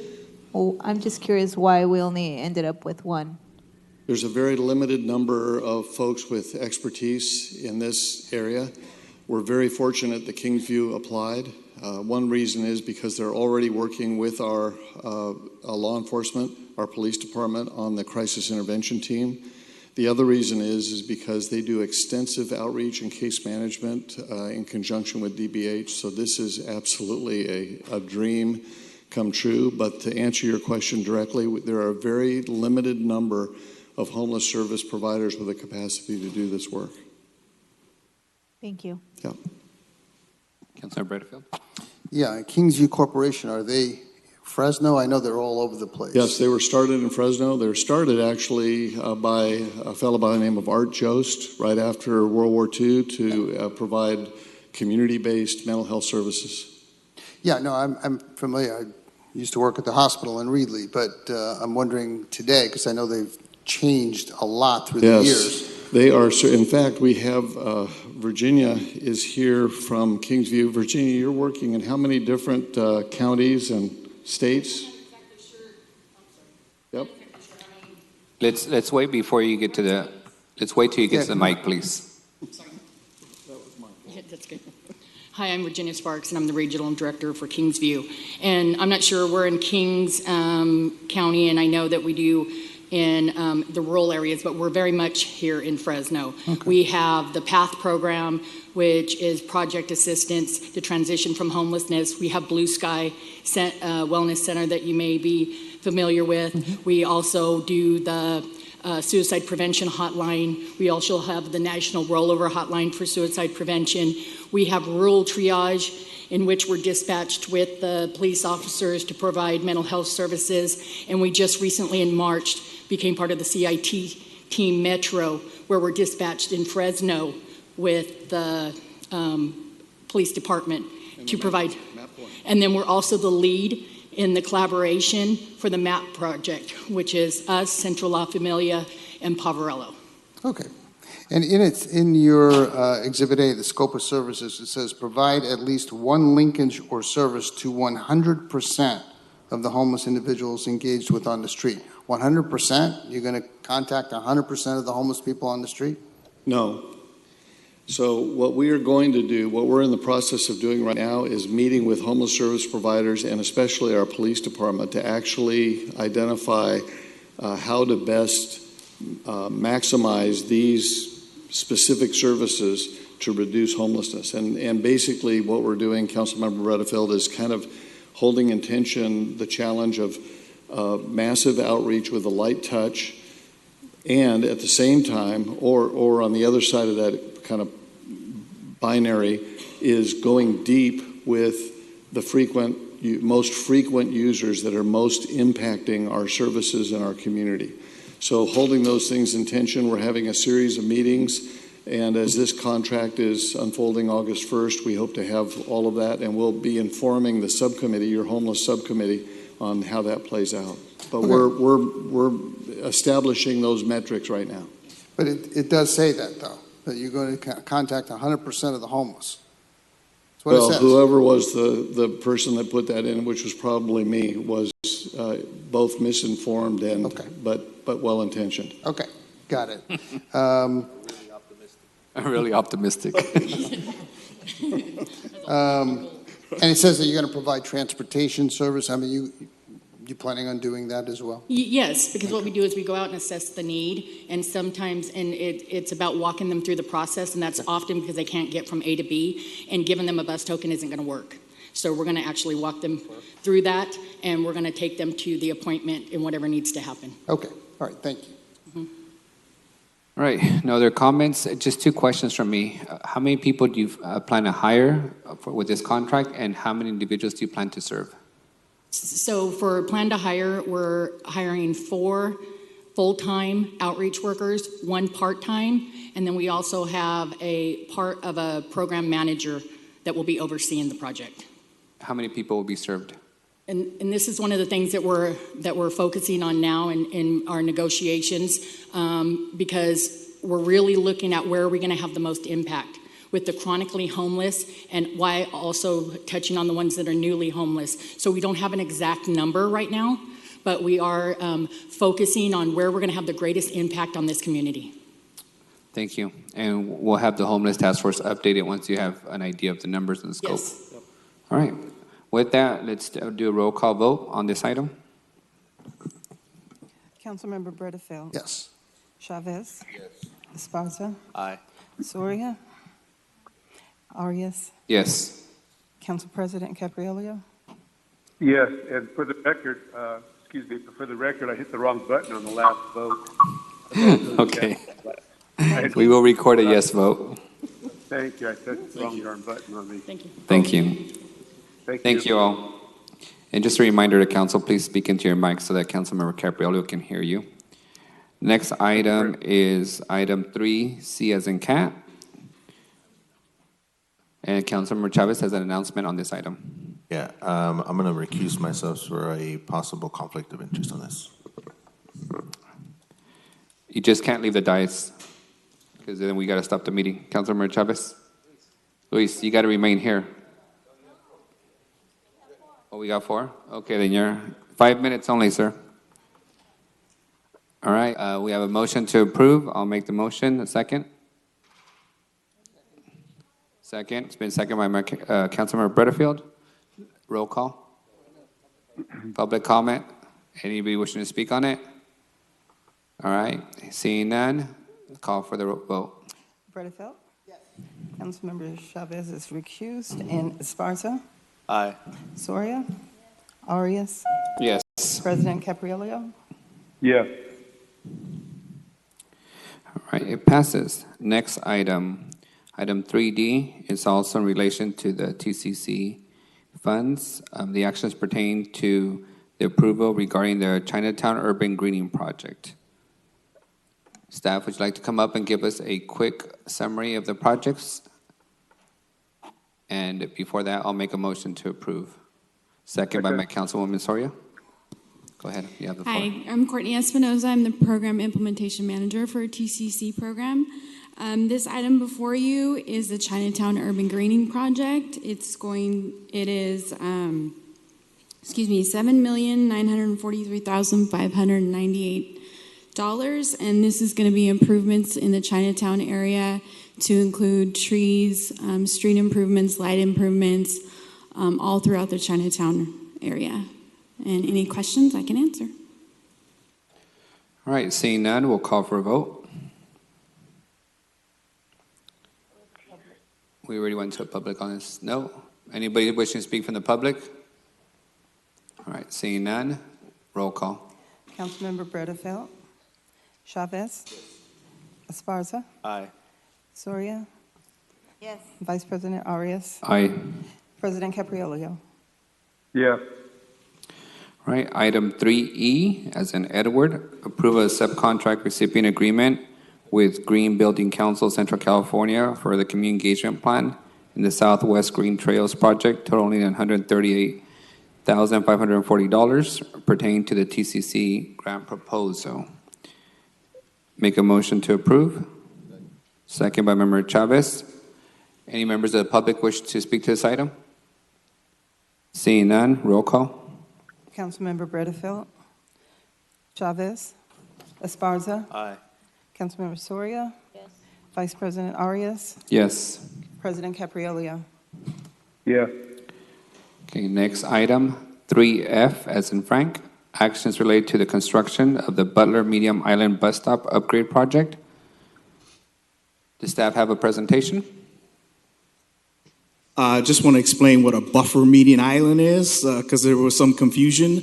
A buffer median island is more like what you see on a street like Cedar, Ashland, Gettysburg, Bullard. It is the actual buffer that between the main road and the frontage road that leads into a development. And we will improve 18 of those buffer median islands where right now we have basically a pole in the ground. And make them fully ADA accessible.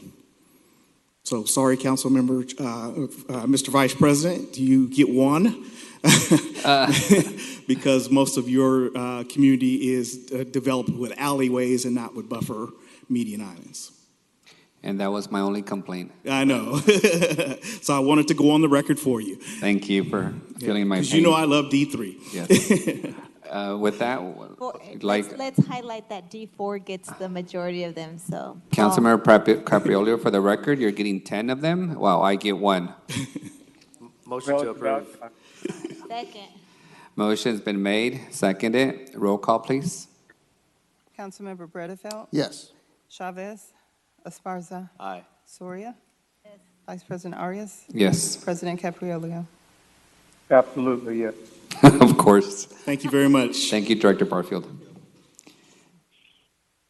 Okay, item 3G, actions pertaining to comprehensive administration of the United States Department of Housing and Urban Development Programs, or in layman's term, a consulting contract for the HUD CDBG funds for the city.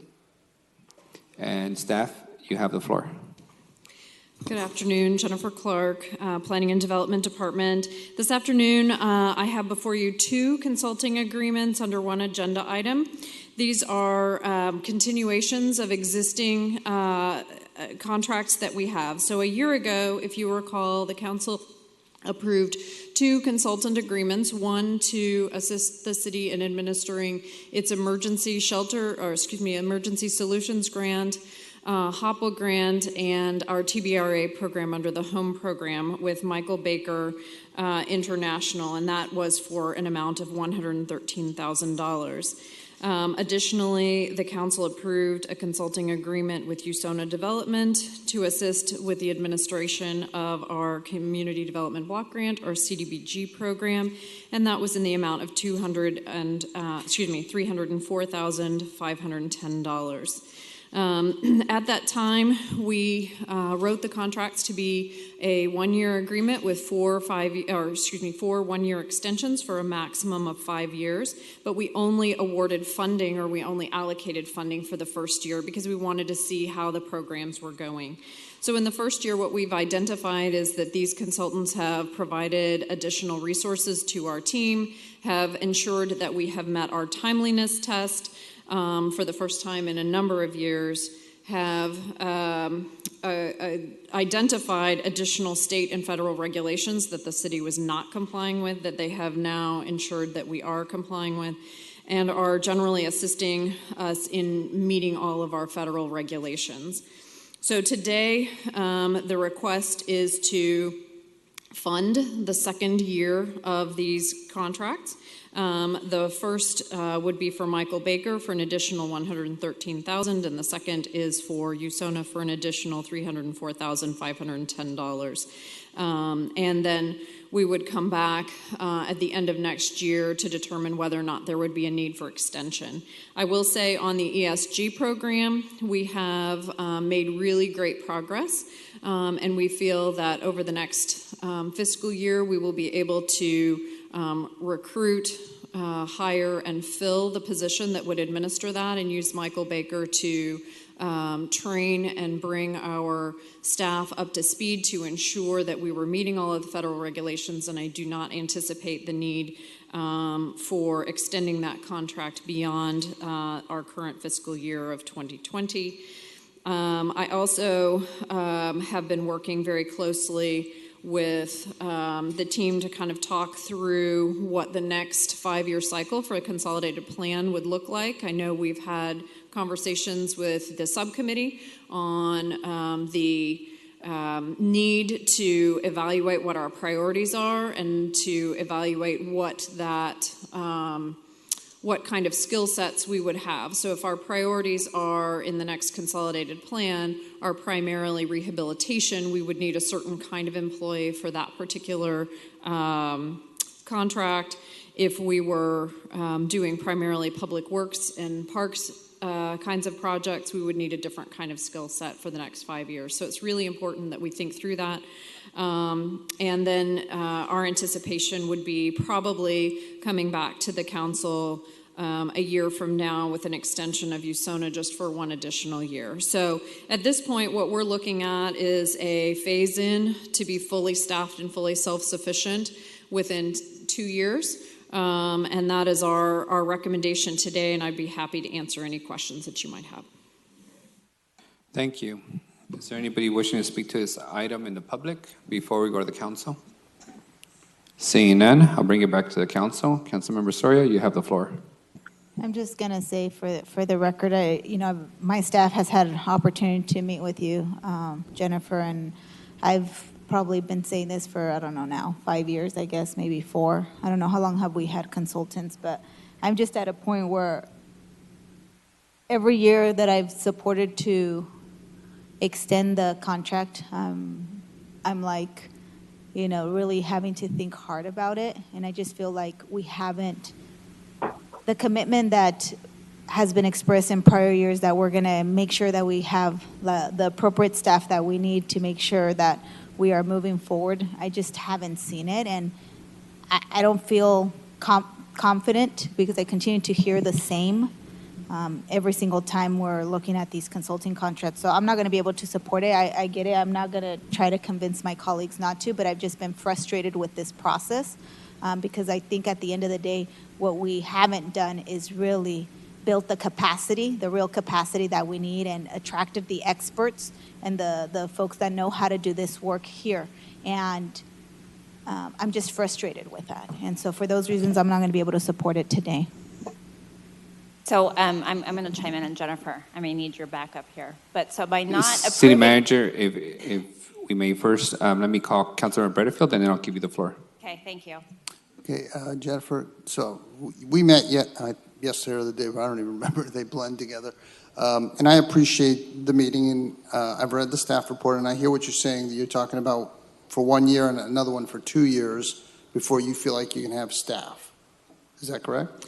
Right. So we actually will be, we anticipate within the next week or so releasing the recruitment for the homeless staff person, the person to manage our emergency solutions grant and our HOPWA and TBRA. So we anticipate, I would hope that we have the ability to recruit someone this fall and be able to train them and be able to release that Michael Baker contract within this fiscal year. And then on USONA, again, this is just the second year of these contracts to administer. This is the first time we've actually had someone wholesale administering or assisting with the administration of these programs for us. With USONA, again, not knowing what the next 5-year consolidated plan looks like, I think it would be very difficult to hire individuals to administer the Community Development Block Grant Program. If I hire someone who's great rehab specialist, but we don't do any rehabs, I won't be able to pay them out of the CDBG program, and we would have to release that individual. If I hire somebody who is really great at doing an analyst who can manage our public works and parks projects and can take their invoices, make sure that they're complete, and then submit them to HUD under our regulations, but we don't do any parks and public works projects, then again, I have to release somebody. So it's really important that we know what those priorities are for CDBG and for our entire consolidated plan program before we go and say we're going to select this kind of position to move forward. And we don't have the staff to do that. Currently, we have all of our positions filled except for 2. One is going out for recruitment this week, within the next week, and then we will have 1 vacancy left. Again, trying to ensure we know what's coming forward. I may be coming back next year and saying, my boss might not be happy about this. We might say we need additional people within this program to administer, depending on the type of programs that are the priority for the city. And so we may need to add additional positions. But at this point in time, right now we have consistency of the programs. Our regional office is happy with the consistency of our programming and of the individuals who we have running the programs. And as we phase in new people that are under the umbrella of our consultants to help train them, and they have some time with that consultant as they phase out, then the consultants phase out, then we would gain and continue that consistency that our regional office is looking for. Okay. Thank you. I appreciate your point of view. I mean, I think, since I've come on the council 2.5 years ago, I've been speaking against all of the consultants because there are millions and millions of dollars worth of consultants across the city, not just your department, but across the city. And so it's been very troubling, why we just continue to have consultants. I hear your argument that, you're going to phase them out, and I appreciate that. But I share also what Councilmember Soria is saying is a frustration with consultants in general and paying millions of dollars to these folks rather than just hiring the people, which in the long run saves the taxpayer money if we have an employee as opposed to paying very high-priced consultant positions. So I'm also not going to support this today, and I don't know where the rest of the council will go, but my goal is to eliminate these consultants and hire our own people to save the taxpayer money in the long run. Thank you. City Manager, you have the floor. Thank you. So I've heard earlier today, Jennifer, if you can hang tight and don't sit down yet for me, please, that you all don't like us to do administrative extensions of contracts. And here's a really good example of us having contracts that we're coming back with for renewal of those or an amendment to those to add time because of the need. And we could have, added in administrative extensions in 2018 when they first came to you, but we did not because you all wanted a great overview of what's happened. We have made great strides with HUD. And Jennifer, I'd like your opinion on what you think the relationship we have with HUD now because of the capacity that our staff has, and what's going to happen if we don't get these extensions approved today. In your opinion, please.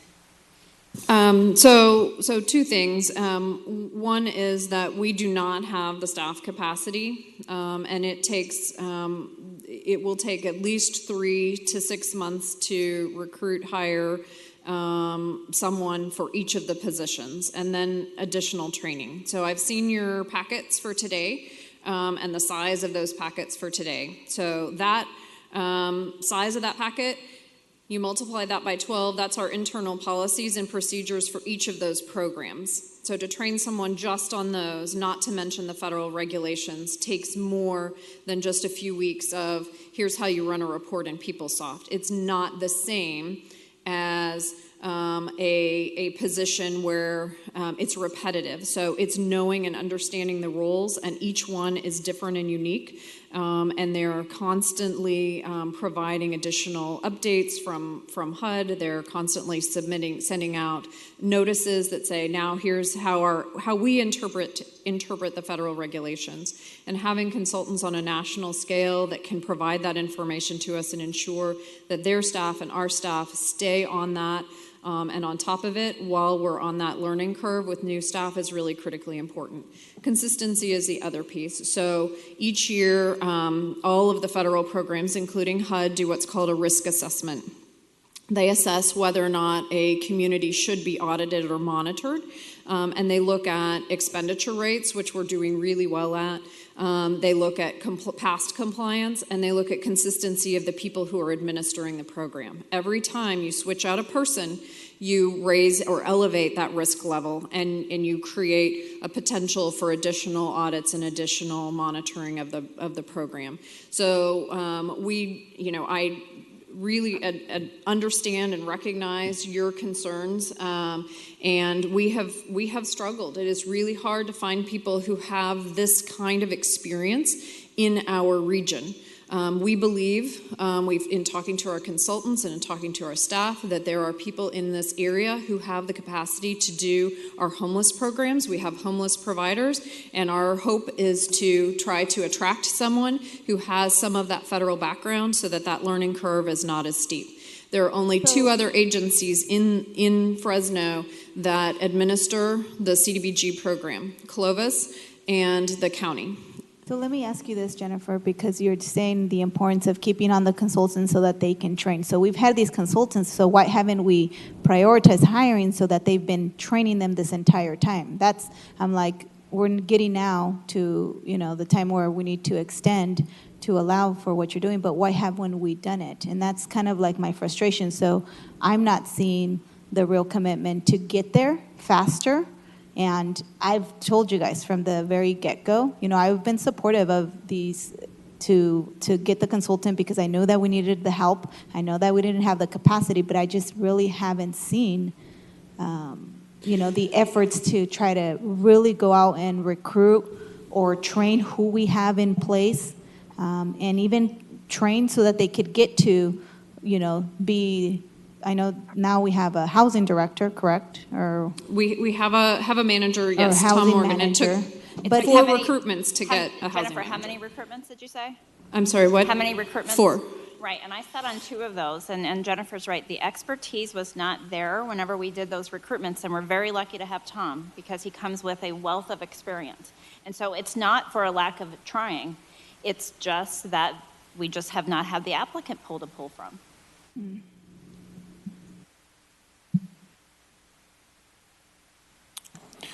All right. Councilmember Chavez, you have the floor. Hey, Jennifer, thank you for meeting with me. So along those lines, what has been the issue? I mean, there has to be a reason why the folks that are applying are not bringing that wealth of knowledge and skills. Is it the classification of the position? Is it the pay range? Is there something that we can do to attract folks? Because I know that, having to work with HUD paperwork, it's a stack about this high. So what has been the challenge with this? Is this a limited pool of folks that have this knowledge, or what's the background? Right. So there's a couple of challenges, council member. One is that in our region, there are only 3 agencies, the City of Fresno, the County of Fresno, and City of Clovis, who administer the Community Development Block Grant Program. City of Clovis has one person who administers all of their programs, and they're settled. It would be very difficult to recruit that person to come to the City of Fresno. County of Fresno, is primarily focused on public works projects, and they actually administer those programs, different skill set. So we have a limited pool of individuals within this area who have the capacity And when we do recruitments, we don't get people with the experience. So the choice is try to attract someone from outside or from outside our region, which is very difficult to do. Typically, individuals who are coming to this area are coming to this area because they have a tie, right? So they're boomerangers, or they have someone or something here in this area that's drawing them to this area rather than just the position. Because in, say, the Bay Area or in LA area, there's so many jurisdictions, they can bounce around between positions and move their way up. Coming all the way to the valley is considered kind of a dead end for a career. So it's really hard to attract individuals. What's the pay range that we start folks off for this position? We have actually our new position that we are going to be recruiting for, and I'd have to get you the exact numbers, as a senior management analyst. So we've actually moved up that particular level to a higher level so that we can try to attract from outside of our area. You don't know the range, the beginning range? I don't have that in there? front of me. Yeah. And then I've been here long enough to know why HUD has had a spotlight on us for a while. It's not your fault. You weren't here at the time, but I do remember the situation from a previous administration.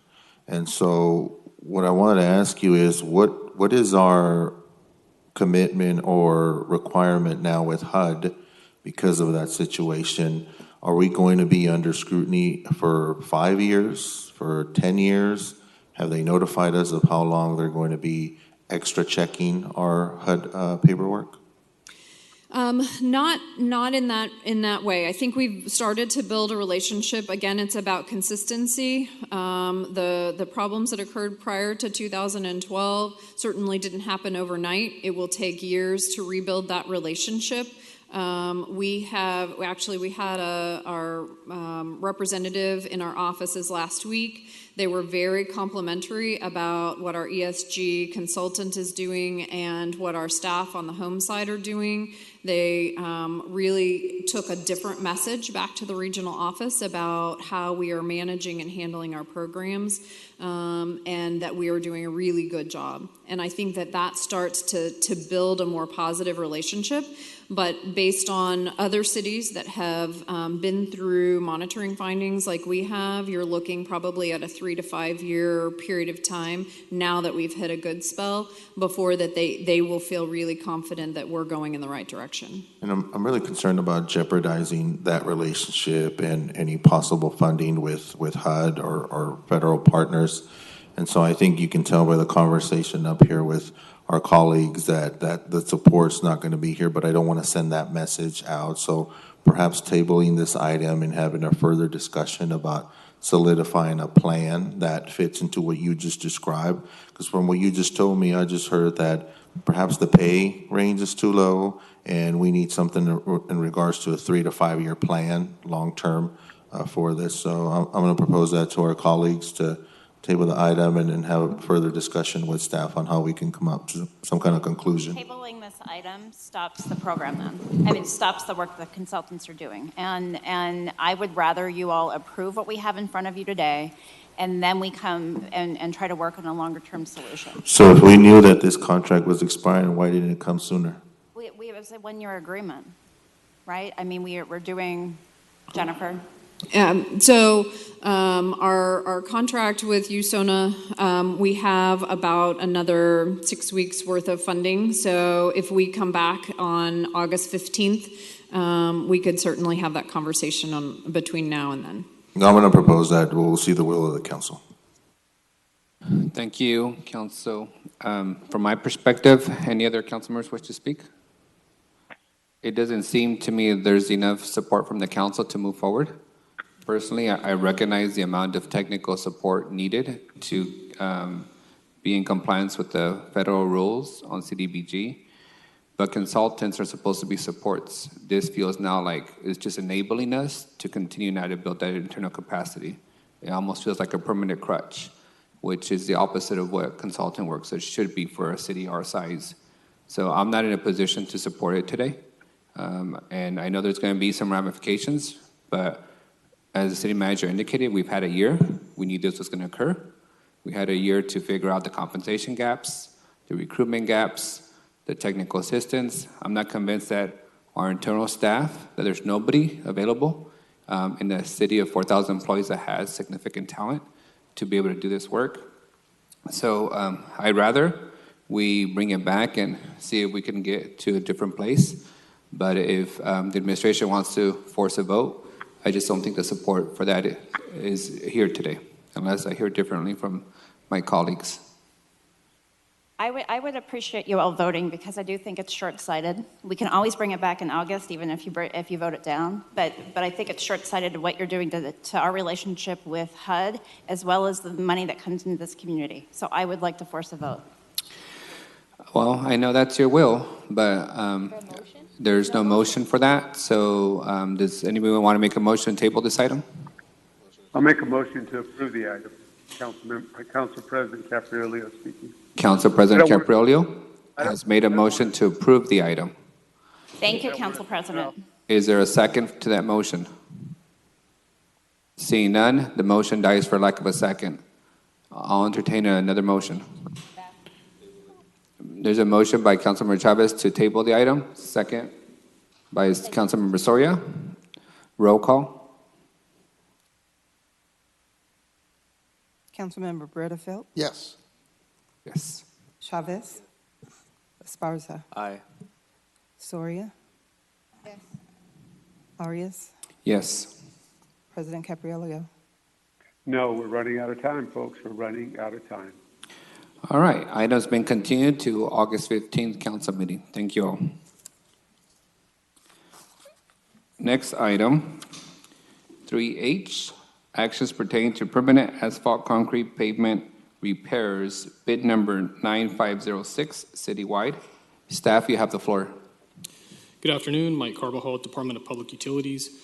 This is a request to award a one-year requirements contract to Dawson Malden, local business, in the amount of $1,426,100 for fiscal year 2020.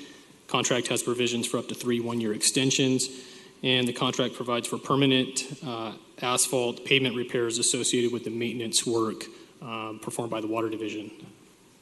Any questions from the council? Motion to approve. Motion to approve, second by Councilman Bredefeld.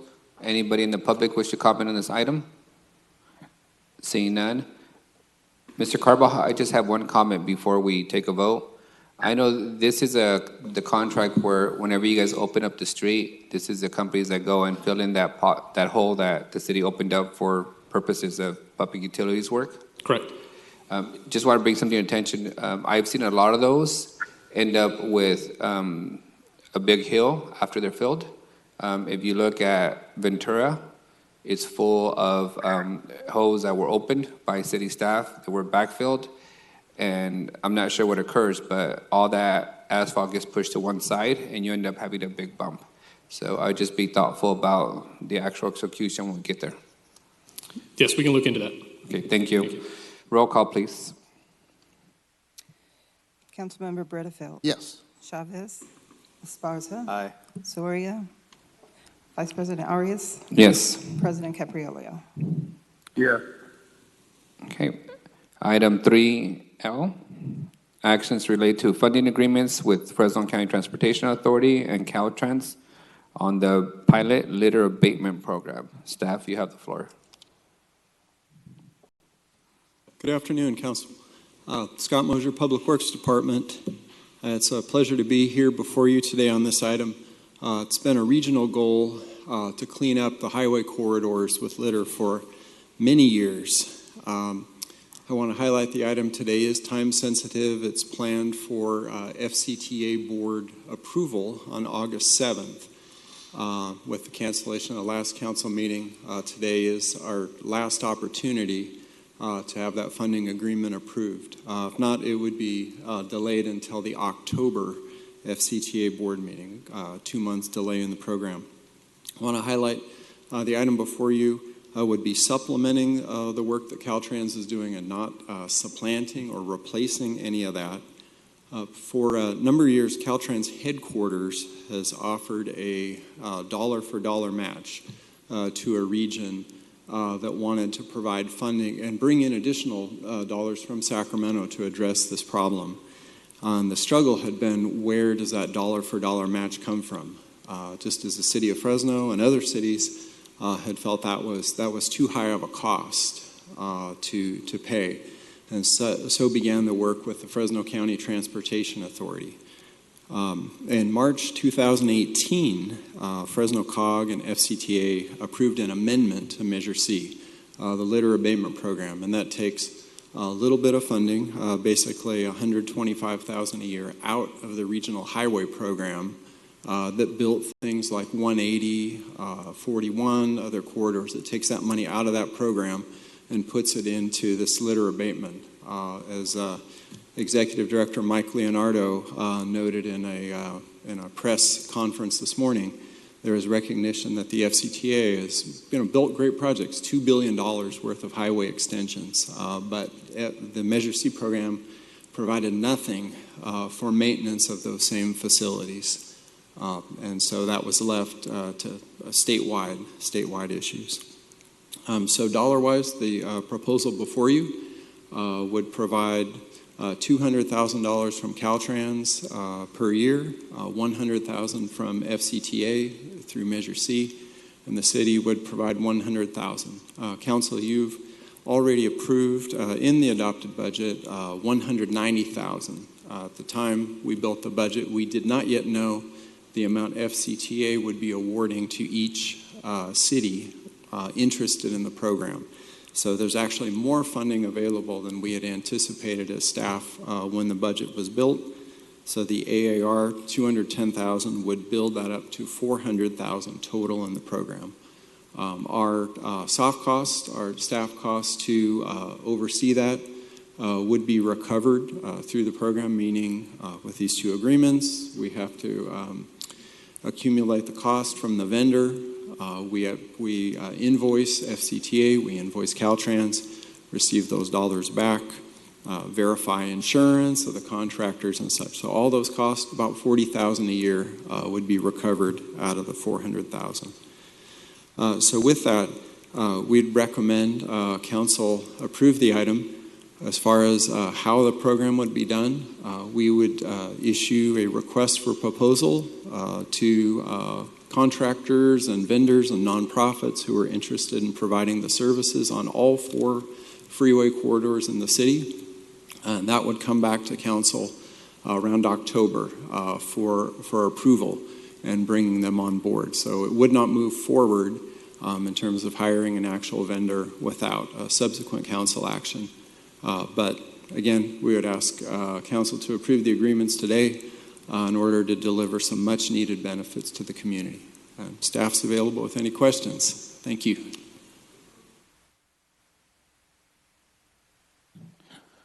There's a motion to approve.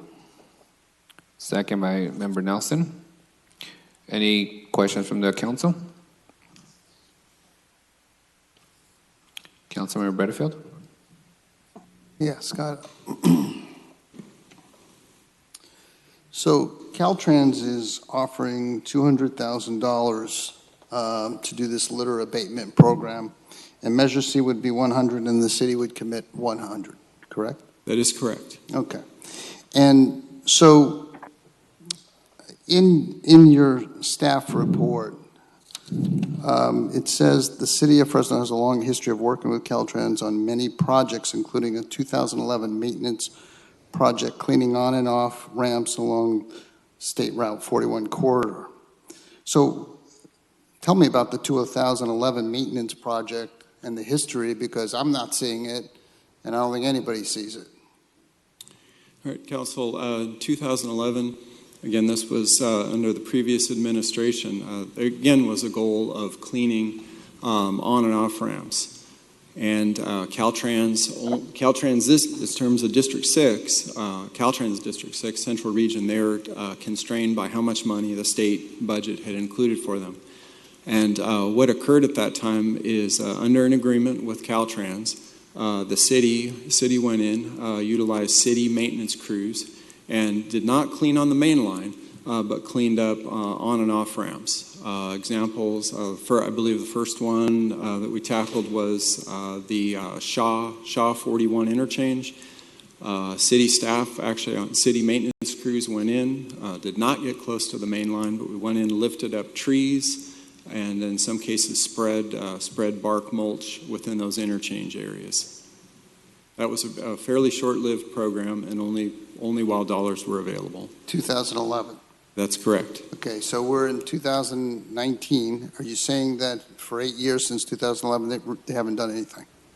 The city has not.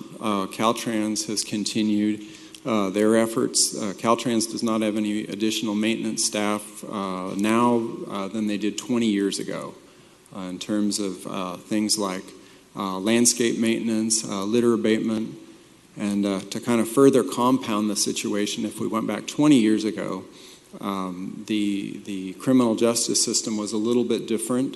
There were more resources with the sheriff. And basically, light offenders were regularly utilized. The sheriff would, deploy a deputy, go out and oversee the crew for that type of work. And that program went away probably a decade ago during the recession. Okay. So, but if I understand correctly, something was happening in 2011, but there hasn't been anything happening from Caltrans. From Caltrans' perspective, they've been trying to do everything they can, subject to the available budget. Okay, but the answer is no. They're not doing anything. The rationale is they don't have funding. Is Caltrans here? Caltrans was here earlier this morning. For their press conference, but they're not here for this item. And the staff, we did not ask Caltrans to be present for this one. And I want to make sure too, Scott, Caltrans does everything they can to partner us with the resources that they have. And it's just not this item. We can talk about NEPA, for instance, and their lead on NEPA for Fulton and other projects. So Caltrans, we do have a great relationship with Caltrans. And I can't speak for them because, like Scott said, they are not here, but they do what they can in their existing resources to help us. Well, I don't know why we're being apologists for Caltrans. I'm glad that you have a wonderful relationship with Caltrans, but Caltrans doesn't do what they're supposed to do for the embankments and the ramps along Highway 41, haven't for decades. We have fire hazards. I think my colleague, Councilman Arias, filmed it. They do nothing about homeless embankments. They do nothing to get rid of the weeds. They do nothing to beautify the embankments. I drive through other communities throughout the state. They have landscape landscaped embankments. They have beautiful walls that have artistic designs on them. And it seems that the Central Valley is completely ignored. And so I don't know why we're apologists for another government agency that cries that they don't have enough money when we should be fighting to make sure that this city is taken care of. And it's not this disgusting appearance that people complain about as you drive through Highway 41 or you enter Fresno from 99 or 180 or 168. I don't know why we've become desensitized to the fact that it looks ugly, it's blighted, it's not taken care of, and Caltrans is responsible for it. I'm glad we have a wonderful relationship with Caltrans, but they're not doing their job. And $200,000 is crumbs.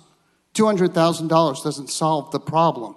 It's a Band-Aid when it requires surgery. Picking up some litter in a pilot program for 1 year that's committed of $200,000 is absurd.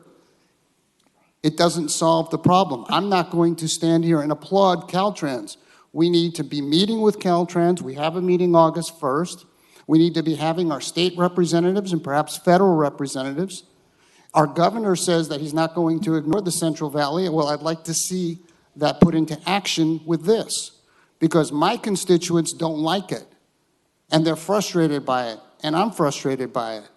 And I'm very thrilled that you feel that you have a great relationship with Caltrans, but they're not doing their job, just as the DMV didn't do their job.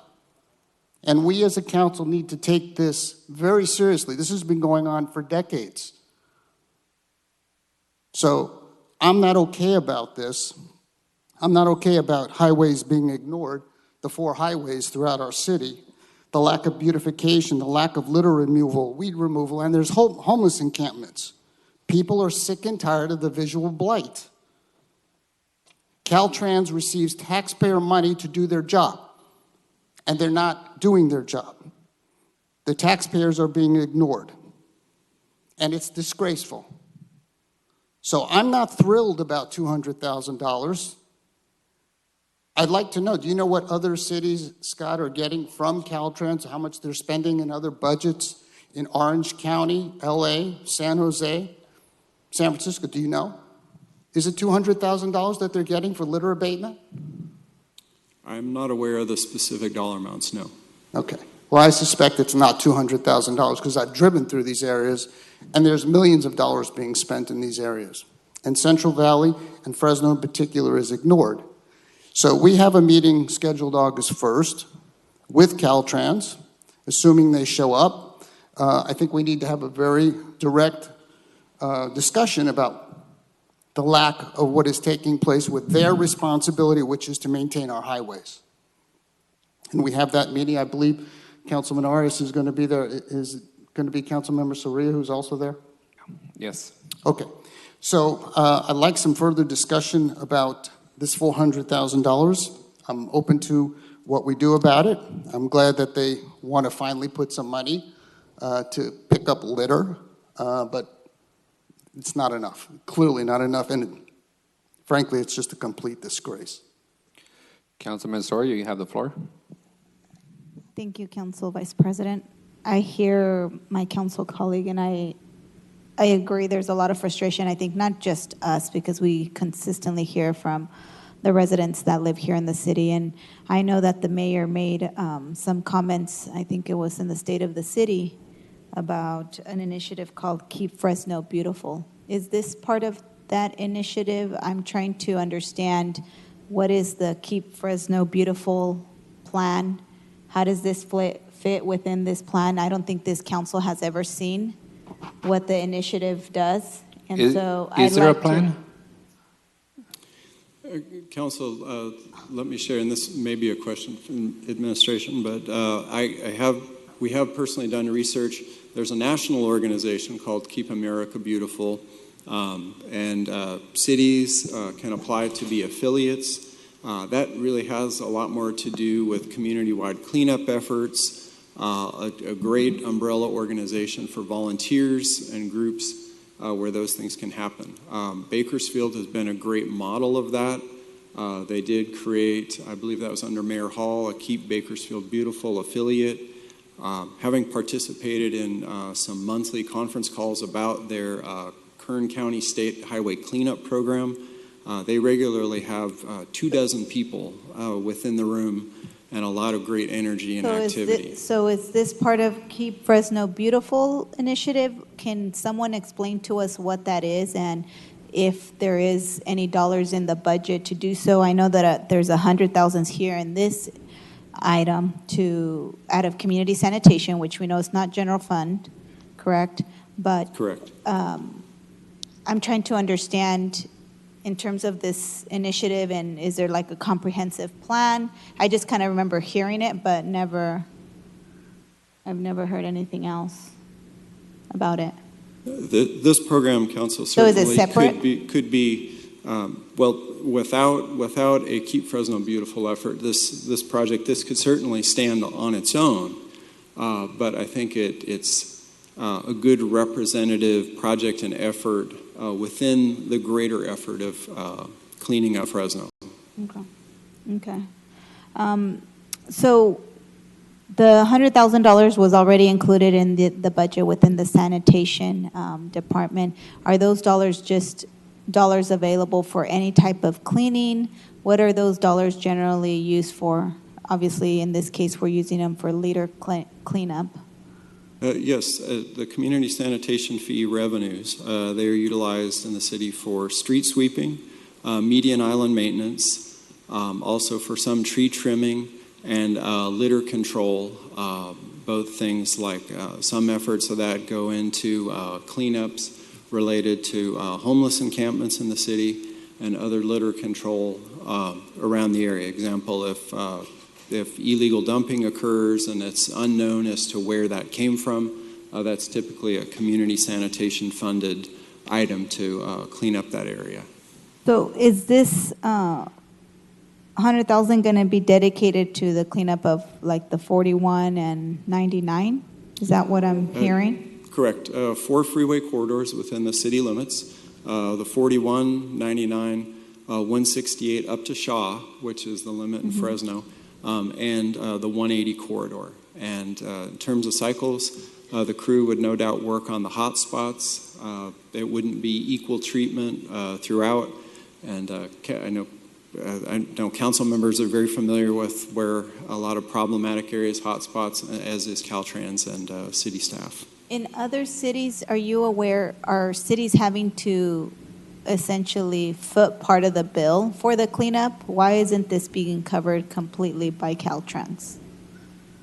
Well, Caltrans, again, and I don't mean to defend Caltrans, but just trying to share accurately information we've received. It's been a multi-year effort to seek additional dollars.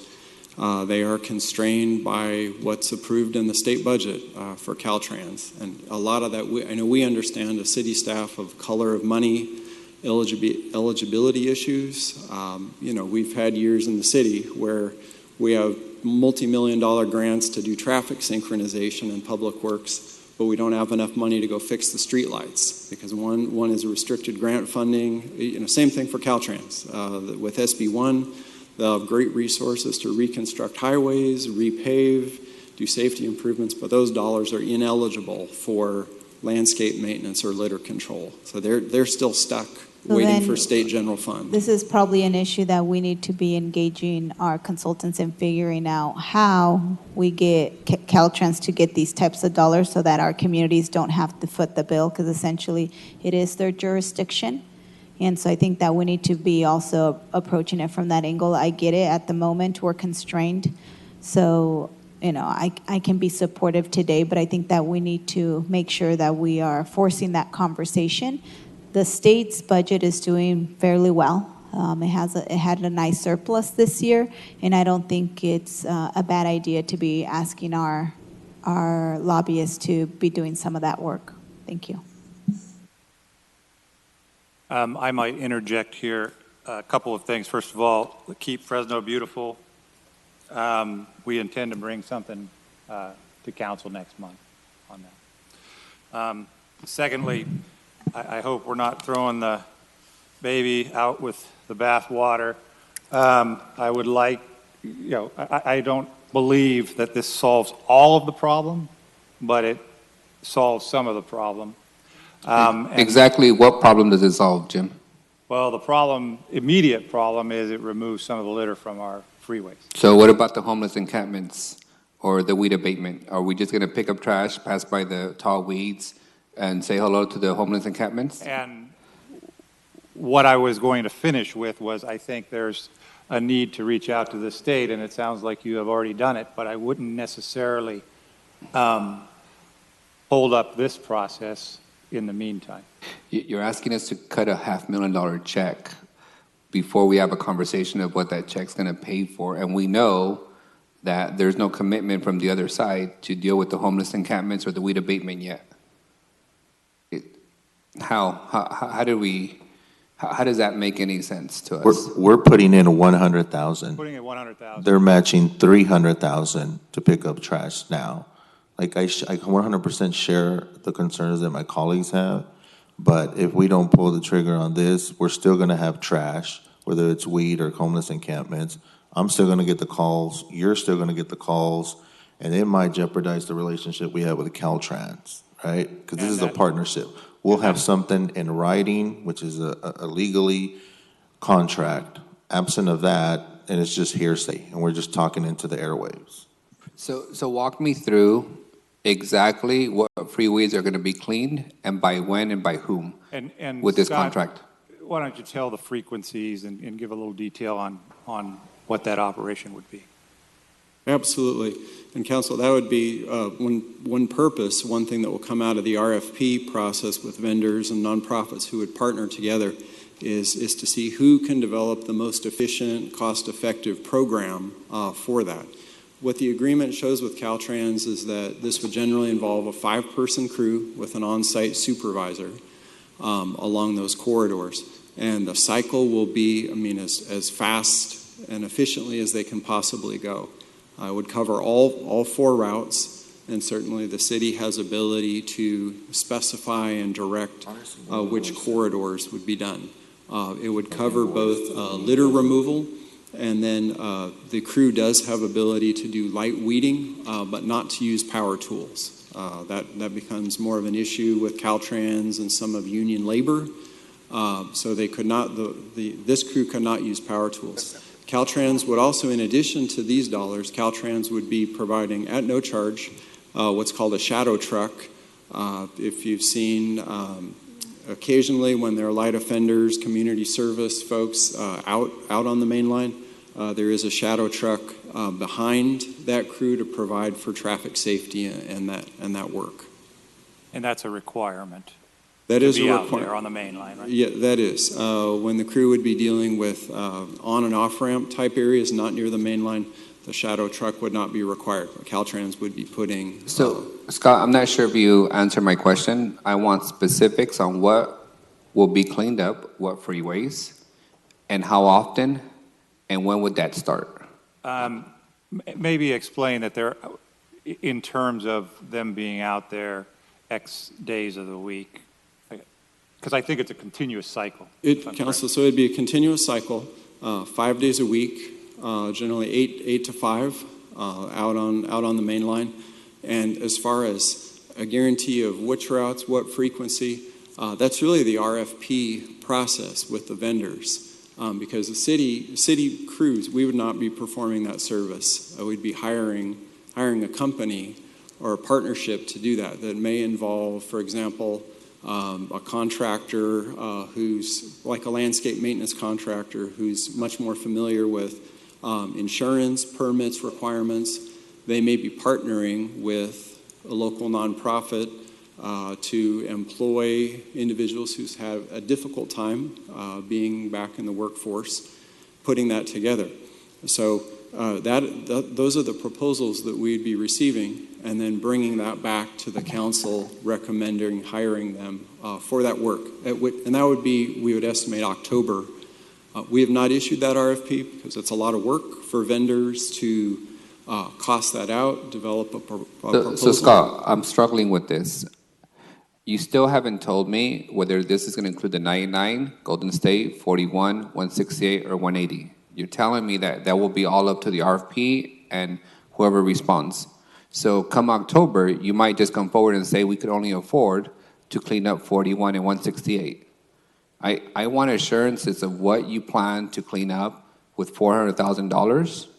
And I also want assurances, you're suggesting you won't be able to come back, and I understand the requirements of an RFP to October. So you're nowhere near what happens to the whole summer and the fire hazard. Is Caltrans going to sit on their butt into October and do nothing? So twofold. All 4 state routes would be covered, as noted in the staff report and our agreement with Caltrans. It would include all 4 routes, absolutely.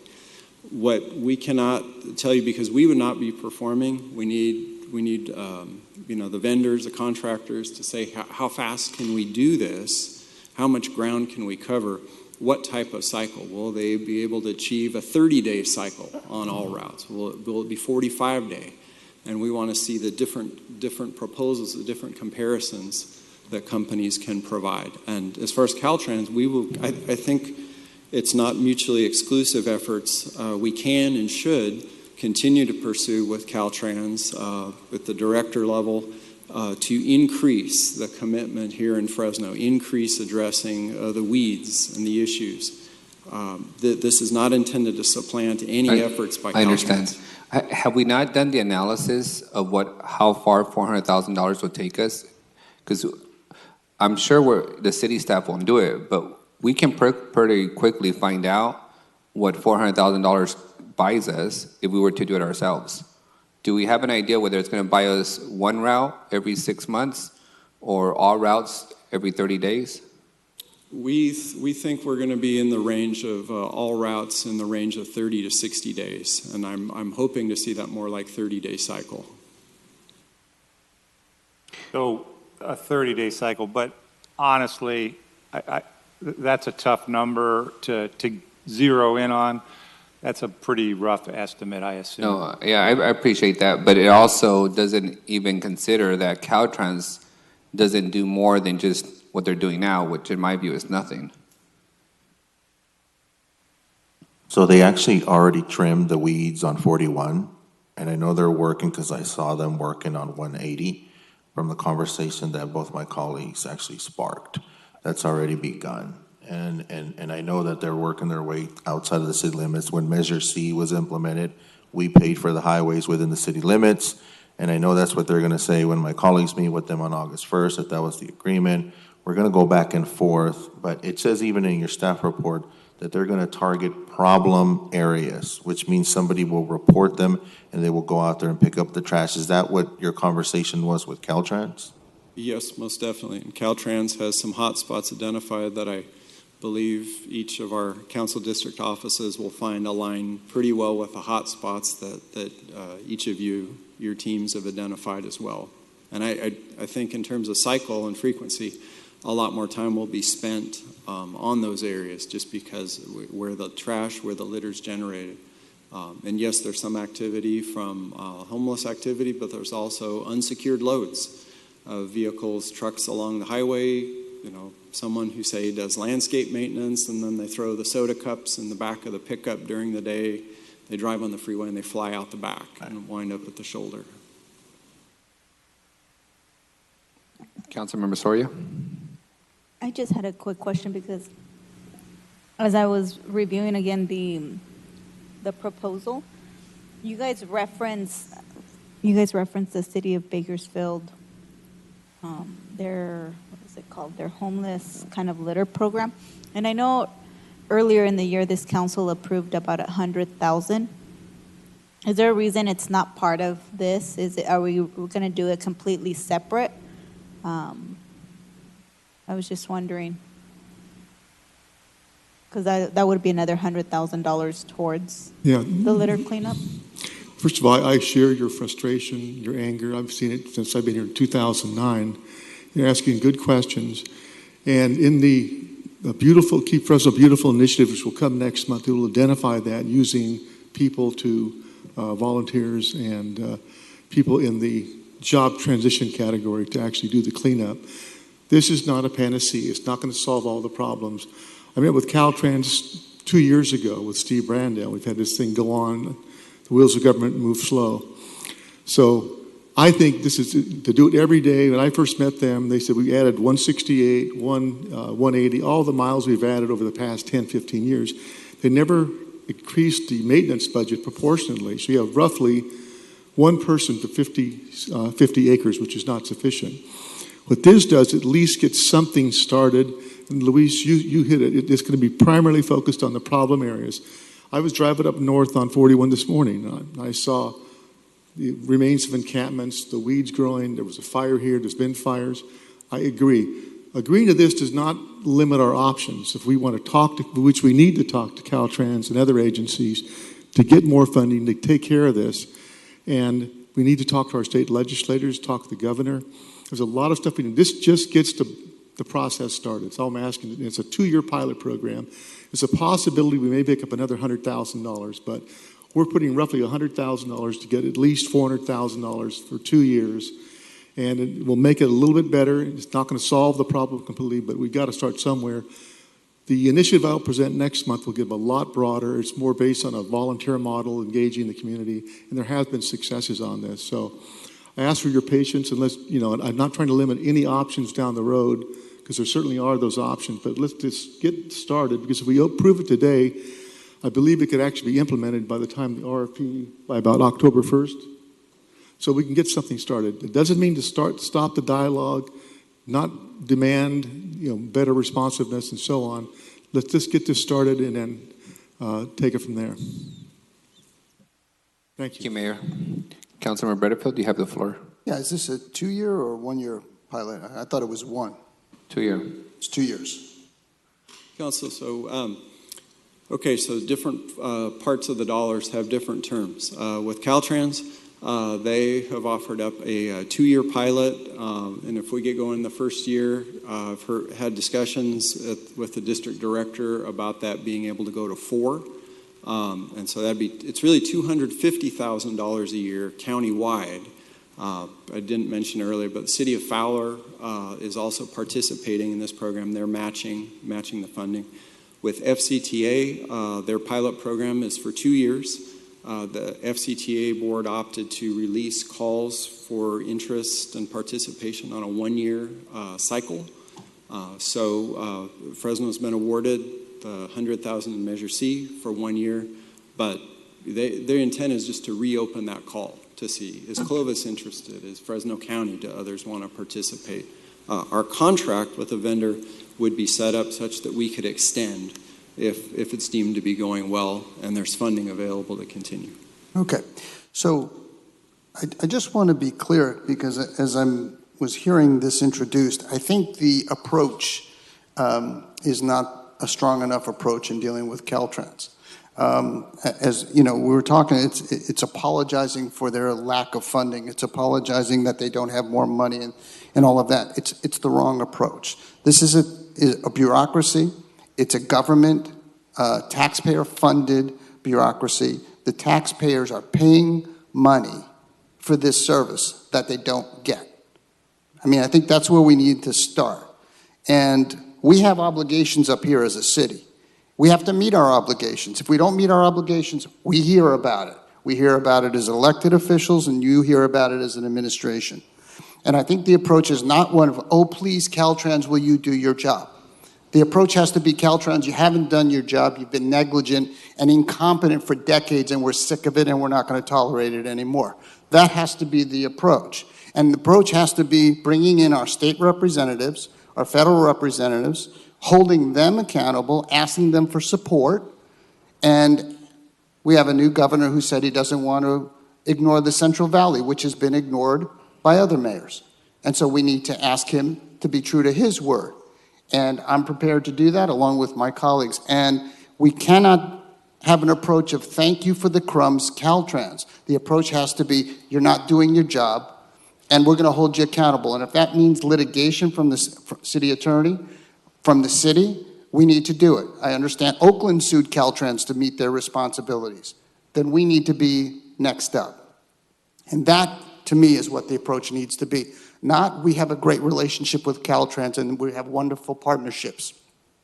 Because I can tell you, my constituents are sick of this. They're sick of the inaction. They're sick of every day driving to work on 41 and all the other highways and seeing the blight and the disgusting garbage and weed-infested embankments. They're sick of it, and I'm sick of it. And we all need to be sick of it, and we need to do something about it. And so I don't care about the nice, cozy relationship with Caltrans. I care that they do their job and meet their obligations and responsibilities. And that's what we have to solve here. And if we don't solve that problem, we all have failed our constituents. At the staff level, I do think that this is a start, and it's not the entire solution, as the mayor mentioned, but it is a start, and it would improve things. And once again, I think that there are parallel paths here that can be taken. We can move forward on this in a cooperative effort at the local level, and we can pursue through whatever channels council chooses to go to the state. Thank you, staff. I do want to add one additional point to this conversation. First, I think it's clear to say that our frustration has met our maximum capacity with these freeways. So I think all options are on the table, including litigation. But not only a parallel path with Caltrans, but also with the Fresno County Transportation Authority. That board built all these freeways. That board had a fiscal and a legal responsibility to maintain them. And those folks that sit on that board, Supervisor Mendez, Councilwoman Ashback, David Cardenas, Paul, Councilmember Daliwa, Mayor Lee Brand, Supervisor Quintero, where are we at? 100,000 from Measure C? Measure C created this problem. That's not something that we have to fight Sacramento over or blame things on a government that's far in a distant place. Measure C built 180, 41 168. And it wants to build more freeways. So where's the money for the maintenance? How hard is it to pick up the phone and call Supervisor Quintero or Mendez or the council members to get their act together to allocate the necessary money? They're sitting on plenty of it. They now want to build Veterans Boulevard. How are we going to maintain that? It's not that complicated. And unfortunately, there's too many people that don't live near these freeways. They just use them to commute to work and back. They're not the ones having to deal with the fire hazard. So with that, I'll call for the question. Councilmember Capriolo, do you have any comments? No, I think you guys have pretty well beat it up. So, all right. I've heard several things 3 times. That's okay. With Council President Capriolo's blessing, we will call for roll call. Councilmember Bredefeld, Yes. Chavez, Esparza, Aye. Soria, Vice President Arias, Yes. President Capriolo. Yes. Thank you, Mayor, for joining us. Thank you. Mayor, you have the floor. First of all, thank you. And again, this does not limit our options. We need to pursue what we have to do. You make good points, Council President. But these decisions were made 10, 20 years ago, and we're now living the consequences. I could write a book about that in the city of Fresno. So we need to make changes as we go forward and take a look at the big picture down the road. Unfortunately, we're only part of the picture. But thank you. I appreciate it. Thank you. Okay, next item. I don't know if you guys need a break to cool off. Councilmember Butterfield? Or we're good to go. Next item is a council item by Councilmember, by Councilmember Butterfield and myself, and that is a resolution amending the Transparency in the City Government Act to prohibit retroactive raises and raises after an employee has given notice. There has been an updated agenda item that the council has received, and the item, in essence, would eliminate any pay raises for management employees who have already given notice of their impending departure. It would also require evaluations of any employee prior to salary raises, and it would limit retroactive pay of any employee to 30 days. And on that note, I do want to make a point to outline that I think we should completely eliminate retroactive for any employee effective the date of this policy being approved. Pay raises are typically a reward for good work and a way to maintain leadership and staff and employee for future years. They're not designed, or they shouldn't be designed in government to, give bonuses or work around to the limitations on bonuses. With that, I will hand it off to my council colleague, Councilmember Bredefeld. But before you go there, Councilmember, I do want to point out to the public that this would impact approximately 60 positions in the city, all management positions that are not represented by any labor agreement. So positions like the city manager, the police chief, the fire chief, all the employees in the city attorney's office, all the employees in the council offices as well. So we are holding ourselves to the same standard of the proposal. And if people want to see a full list, we have it available for their review. Councilmember Butterfield. Thank you. And City Attorney, is that accurate with the employees that Mr. Arias mentioned? With the exception of all employees of the city attorney's office. The paralegals and secretaries would not be included. Okay, just wanted to make sure. So basically, in order to get a raise, one has to put in an evaluation. It goes to the personnel department, and the raise would start from that point forward if we change this. Is that correct, City Attorney?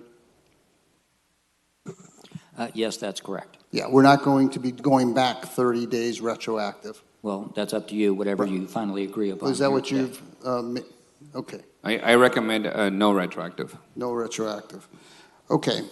And this also does not affect people in the DROP program. Is that correct, City Attorney? there would be no different effect on people in the drop program than there would be regular employees. As far as whether or not somebody is considered to have given notice purely because they're in drop, no, that would not be the case. Correct. Did we define notice? I apologize for interrupting you, Go but ahead. did we define the word notice in here yet? Or I know we've had discussions offline about the word notice, but I think it's important that we actually define the word Notice is defined as verbal or written, which I think it's a common understanding for anyone. That they're going to be terminating their employment. on a date certain. Well, I think we all have a common knowledge of what the word notice is. We can do a legal opinion on it if necessary. I think Whatever it would you'd be like us to helpful do. if it's actually included in here, that we just define the word notice. If this is going to be something that's going to be on the books for quite some time, we're all not going to be here. My interpretation of the word notice in here is different than somebody else's, and I think it should be defined. I think it should be written notice and an intent to separate from the city. I also want to, and I know I don't want to take your time right now, Councilmember Bredefeld, but I want to clarify, this is not giving a bonus. This is providing, and what we have done in the past is we provide an evaluation and an employee action form for increases if applicable, if somebody has given excellent performance during their evaluation period. So it's not, it's an increase for work performed, it's not a bonus. And whether or not it happened 30 days after their anniversary date, 60 days after their anniversary date, management is busy sometimes, and it's nice to have that ability to, that little bit of cushion. So I would ask that if this does get approved, that we have some cushion so that we have some allowance to do an evaluation after somebody's anniversary date to allow some retro pay to happen. Because, Doug will tell you that he does every single evaluation of his attorneys in June. Everybody's anniversary date's different. I think that we should have some flexibility to do so. I think this is another attempt, and I apologize for using the word micromanage, but it's an attempt to micromanage. First, it was my office that you took for deputy city manager. Yes, and now it's telling us when we can do evals and retro pay for folks that have performed well. Okay, well, first of all, City Manager, if I may, it is an attempt to hold staff accountable for what we believe are abuses of retro pay. And that has come to light. If the administration wishes to have that discussion in public with current or former employees, I'm sure we can entertain that. Council, if we are free to do that. But this is simply an attempt to hold the administration to the same standard that we hold ourselves, and to ensure that abuse of retro pay doesn't occur, nor do workarounds of the bonus limitations. It's just a shame we had to have this conversation publicly. And it would be nice if you all would come to us whenever you have concerns about things that you think that we might be doing before an item just shows up on the agenda. And it's just a little off-putting from my standpoint. well, let me say that it's a little off-putting for me to find out about people who get retroactive bonuses when they put in notices 4 months early, and then they're getting bonuses and increasing their pay as they walk out the door by $6,500. So again, as Mr. Arias says, if you want to have that debate out here, we can have it. The other thing is when you talk about taking your office space, I didn't take your office space, okay? I voted against taking your office space, but that's an absurd analogy related to this. Nobody's trying to micromanage you, but I also believe that things need to be transparent, as the Transparency Act outlines. And when people are putting in notices that they're going to leave, but yet they're getting retroactive raises as they walk out the door, which bumps up their retirement and bumps up the money that they're getting as they walk out the door by $6,500, that's not right. And I disagree with that. And so I think we need to recognize this is taxpayer money. This isn't a private business. This is not IBM or Microsoft. This is the city of Fresno, and it's not the way to do business. Had the employee that you were mentioning had their evaluation done on time, it would have been... If it wasn't done on time, then get your managers to do their evaluations on time. Can I please finish? Sure. Okay.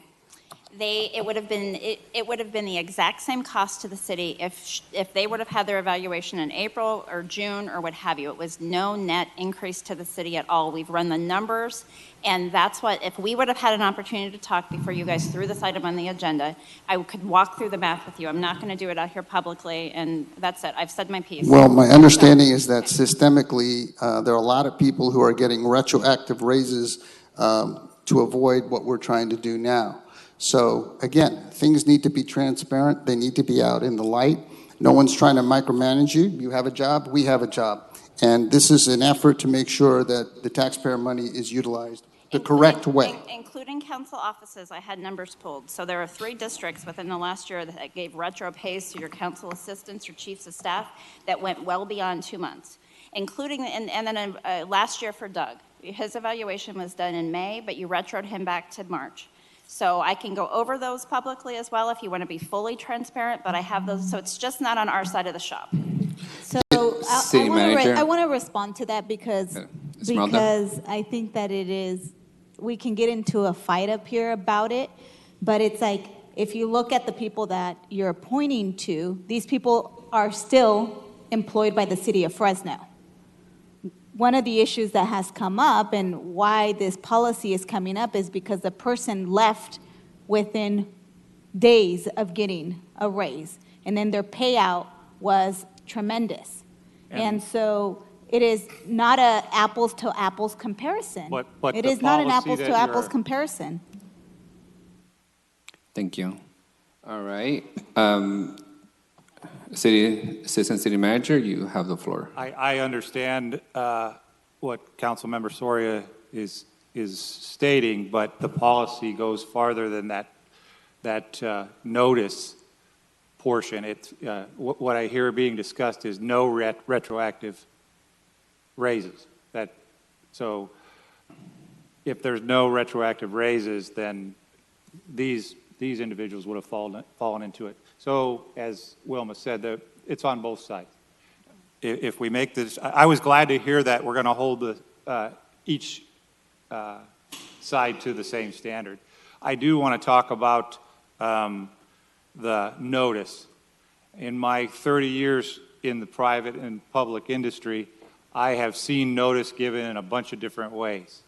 And some of it was actually meant to be noticed, and some was not. So when I have a person that is very upset, a mechanic come in and say, I'm quitting, that could be construed as notice. But if he calms down the next day, it may not be something I want to consider as notice. That's why most of the private organizations I've worked for have considered notice as a notice in writing. All right, Councilmember Caprioli, do you have any comments before we take a motion and second to approve the policy as proposed? No, I think you guys have thoroughly discussed it. Thank you. Again, the policy as proposed is on the agenda. It would eliminate pay raises for management employees who have given notice of their impending departure.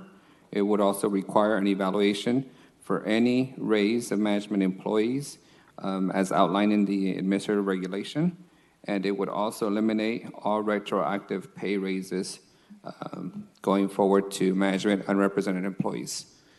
With that, I'll make a motion to approve. Is there a second? I second. Second by Butterfield. To be clear, should I read in the refined language? Yes, please, Make sure. Yes. Council. That section will now read, after the part that was already there, unless specifically authorized by council, all Unit 2 non-represented management and confidential classes, officials, and employees shall only receive base salary increases to be effective no earlier than the date of submission to the Personnel Services Department of a completed Employee Action Form, or EAF, i.e. there shall be no retroactive raises prior to submission, and such officials or employees shall not receive base salary increases if the official or employee has provided verbal or written notice to the appointing authority of intention to separate from city employment, or if the appointing authority has provided notice to the official or employee of their involuntary separation from city service, i.e. the official or employee is to resign, retire, or be terminated. The date of completion of an official or employee's, that is members, participation period in drop as defined in FMC 3-566 alone shall not be considered notice of separation. No increases shall be submitted to personnel for processing until a written evaluation of the official or employee has been completed. Thank you, legal counsel. Just one question for our personnel director. Can you come forward for a question? Is there any pending raises taking place for this group identified that would be at jeopardy or would create confusion if this policy is approved today? Is there any pending? Yes. There may be some in the works presently with some department heads that I'm not aware of, certainly, yes. Do you know how many are in the works? I couldn't tell you off the top of my head, no. Okay. I have a question. Oh, after you're done. Okay, thank you. You're welcome. No, Mr. Cardell. I have a question for you. So you said there are some that you're not aware of.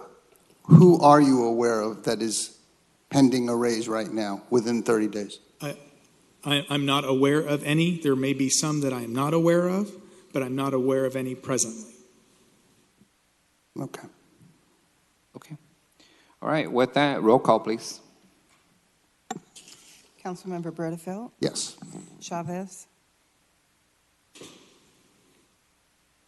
Okay, thank you. The mic. Esparza? Aye.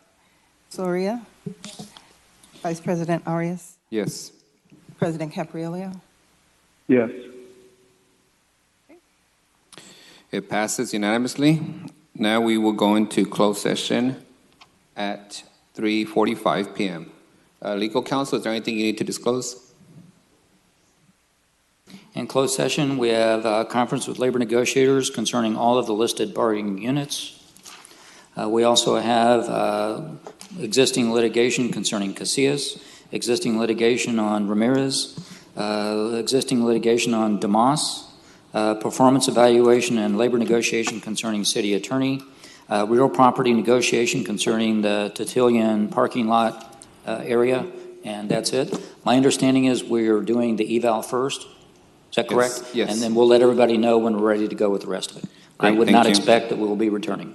Thank you. And since we're not going to be returning, we will be adjourning in the memory of the Central Unified Assistant Superintendent Kelly Porterfield. Our prayers and thoughts are his with his family and the Central Unified community.